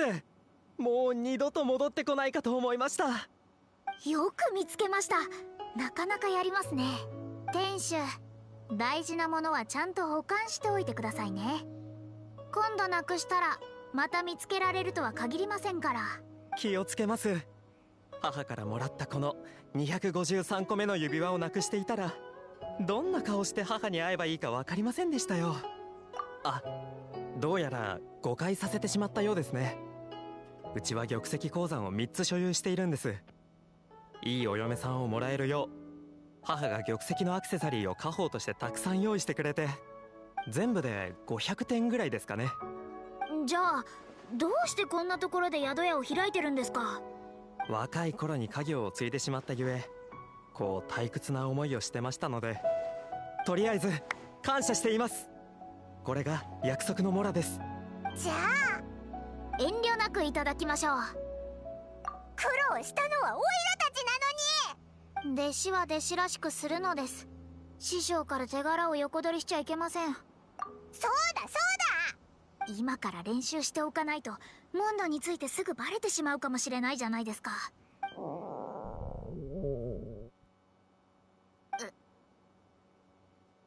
なんか大きな音がしなかったか？ああ、そういえばモナさん、ここ2日何も食べてませんでしたよね。うわー、うるさい、そんなことありません。放っておいてください。ふむ、今回弟子のあなたが頑張ってくれたおかげで解決しましたから、このお金で弟子をいたわってあげましょう。ここから北に行くと防除旅館という場所があります。そこの食事はかなり美味とのことです。そこでお食事にしましょう。おっと、礼ならいりませんよ。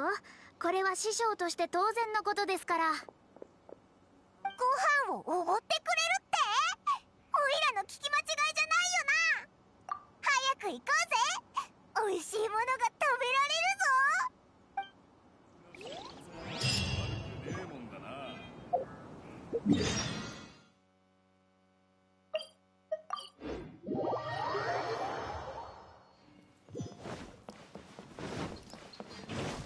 風に乗って飛ぶぞ。モ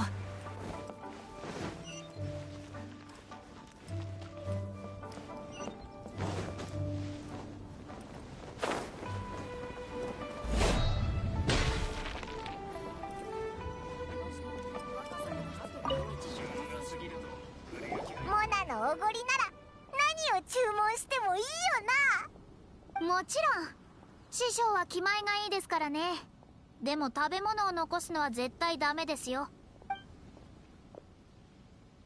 ご注文は何になさいますか？丸々と肥えたエビをサクサクに揚げたポテトで巻きつけた料理です。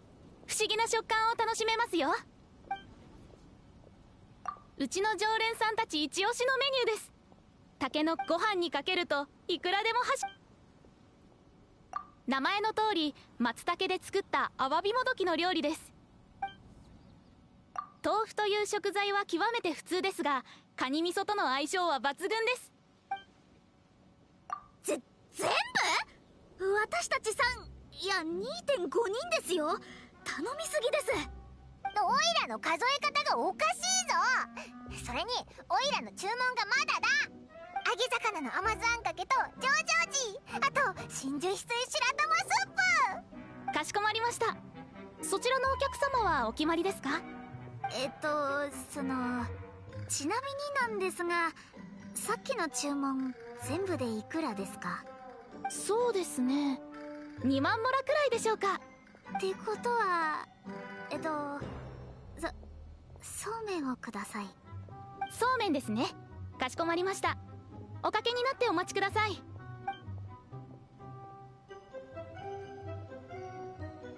不思議に思ったんだけど、お金がないからか？聞こえてますよ。おごるって言ったじゃないですか。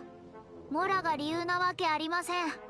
先生術師は星空の研究に専念する存在。属性のものに邪魔されては判断に迷いが生じてしまいます。特にモラで欲望を満たすなんてことは最も低俗な忌避すべき行為です。オイラたちが注文した料理に手をつけないのも先生術師のプライドだからか？でもオイラたちだけ贅沢するのも気が引けるよな。あ、そうだ、その手があった。モナ、ここで少し待っててくれ。モラで欲望を満たせないなら、つまり購入しなきゃいいんだよな。支配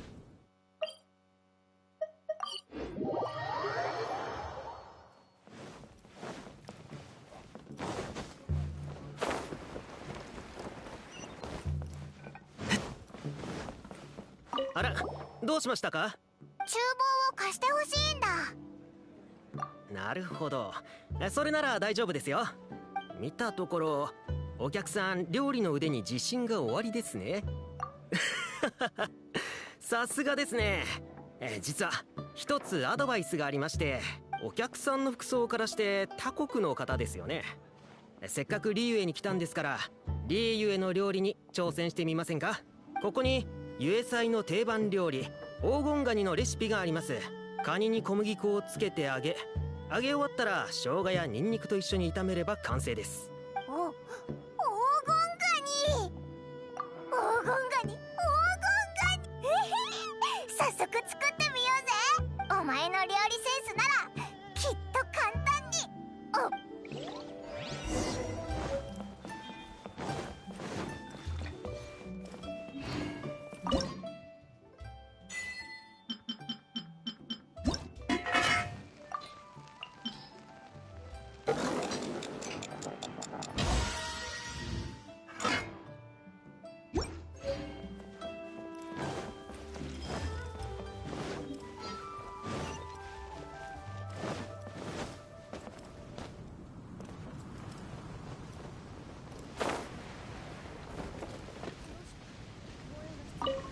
私のことは気にしないでください。そもそも食欲そんなにないですし、ほんのちょっとだけお腹空いてますけど、全然平気なんですから。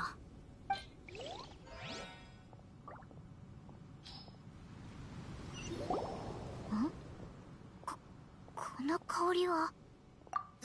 そうなんですか。わかりました。弟子が私のために頑張ってくれたのです。この黄金ガニ美味しすぎます。こんな美味しい料理生まれて初めてです。ご飯、まさかここまで料理が上手だったとは。師匠として鼻が高いです。リーユエ料理の美味しさはさすがと言うべきですね。そう考えると根が張るのもうなずけます。何でもありません。何でもありませんよ。お腹もいっぱいになったことですし、そろそろ出発しましょう。ここから北に行けば石門に着きます。そのまま進めばモンドの国境です。一体どれほどの深い知識が私たちを待っているのでしょうか。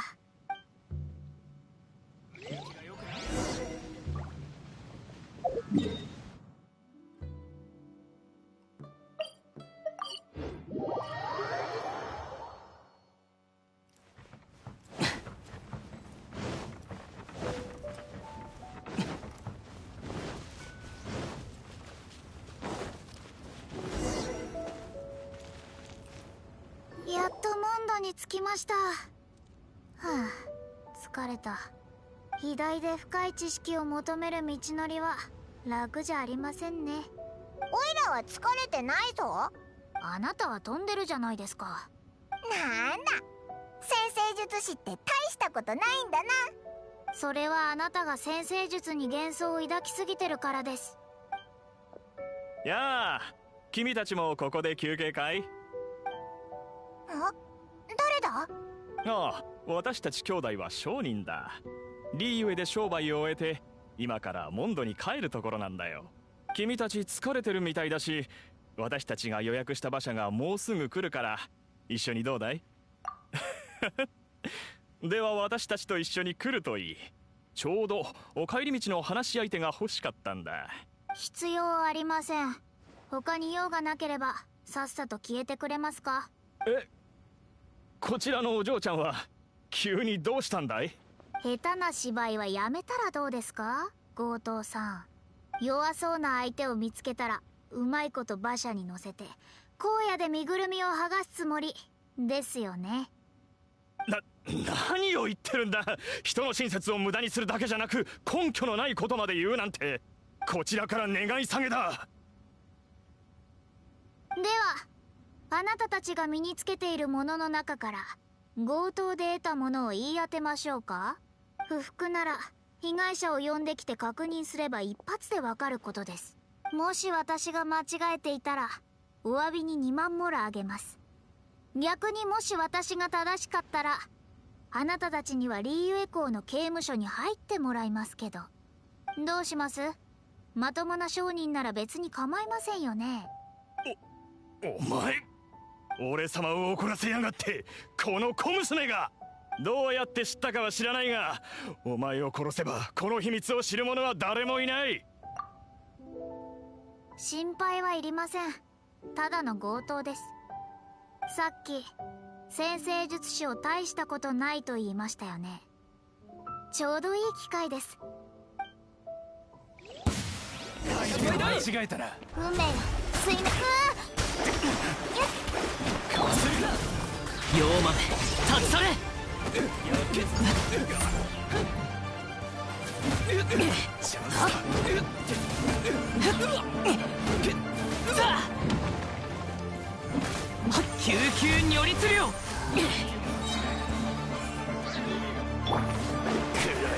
運命の巨霊。おとなしく捕まれ。それだ。よくも牽引全票。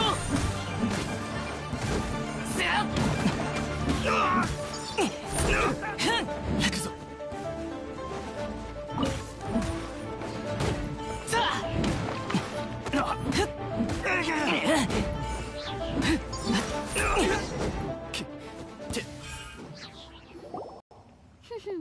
どうです？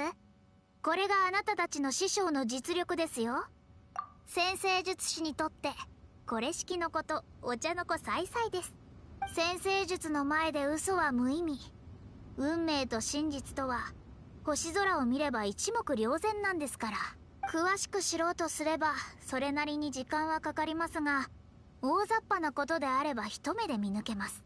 でも今まで結構失敗してなかったか？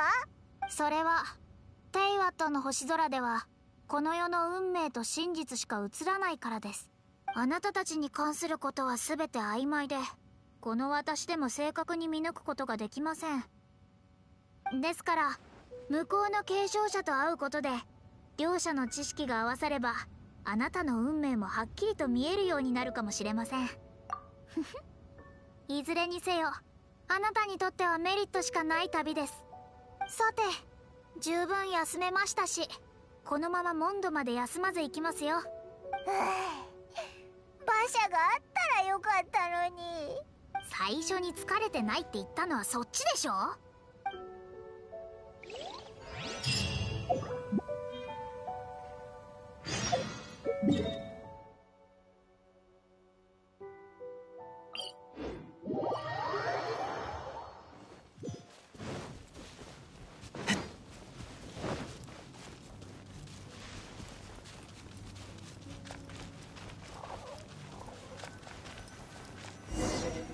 もうすぐ継承者に会えますね。心の準備はいいですか？それならってダメです。弟子のふりといえども何も知らないわけにはいきません。部外者に教えてはいけないという決まりがありますが、あなただったら別に問題ないですよね。私の先生術は水裏の術。その名の通り水面に映る星空を観察することで行います。手本を見せるのでよく見ていてください。現在の製造と動きを見るに、例の継承者はセピロス騎士団の人で若く有能な女性。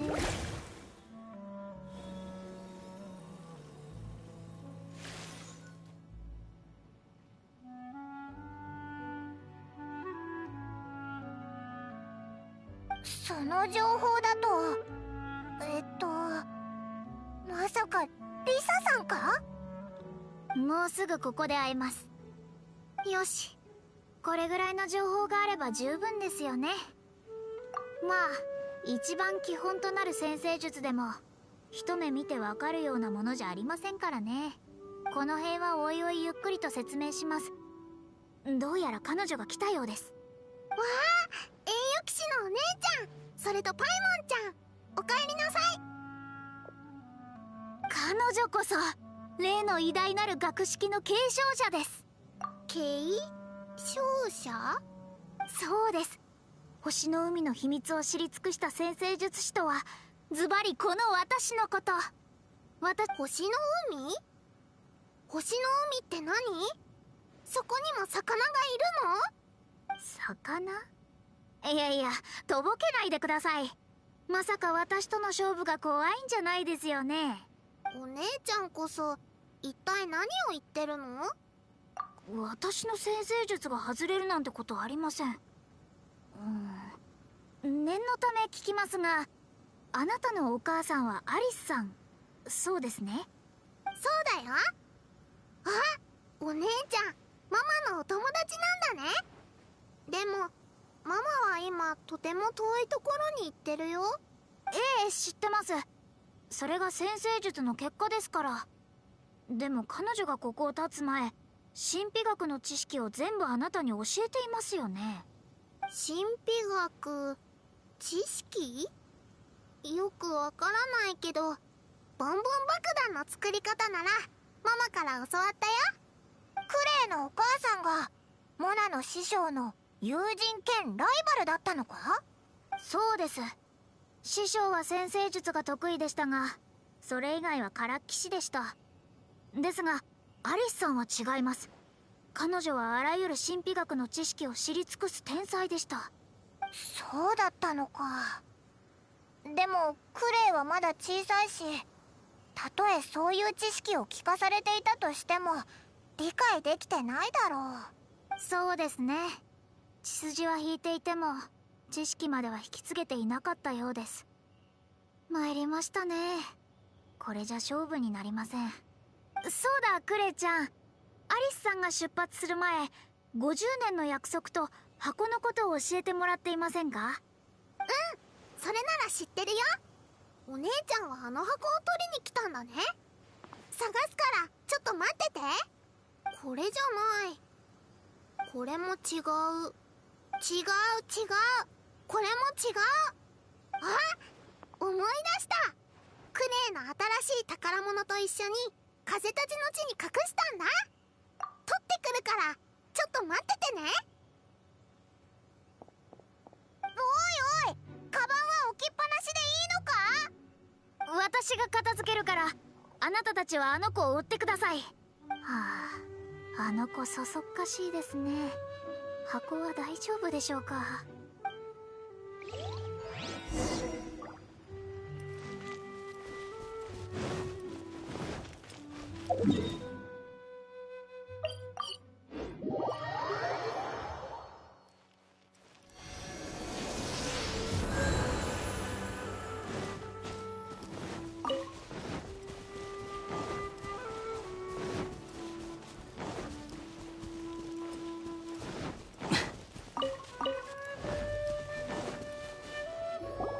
着いた。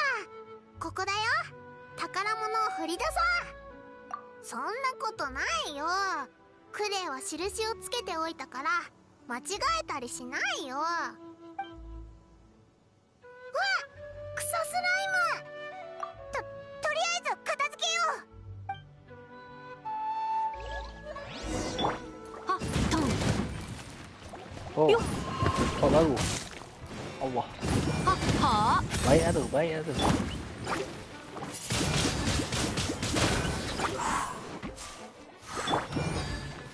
剣を入れよ。 Ada game hilang tak, like? Ada game hilang. Ada game yang tak ada, yang tak sempat nak main ke? 爆発に巻き込まれなくてよかったな。回収完了。あのお姉ちゃんに返そ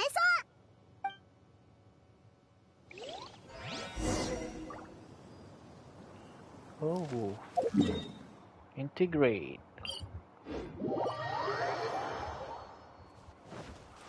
Oh, suara aku slow eh.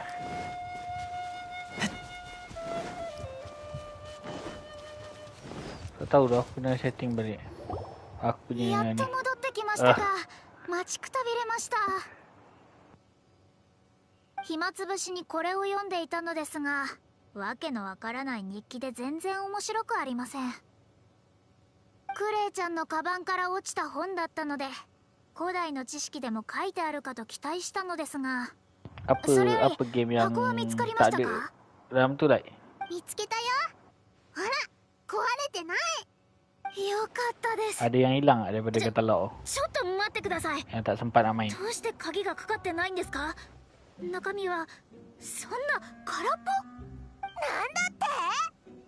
クレイはね、この箱にクレイが集めた宝物を入れてたんだ。 Aku setting dekat. はい。 Oh, dia tambah je, tambah cantik lah. お姉ちゃんがこの箱を Aku 欲しい rasa っ aku て setting 言うか dekat ら、 main account ク aku レイの宝物は出しておいた lain. の。 So dekat account baru lain. この Kuasa 箱を lah, 入れ tak 物 tahu と lah. して使っていたってことですか？じゃあ最初に入っていたものはそれが欲しいんです。あれ？箱に入ってたものが欲しかったの？ならそう教えてくれたらよかったのに。まさか壊してないですよね？大丈夫、壊してないよ。もともと入ってたものはお姉ちゃんが今手に持ってる本だよ。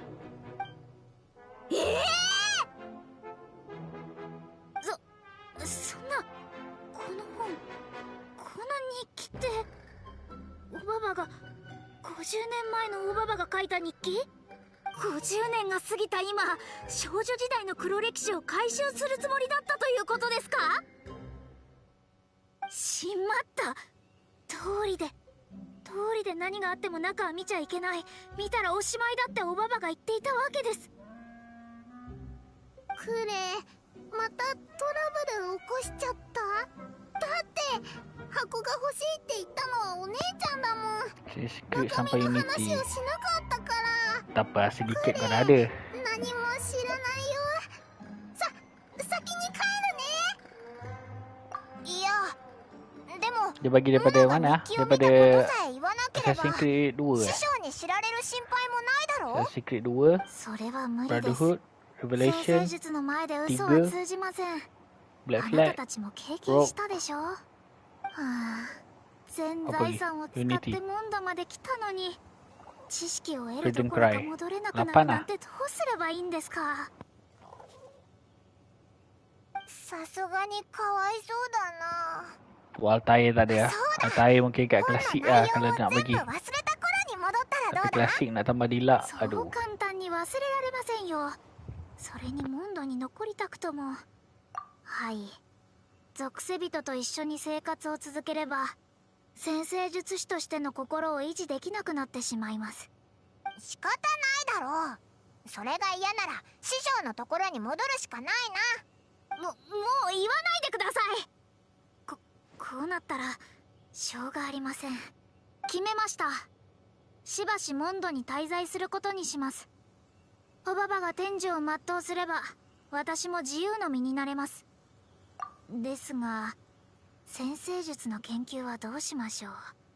いや、まず住むところを探さないといけませんね。それなら冒険者協会のキャサリンに聞いてみたらどうだ？冒険者協会？そうですね。依頼をこなせばあれがもらえますからね。ありがとうございます。私、いや、何でもありません。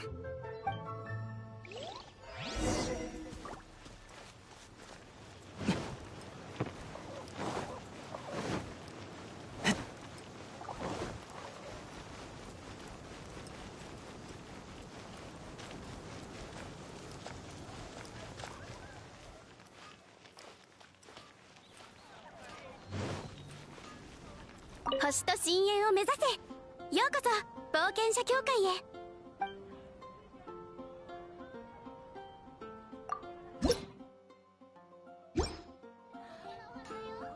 星と深淵を目指す。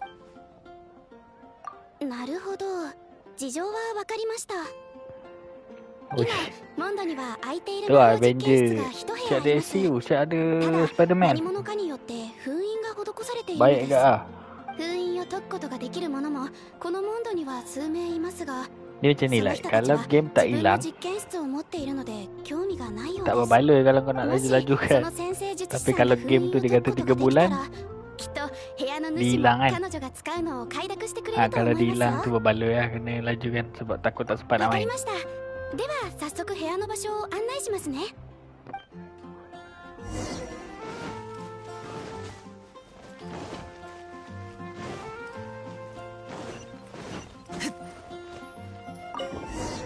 この封印を施した人物はただものじゃありません。強行突破はほぼ不可能ですね。ですがだからこそ面白いです。私の先生術の知識を使うに値します。どれどれ。ふむふむ。なるほど。これがこうなって、それから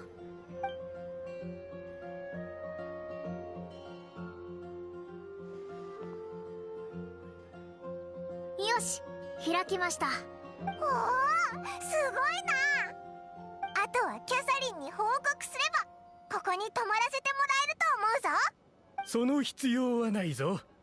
礼を言わせてくれ。このお方は。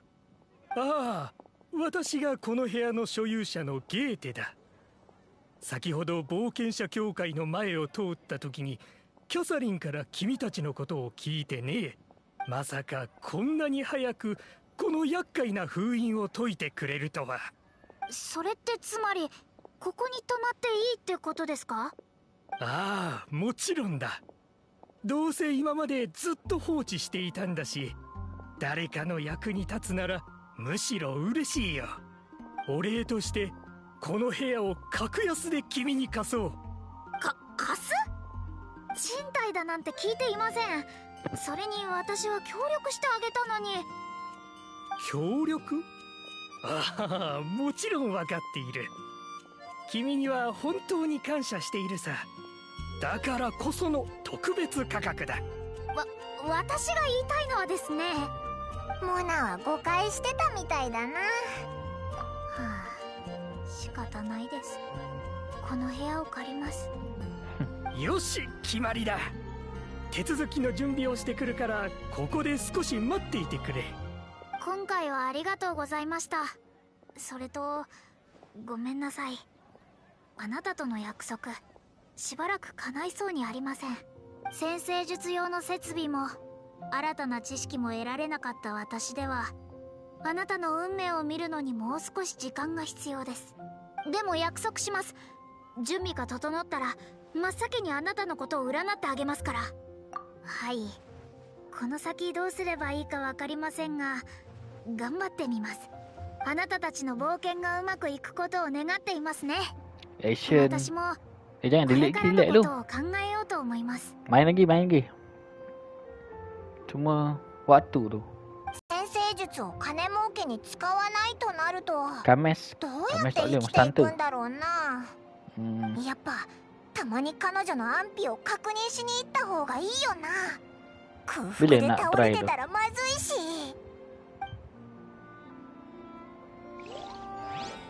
Yeay, settle. Okay. So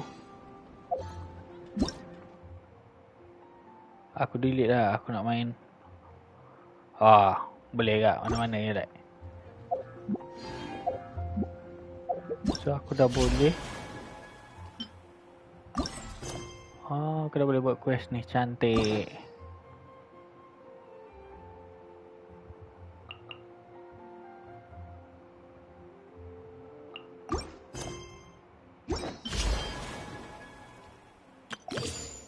Test run dulu.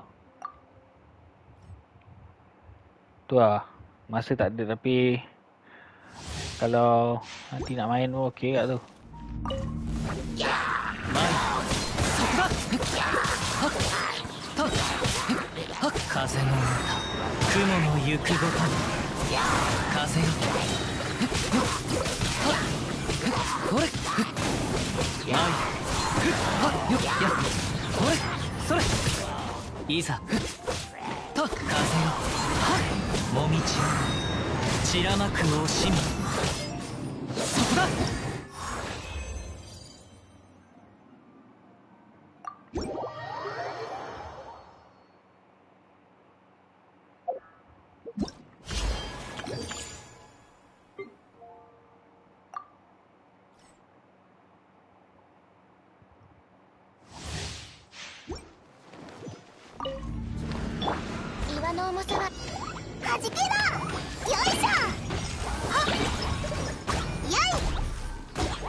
おとなしくしやがる。罪を認めろ。言い逃れはさせない。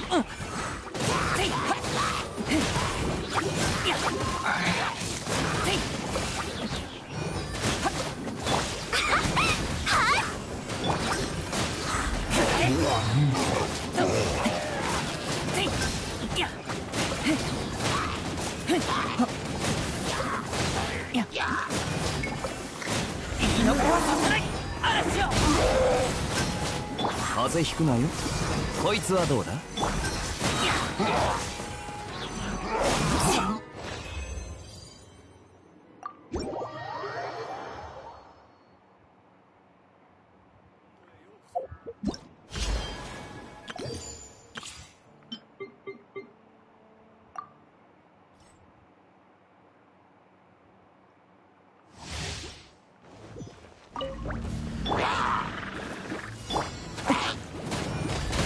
取るに足らないわ。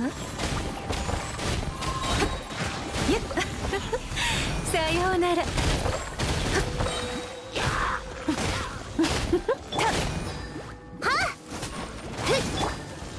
無駄な努力をやめたら降参しなさい。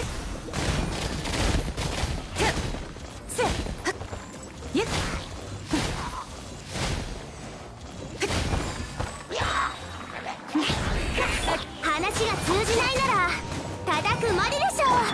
早く投降しなさい。さようなら。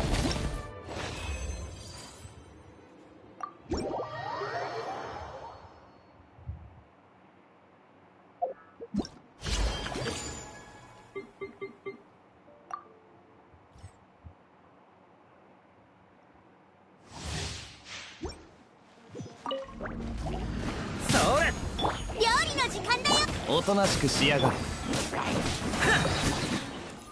俺が守るよ。すいたっほいやったったいやすいほい炎の盾すいすまんすまん助立ち参上。師匠の技を食らいなさい。熱々やっそれすいたっやっとたっやっとすいたっ俺が守るよ。やっといや話が通じないなら